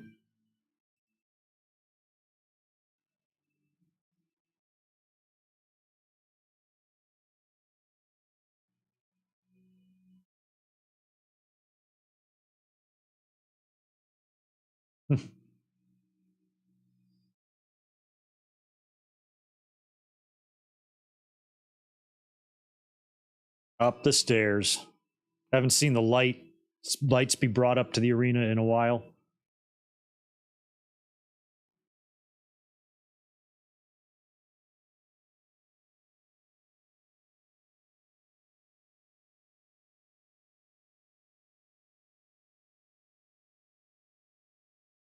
Who are the Druids? Is that what you asked? Deshaun, appreciate the $2. Who are the Druids? They were the Mexicools. They were the ones under the cloaks. I have no idea. I have no idea who the Druids were. I always assumed they were extras, but there was always a million Druids, all different years and time periods in WWE. So I never thought the Druids were anything other than just extras or developmental talent. Like usual with any extra security guard, same thing.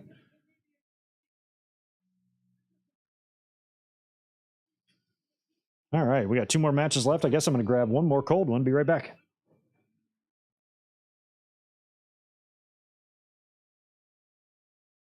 You know what's interesting that I just thought of? Next week's watch along, we're going to be watching this match again, but it's going to be the first time they wrestle.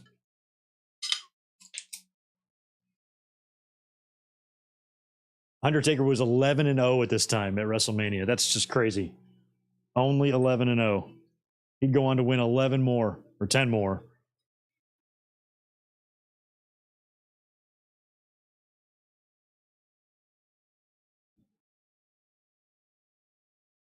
He would win 10 more Manias after that. Kane, Orton, Henry, Batista, Edge, Shawn,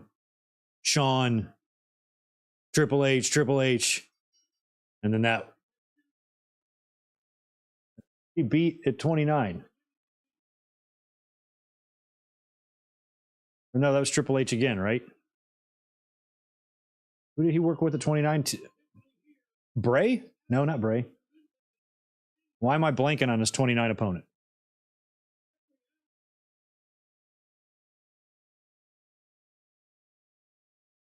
You're not real.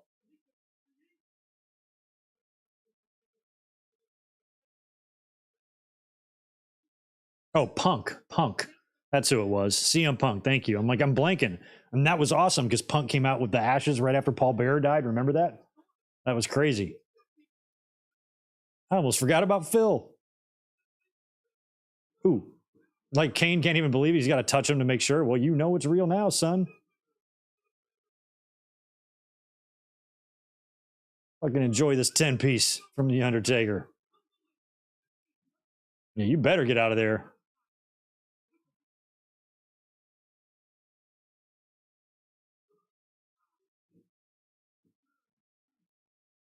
Undertaker did really well with the transition from dead man to badass and then badass to dead man, because both times he didn't make like the full-blown transition. Like even with the badass, he still had the trench coat and he still had the very dark look to him. It wasn't like a completely different character. There was shades of who he was. And then here, now that he's back as the dead man, he's kind of got the badass pants on. He's still wearing that from the previous gimmick, but bringing the jacket and the hat back from the dead man gimmick. So it's kind of like they bled into each other, which is kind of cool. They're still different characters, but each time the transition was made, nods and references were made to the previous version. So I think that's cool.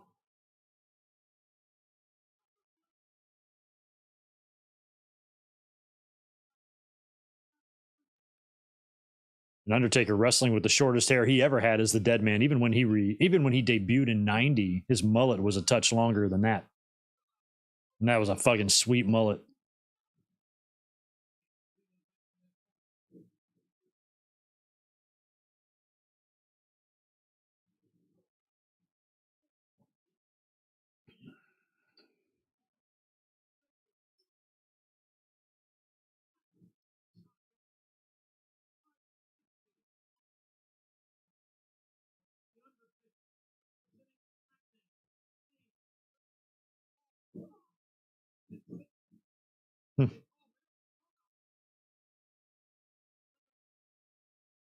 Oh, that was really, I don't think Kane had his positioning down there. I think he was supposed to clothesline Taker on the top rope, but they were not close enough to it. Didn't look that good. Yeah, Regina, Taker worked IRS and like the Rumble that year. And all those years later, he'd go on to work with his son. Crazy.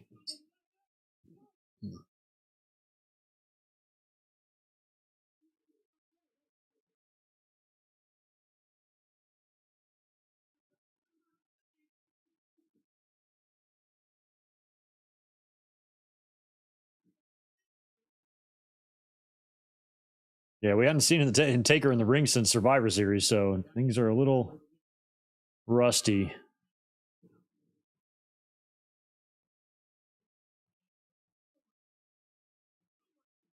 Taker had so many amazing WrestleMania matches and so many other ones that were shit.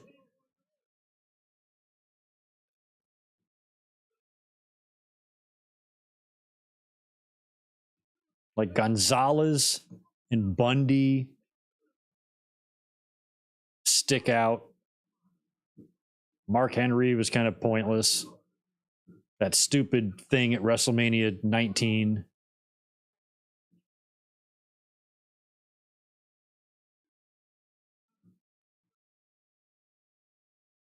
Snuka match was just an enhancement match. He was new.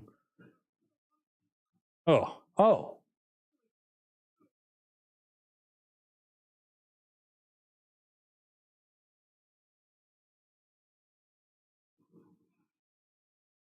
That's a little better. That's a better sequence, guys.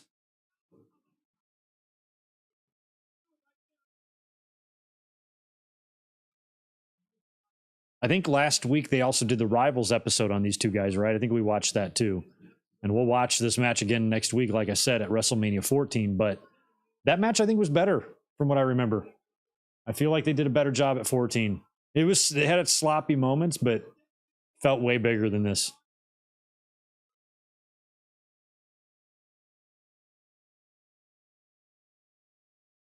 Oh, Taker got caught on old school.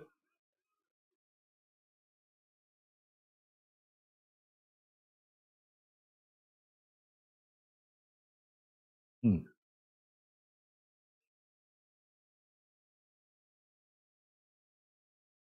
Oh yeah, I forgot he worked with Sid too. Yeah, that one wasn't great, but I don't think it's one of his worst. But yeah, not on the best list either, AJ. But he won the title, and so that's memorable. Ugh.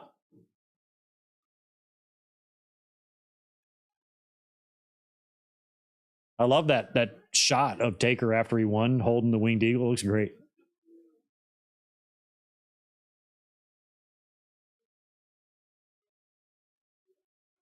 Ben, how long is left on this pay-per-view? Well, let me look. It looks like we are down to our final 6 hours and 34 minutes. 6.5 hours left. And we'll be wrapping this up. So we're almost there.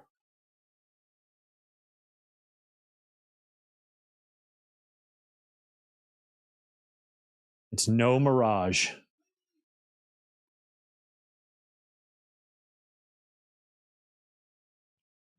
Undertaker's soup bones.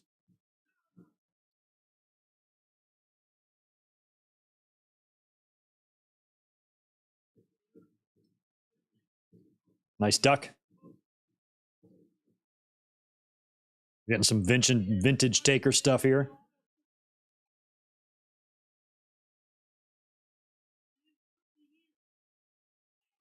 I guess the night is over for Cole and Taz, right? The main event's a Raw main event, I believe.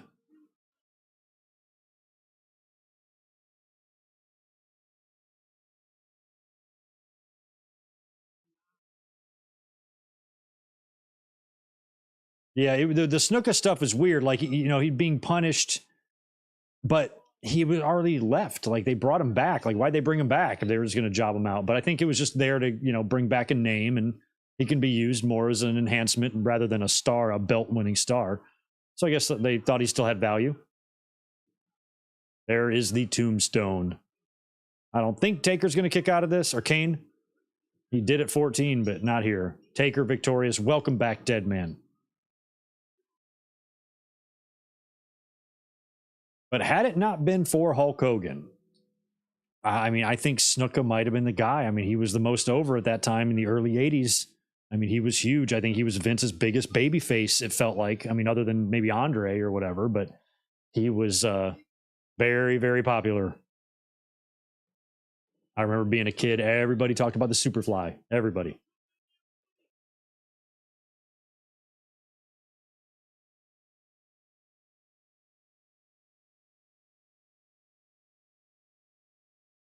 All the way to the outskirts of hell. Kane has been tombstoned to hell. Now, Taker would then head to SmackDown, where he would stay. And then the Brothers of Destruction would be on again, off again enemies here again, right? They'd eventually get back together and probably feud one more time before this is all over.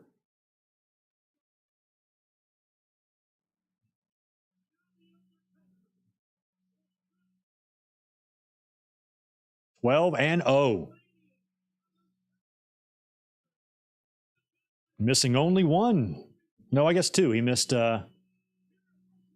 WrestleMania 10 and he missed WrestleMania 16.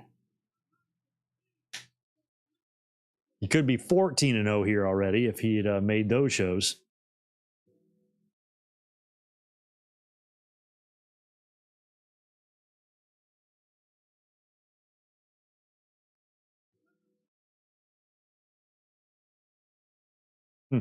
Well, a hot dog cart right outside the garden. I want one.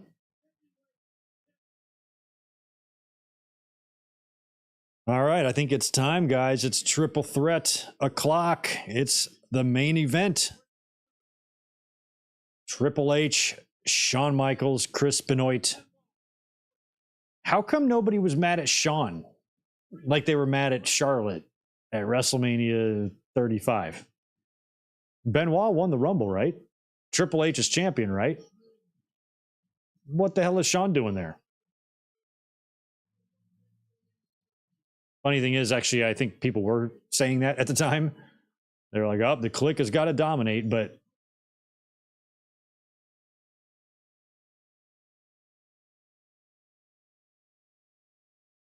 oh yeah, they're using the outcome of that match. I've done a review of that show.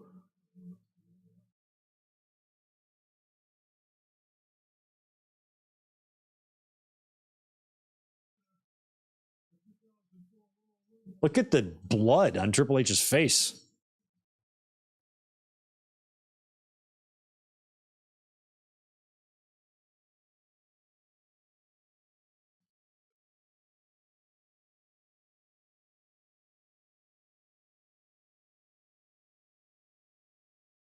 Yeah, I mean, the way Benoit won and stuff, it just really felt like he was going to do it.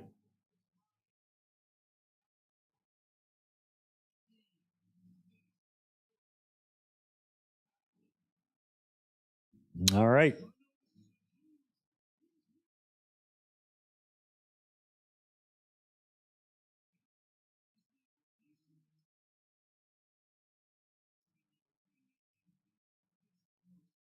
That was such a good spot, that hitting that super kick and the way they both fell like that.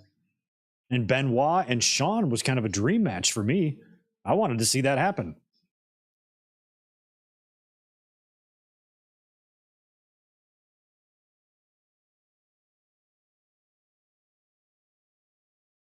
Oh, what a super kick. Sean signed the contract. Is that how contracts work? If somebody's buying a house and they're about to sign their name, I can't break into that office, kick his ass, and then sign my name to the contract, and then I own the house, right?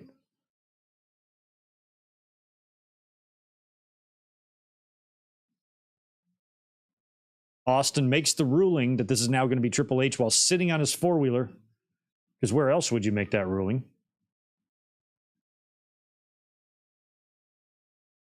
The old classic mid-2000s hard rock themes to every damn pay-per-view in WWE. Whoever was in charge of this stuff really liked this type of music.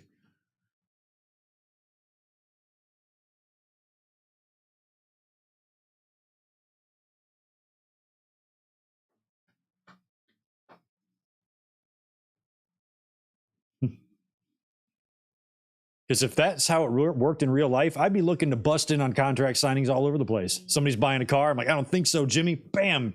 Judas effect. I write it down. That's my Porsche now. Oh my God, I'd be out hunting for motherfuckers. That'd be great. You got a contract, you better keep it away from me.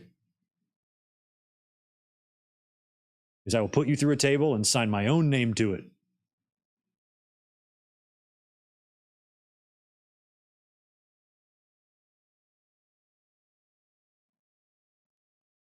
Oh, is this Drowning Pool?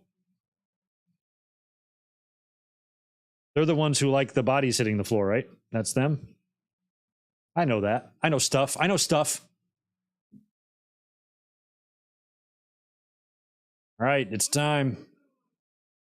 It is the triple threats times. Man, I haven't seen this match in a long time, and it must go a solid 30 here, because after entrances, we're going to have 30 minutes left in the show.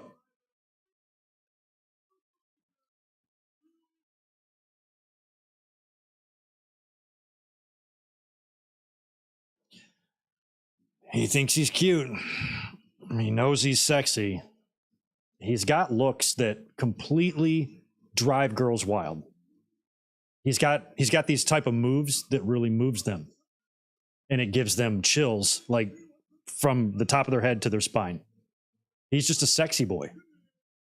Now, don't get me wrong. He's not your boy toy. He's just a sexy boy. And just to reiterate, not your boy toy. Like, he'll make them totally hot. He'll make them like extremely weak. And their knees will get weak whenever Sean is in the building.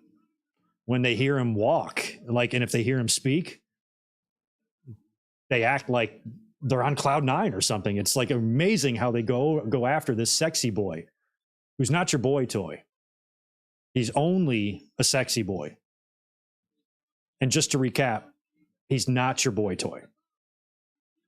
All right, here comes Benoit.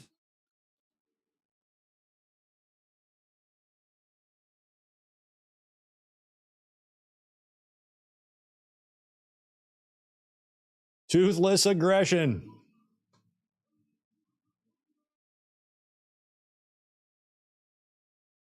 And wow, I loved Howard's introduction of Benoit.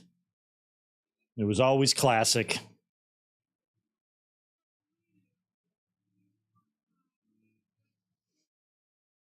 I just talked to, who the fuck did I talk to? I said to somebody on Twitter today about Benoit's old theme. Like, I like this WCW theme. It was cool.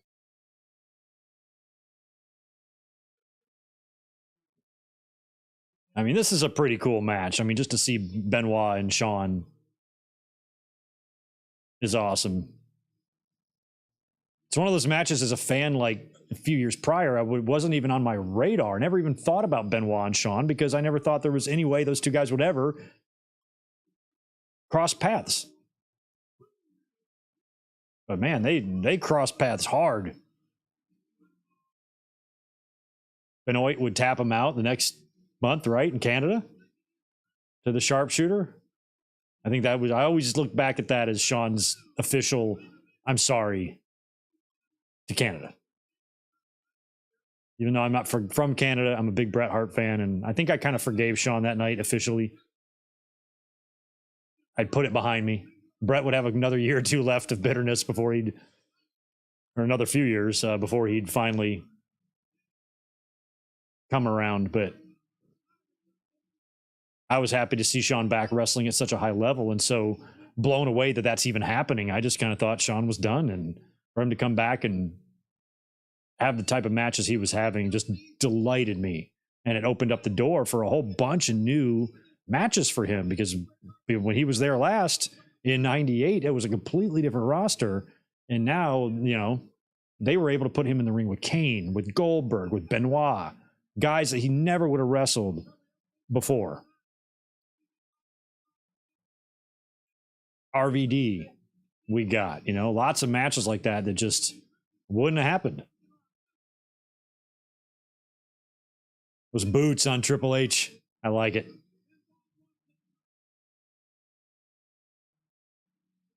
Yeah, Shawn and Benoit had worked too, Barry. Yeah, I should have said that. I do know that they had worked more than just this match, but it was just cool that they were in the same circles, in the same, you know, feuding with the same guys and could have matches against each other. It was just cool to see the two of them in the ring.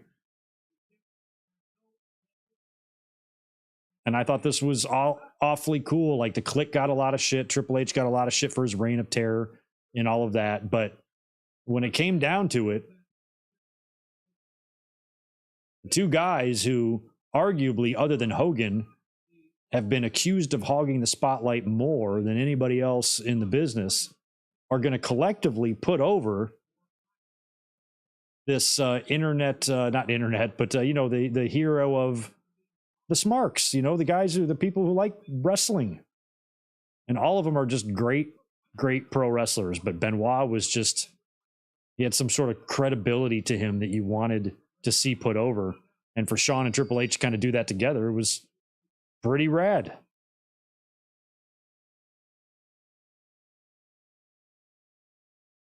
Here we go. Shawn's going right after Triple H. It's almost like they want Benoit out of there.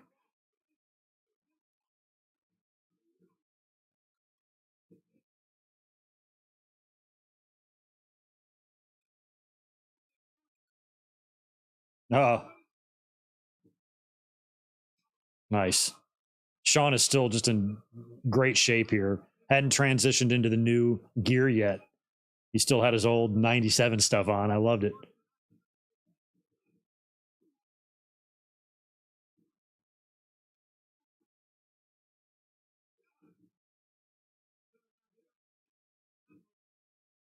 You know, it's a shame that when Shawn came back, his intent was just to come back for one match, because I guess that's why he wanted to work with Triple H, to come back and do one thing. But how cool. Oh, wow, that bridge. He came up, went down, came back up. Unreal strength. But like, how cool would it have been if Shawn just would have like announced a return and maybe done it on a different brand than Triple H or something, or maybe even on the same brand, but just announced a return match at SummerSlam. He's back. He's coming back in the ring. You put somebody in the ring with him. He beats him. They have a great match, whatever. And you got to remember, last time Shawn was around, Triple H was a much different person, and now he's on top, and he's the king of the WWE. And if these guys run into each other, that would be an interesting way to kickstart their issue. If finally Shawn comes face to face with his old lackey, who is now got the keys to this place, and it would be an interesting dynamic. But they just got right to it. You know, Shawn came back, boom, in the ring with Hunter at SummerSlam. But I think you could have almost like waited a little bit and had the fans wonder, like, hey, when are Shawn and Triple H gonna run into each other or something? It might have been a fun way to do it. But I think part of the reason Hunter was the opponent is because Shawn thought it would be his only match, but that would not be the case.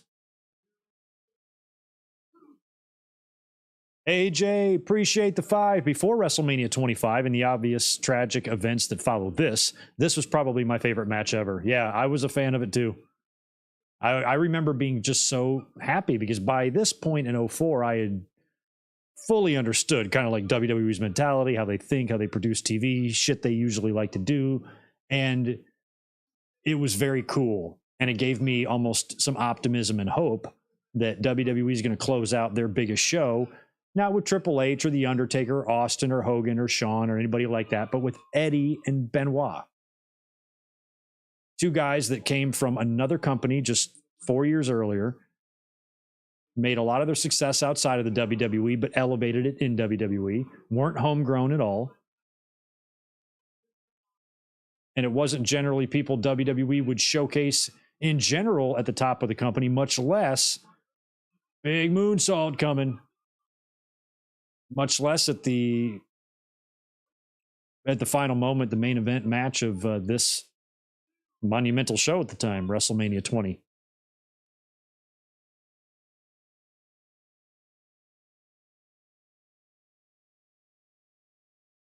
We are now 4 hours and 2 minutes in. I have never on this stream had a timer go this high before. This is crazy. What a long show.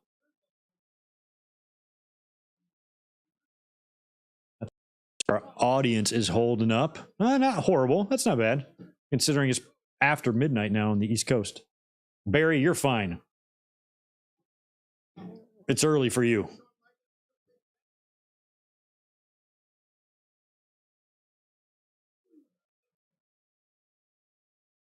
Yeah, Shawn barely worked in 02. He just worked those like 3 matches near the end of the year. Ooh. But they tried to get some done right away. Once Shawn won that belt, I think one of the first people they put him in the ring with was RVD. Like, well, let's get this one done, you know, in case we don't have Shawn forever. And then the next one they would do would be Jericho. They'd get that one done. And then they do Benoit. And then after that, we do Angle. So Shawn was able to get to everybody. He just didn't get to The Rock and he didn't get to Eddie.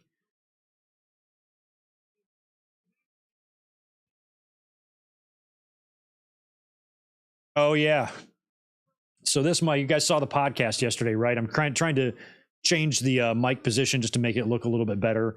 I'm trying to still work on some mic settings that I'm still not totally happy with here on the stream that I'm trying to fix. That I haven't been able to find the right settings. So last night, as I'm fucking around with everything, I'm kind of changing the position of my boom arm. I'm like, let's see if this works for the watch along. I leave my micro USB plugged in, and as I turn the boom arm, I rip it completely out of the socket. And I've been meaning to upgrade to an XLR connection and just get a mixer. I just need to bite the bullet and do that. It's not very expensive to do. It's just something else to learn, something else to fucking plug in. And I've never really needed it because, you know, you just need it's just a good microphone. You just need a good quality mic is all you really need. But an XLR connection is much more strong. It's much more stable. If you move the mic a lot, you can't rip something out. And so I looked at the mic and I ripped out the complete USB connection inside of it. Broke it basically. And I'm like, what the hell am I going to do now? This is at 1 o'clock in the morning. And I'm like, well, I got my old mic. I could just hook that up for the watch along. No big deal. But for the heck of it, I went on Amazon and searched the same mic at 1 o'clock in the morning, and it said it could have it delivered between 7 and 11 a.m. in the morning. So I ordered it at 1 in the morning, went to sleep, heard the doorbell ring at like 9 a.m. in my head, and it was there waiting for me at the doorstep when I woke up, brought it up here, plugged it in, boom, bada bing, bada boom. I'm just pissed that I had to drop the extra money on a mic. It's just I knew I was streaming today and I needed something. So I've got another upgrade coming, a better windscreen, and I think I'm going to finally update and connect this one better because these USB ports are flimsy, and if you give this thing a good jerk or a good yank, you could damage it. So I'm going to try to send the other one back if I can and figure something out there. I'll try to get refunded somehow, but I just went ahead and spent the money to get the new one because I wanted to make sure we were good to go for this watch along tonight.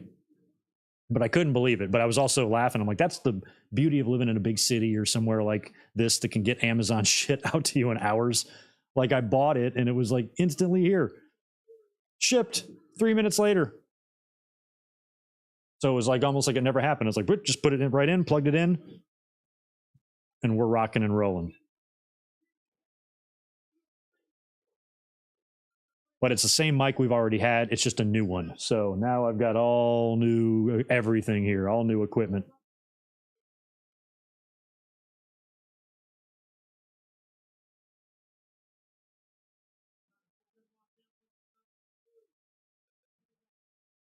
Oh, got crotched by Sean. Glad Earl is the one doing this.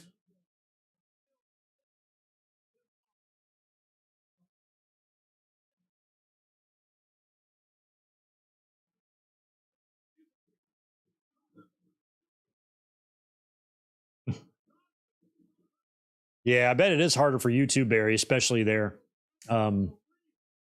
If I ever retire back on the East Coast or something and go back to a small town or something near the coast or in the Carolinas or something, if I ever choose to do that, I'm going to have to remember that I'm not going to have the Amazon convenience that I have here because I've used it a couple times where I've needed something in a pinch. I'm like, I should check Amazon. It could probably be here in just a matter of hours. And it usually is. But the microphone, I did not think would be able to get here that quick.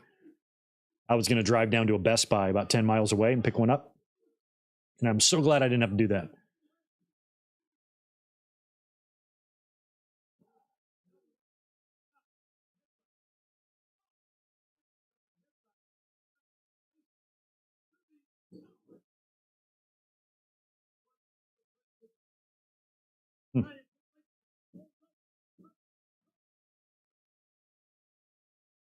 WrestleMania 22 next, maybe Jay, but next week we've already got WrestleMania 14 booked because it won a poll, and then after that we're out of Sundays.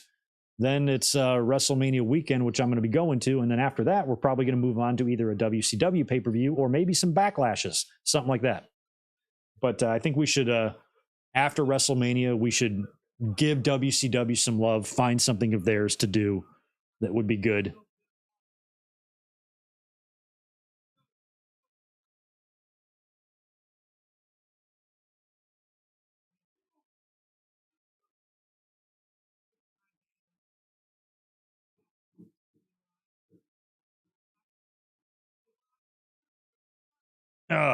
Wow.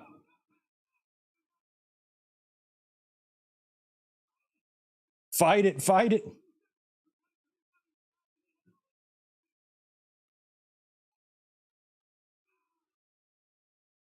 Right, he's got the crossface on Triple H already, but we are not even close to the end of this match.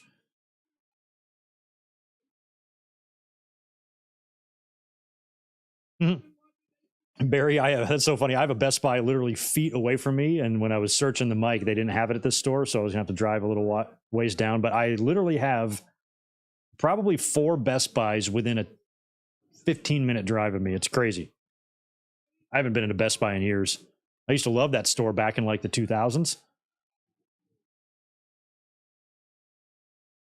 I used to buy all my shit from there, but not anymore.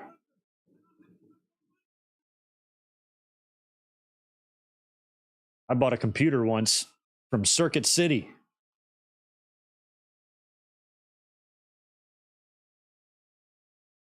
It was a compact Presario. I downloaded music on Napster off it. Headbutt. Wow, so cool to see Benoit hit that headbutt on Sean.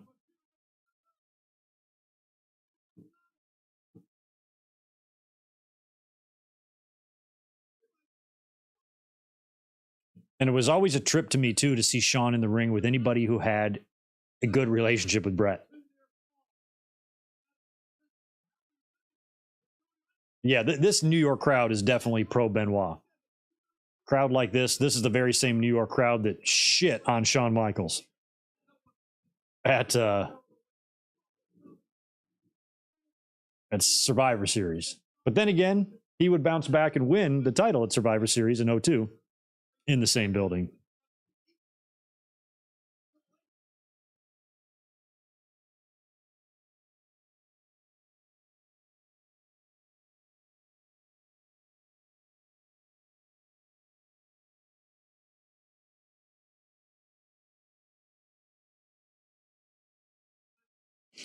Damn, you got 8 Subways there, Barry? Damn. Get yourself a spam sub. Yeah, I don't know. I wonder why Subway thrives there. That's crazy. I got a Subway near me, too.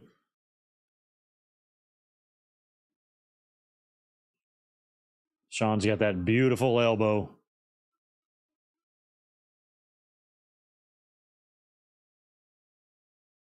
I did not see which way Chris went.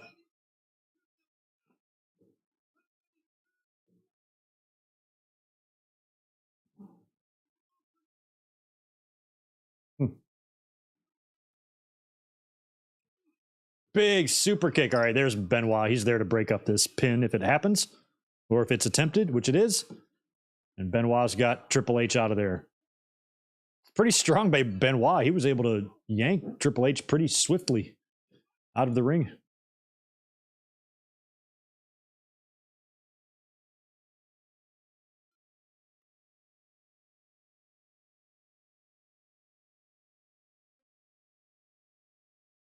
That's good. I'm glad a lot of people are into WrestleMania 14.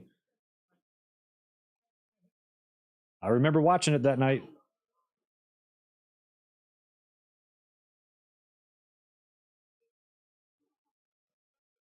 I had a small TV. I didn't have my big screen yet. King of the Ring 98 was my first pay-per-view when I bought one of those big 50-inch rolling TVs. But WrestleMania 14, I watched on a little like 22-inch Magnavox or something. Crazy. It's no bigger than the monitor I'm watching WrestleMania 20 on right now.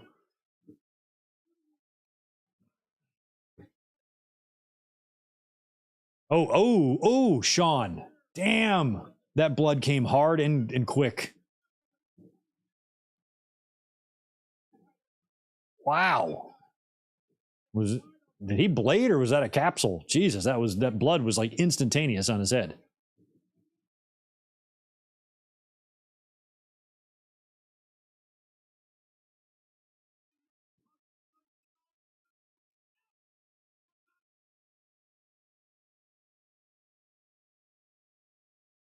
Yeah, that blood running on Benoit's, that would happen in the finish, I think, right? It's one of my favorite visuals in WrestleMania history.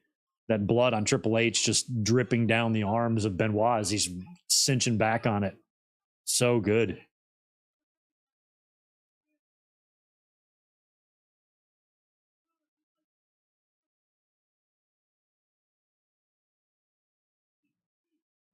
He's bleeding profusely.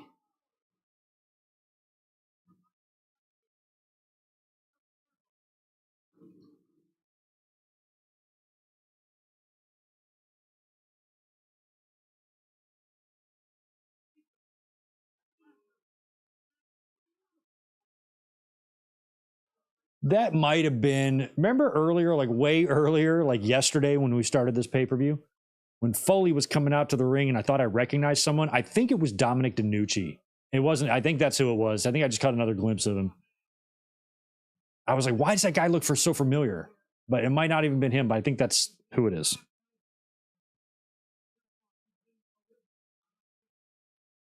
Unless he was dead. I don't know when he died. I don't remember.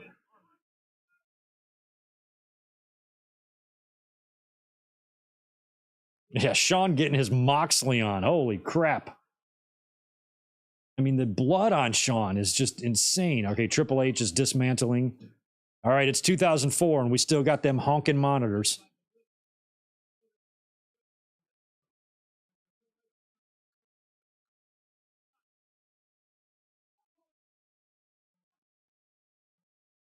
I love that the Spanish guys are in the middle and not on the end.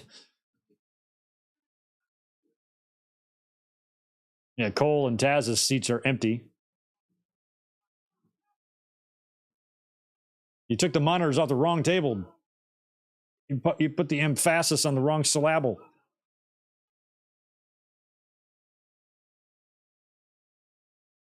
Get those monitors out of there. Thank you, Triple H. Jesus.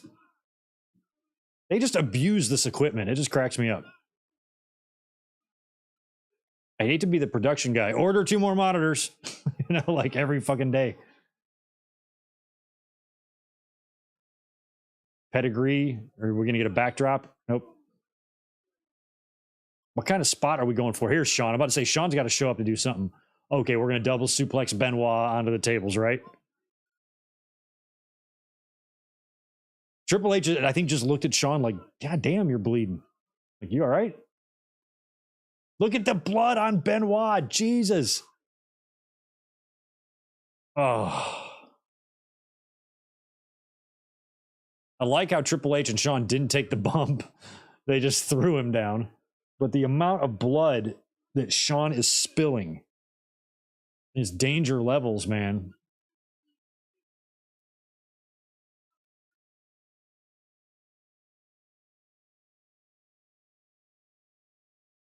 Sean's hair, oh my God, look at the blood dripping. Sean's got that like bald patch there and it makes his hair do weird things, especially when it's wet and bloody.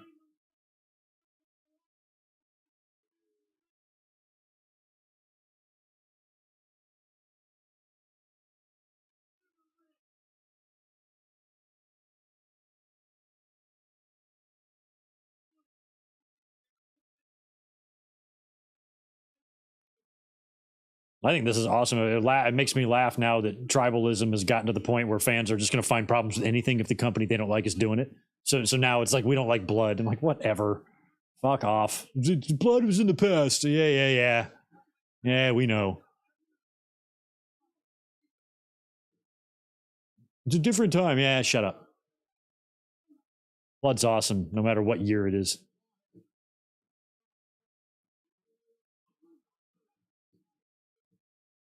Damn, took out a cameraman. We got upside down guy. Check on him. An EMT? You don't need an EMT. He's not dying. You need an EMT for Sean, not for Benoit. You got Sean who's losing his body weight in blood, and Jim Ross like, we better get some help out here for Benoit. Jim Ross. Oh, Earl probably just caught blood in the face. That's nice. Look at his face. Now Triple H is busted open. This is like a literal bloodbath.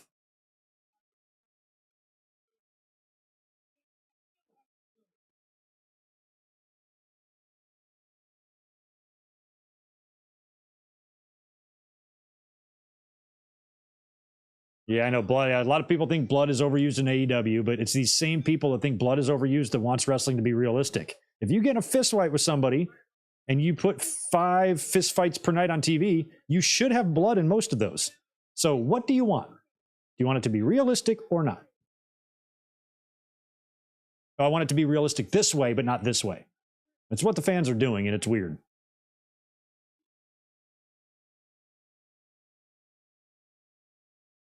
God, it's like Triple H is like, oh yeah, Sean, I can do better than that. I mean, he's gushing blood. 1, 2, Benoit, finally.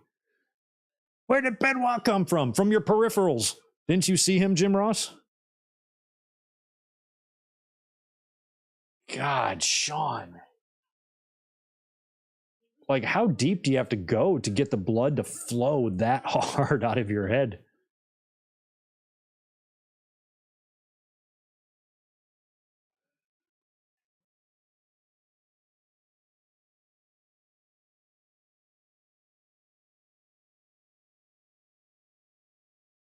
It's like Triple H is trying to get his blood to flow out more.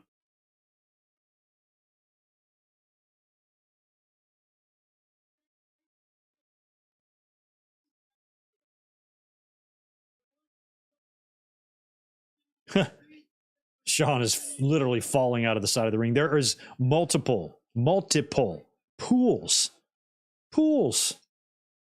of the Crimson in that ring. Like if you land in one, it's going to splatter like Gallagher's watermelon on the front row of the audience. Oh, sharpshooter. Sharpie. Fight him. Triple H is fighting it. He's got it. He's got it. Triple H is fighting hard.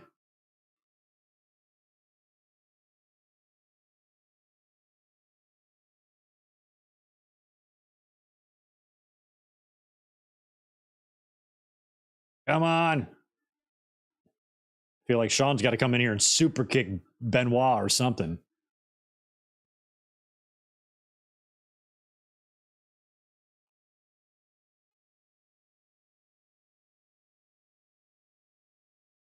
Drags him away. I love the drag away.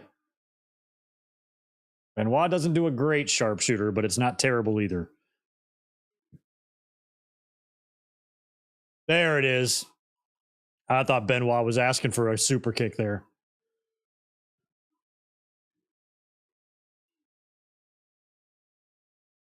I like Benoit's the only one not bleeding.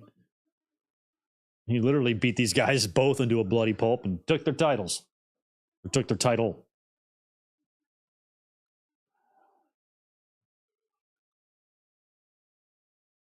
Oh.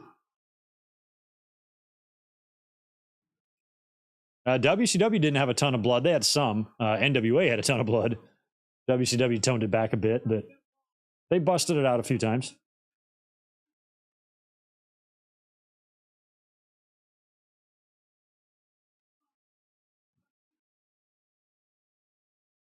There we go.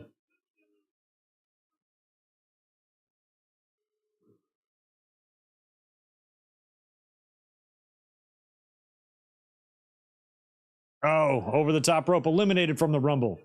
So Sean's all the way out now. That might be enough to have Sean permanently gone. Is this going to be the finish? Pedigree. Feel like we're going to get a reversal. Nope. Yep, reversal. He's got it. And there it is.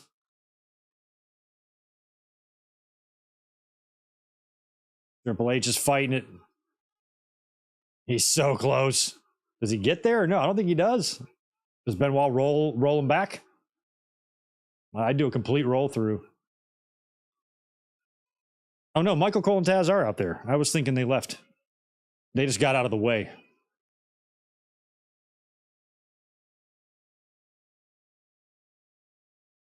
Come on, nope.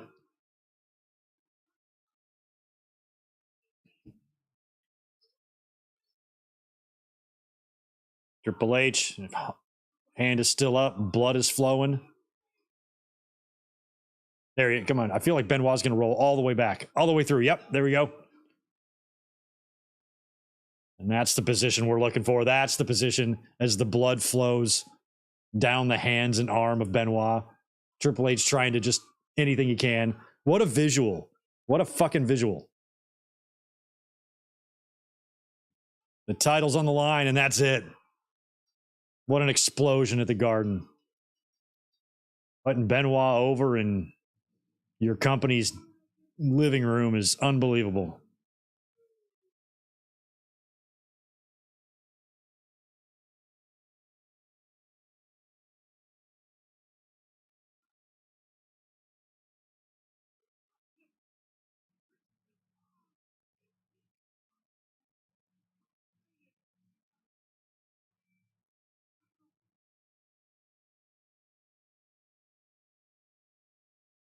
Such a shame.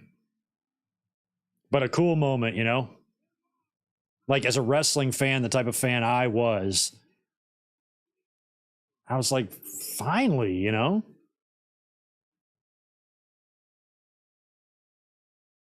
Jim Ross is just working out there, man.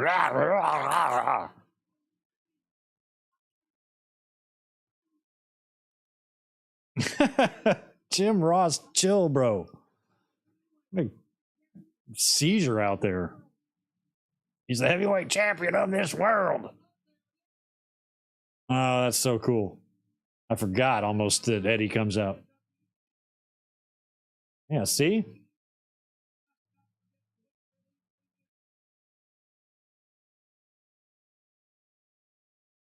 I was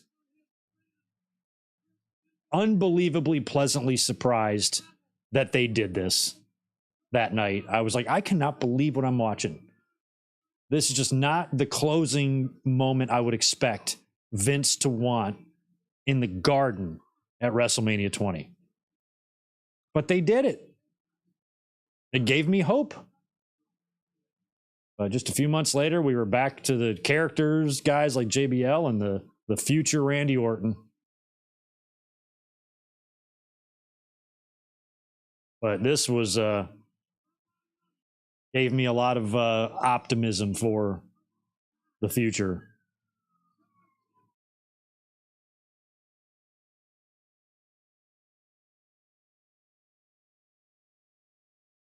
I mean, I don't know if it's morbid to say this or not, but you probably agree. Like, I'm devastated that Eddie died, but I'm almost glad that he wasn't here for what Benoit did. Now, granted, you could say that Eddie's death might have helped contribute to Benoit's mental decline, but I don't think it would have prevented any CTE from taking place, you know? Oh, are we going to get a big video package to close this out? But like, if Eddie would have been alive still, and Chris would have had that breakdown and did what he did, I had a hate for Eddie to have to live through that too, you know, what that would have done to him mentally, and probably would have put him in a really, really dark place, you know? I'd still do anything to have Eddie here. I'd rather have Eddie here than not here, but I'm glad that he didn't have to suffer that, watching his friend do that. And have to try to rationalize that and try to be his friend while at the same time being horrified by what he did and stuff. I'm glad Eddie just didn't have to have that on his plate.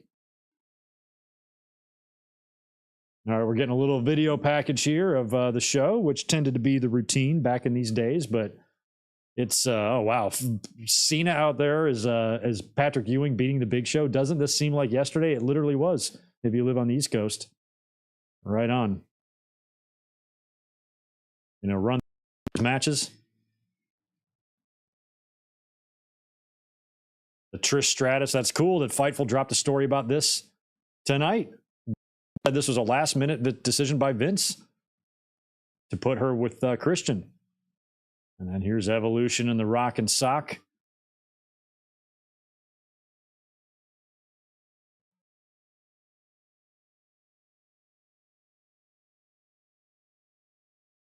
And there's the Rock, People's Elbow, Rock Bottom to Orton, RKO to Foley, Ball Game, Sadness. Chavito successfully defends. A lot of people defended successfully, right? Chavo did. So did both sets of tag team champions. So did Victoria, right? Brock and Goldberg.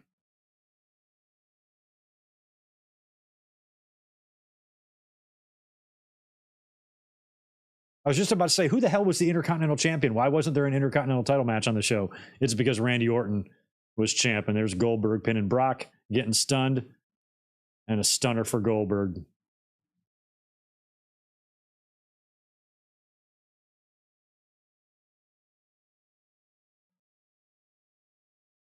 Poor Molly. What a sport. What a sport she was. Got her head shaved just to get a WrestleMania match.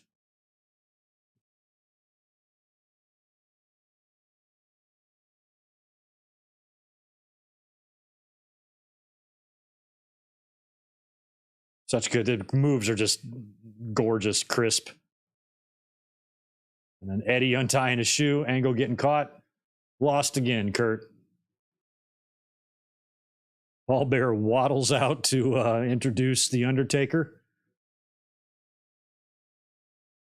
And the dead man is back. Not a great match with Kane. Like I said, the one we're going to watch next week, I think, is much better at WrestleMania 14. We're going all the way. I'm not shutting this off early. We're watching the whole damn thing, y'all. We got just another minute left. They're showing highlights of Taker and Kane. The dead man is back, puts down his brother for the second time at WrestleMania. And Shawn and Triple H bleed literal buckets of blood in order to put over Benoit in the main event. Really good match, fun match. Shawn and Triple H went all out to make Benoit look as good as possible. The blood, I thought, worked well in this match with Triple H dripping down the arms of Benoit while he submits. And then Eddie and Benoit closing the show, hugging. Glad we didn't have to see Nancy and Daniel and how awful that would have been. Oh, man. Wow. We made it. We just had that brief little internet hiccup that didn't affect you guys at all. It just affected me briefly. So I'm really happy we made it through that 4.5 hour pay-per-view without any issues, because it was a rainy day here and I'm sketched out about my internet sometimes. It is can be freaky over here and it can be annoying, but we made it. We did it. It was a great time. Fun to watch this WrestleMania. Thank you for those of you who stayed up late. If you're on the East Coast, it's nearly 1 o'clock in the morning there. So you guys ought to be getting some rest. So since Raw is kind of stacked tomorrow, I think we have Roman Reigns booked for the show and some other stuff. I'm going to be up here. I just don't know what I'm going to do yet. Not sure if I'm going to live react or if I'm going to come up and do a review after. I'll think about it, but I'm probably going to be here tomorrow, so I should see you. You guys have a great rest of your night. Thank you so much for hanging out with me and staying up late and watching this super long pay-per-view. Next week, doubleheader, members only watch along of the Raw after WrestleMania 14 during the day, and then WrestleMania 14 at night, 1 week from tonight. Looking forward to it. You guys be good. Take care.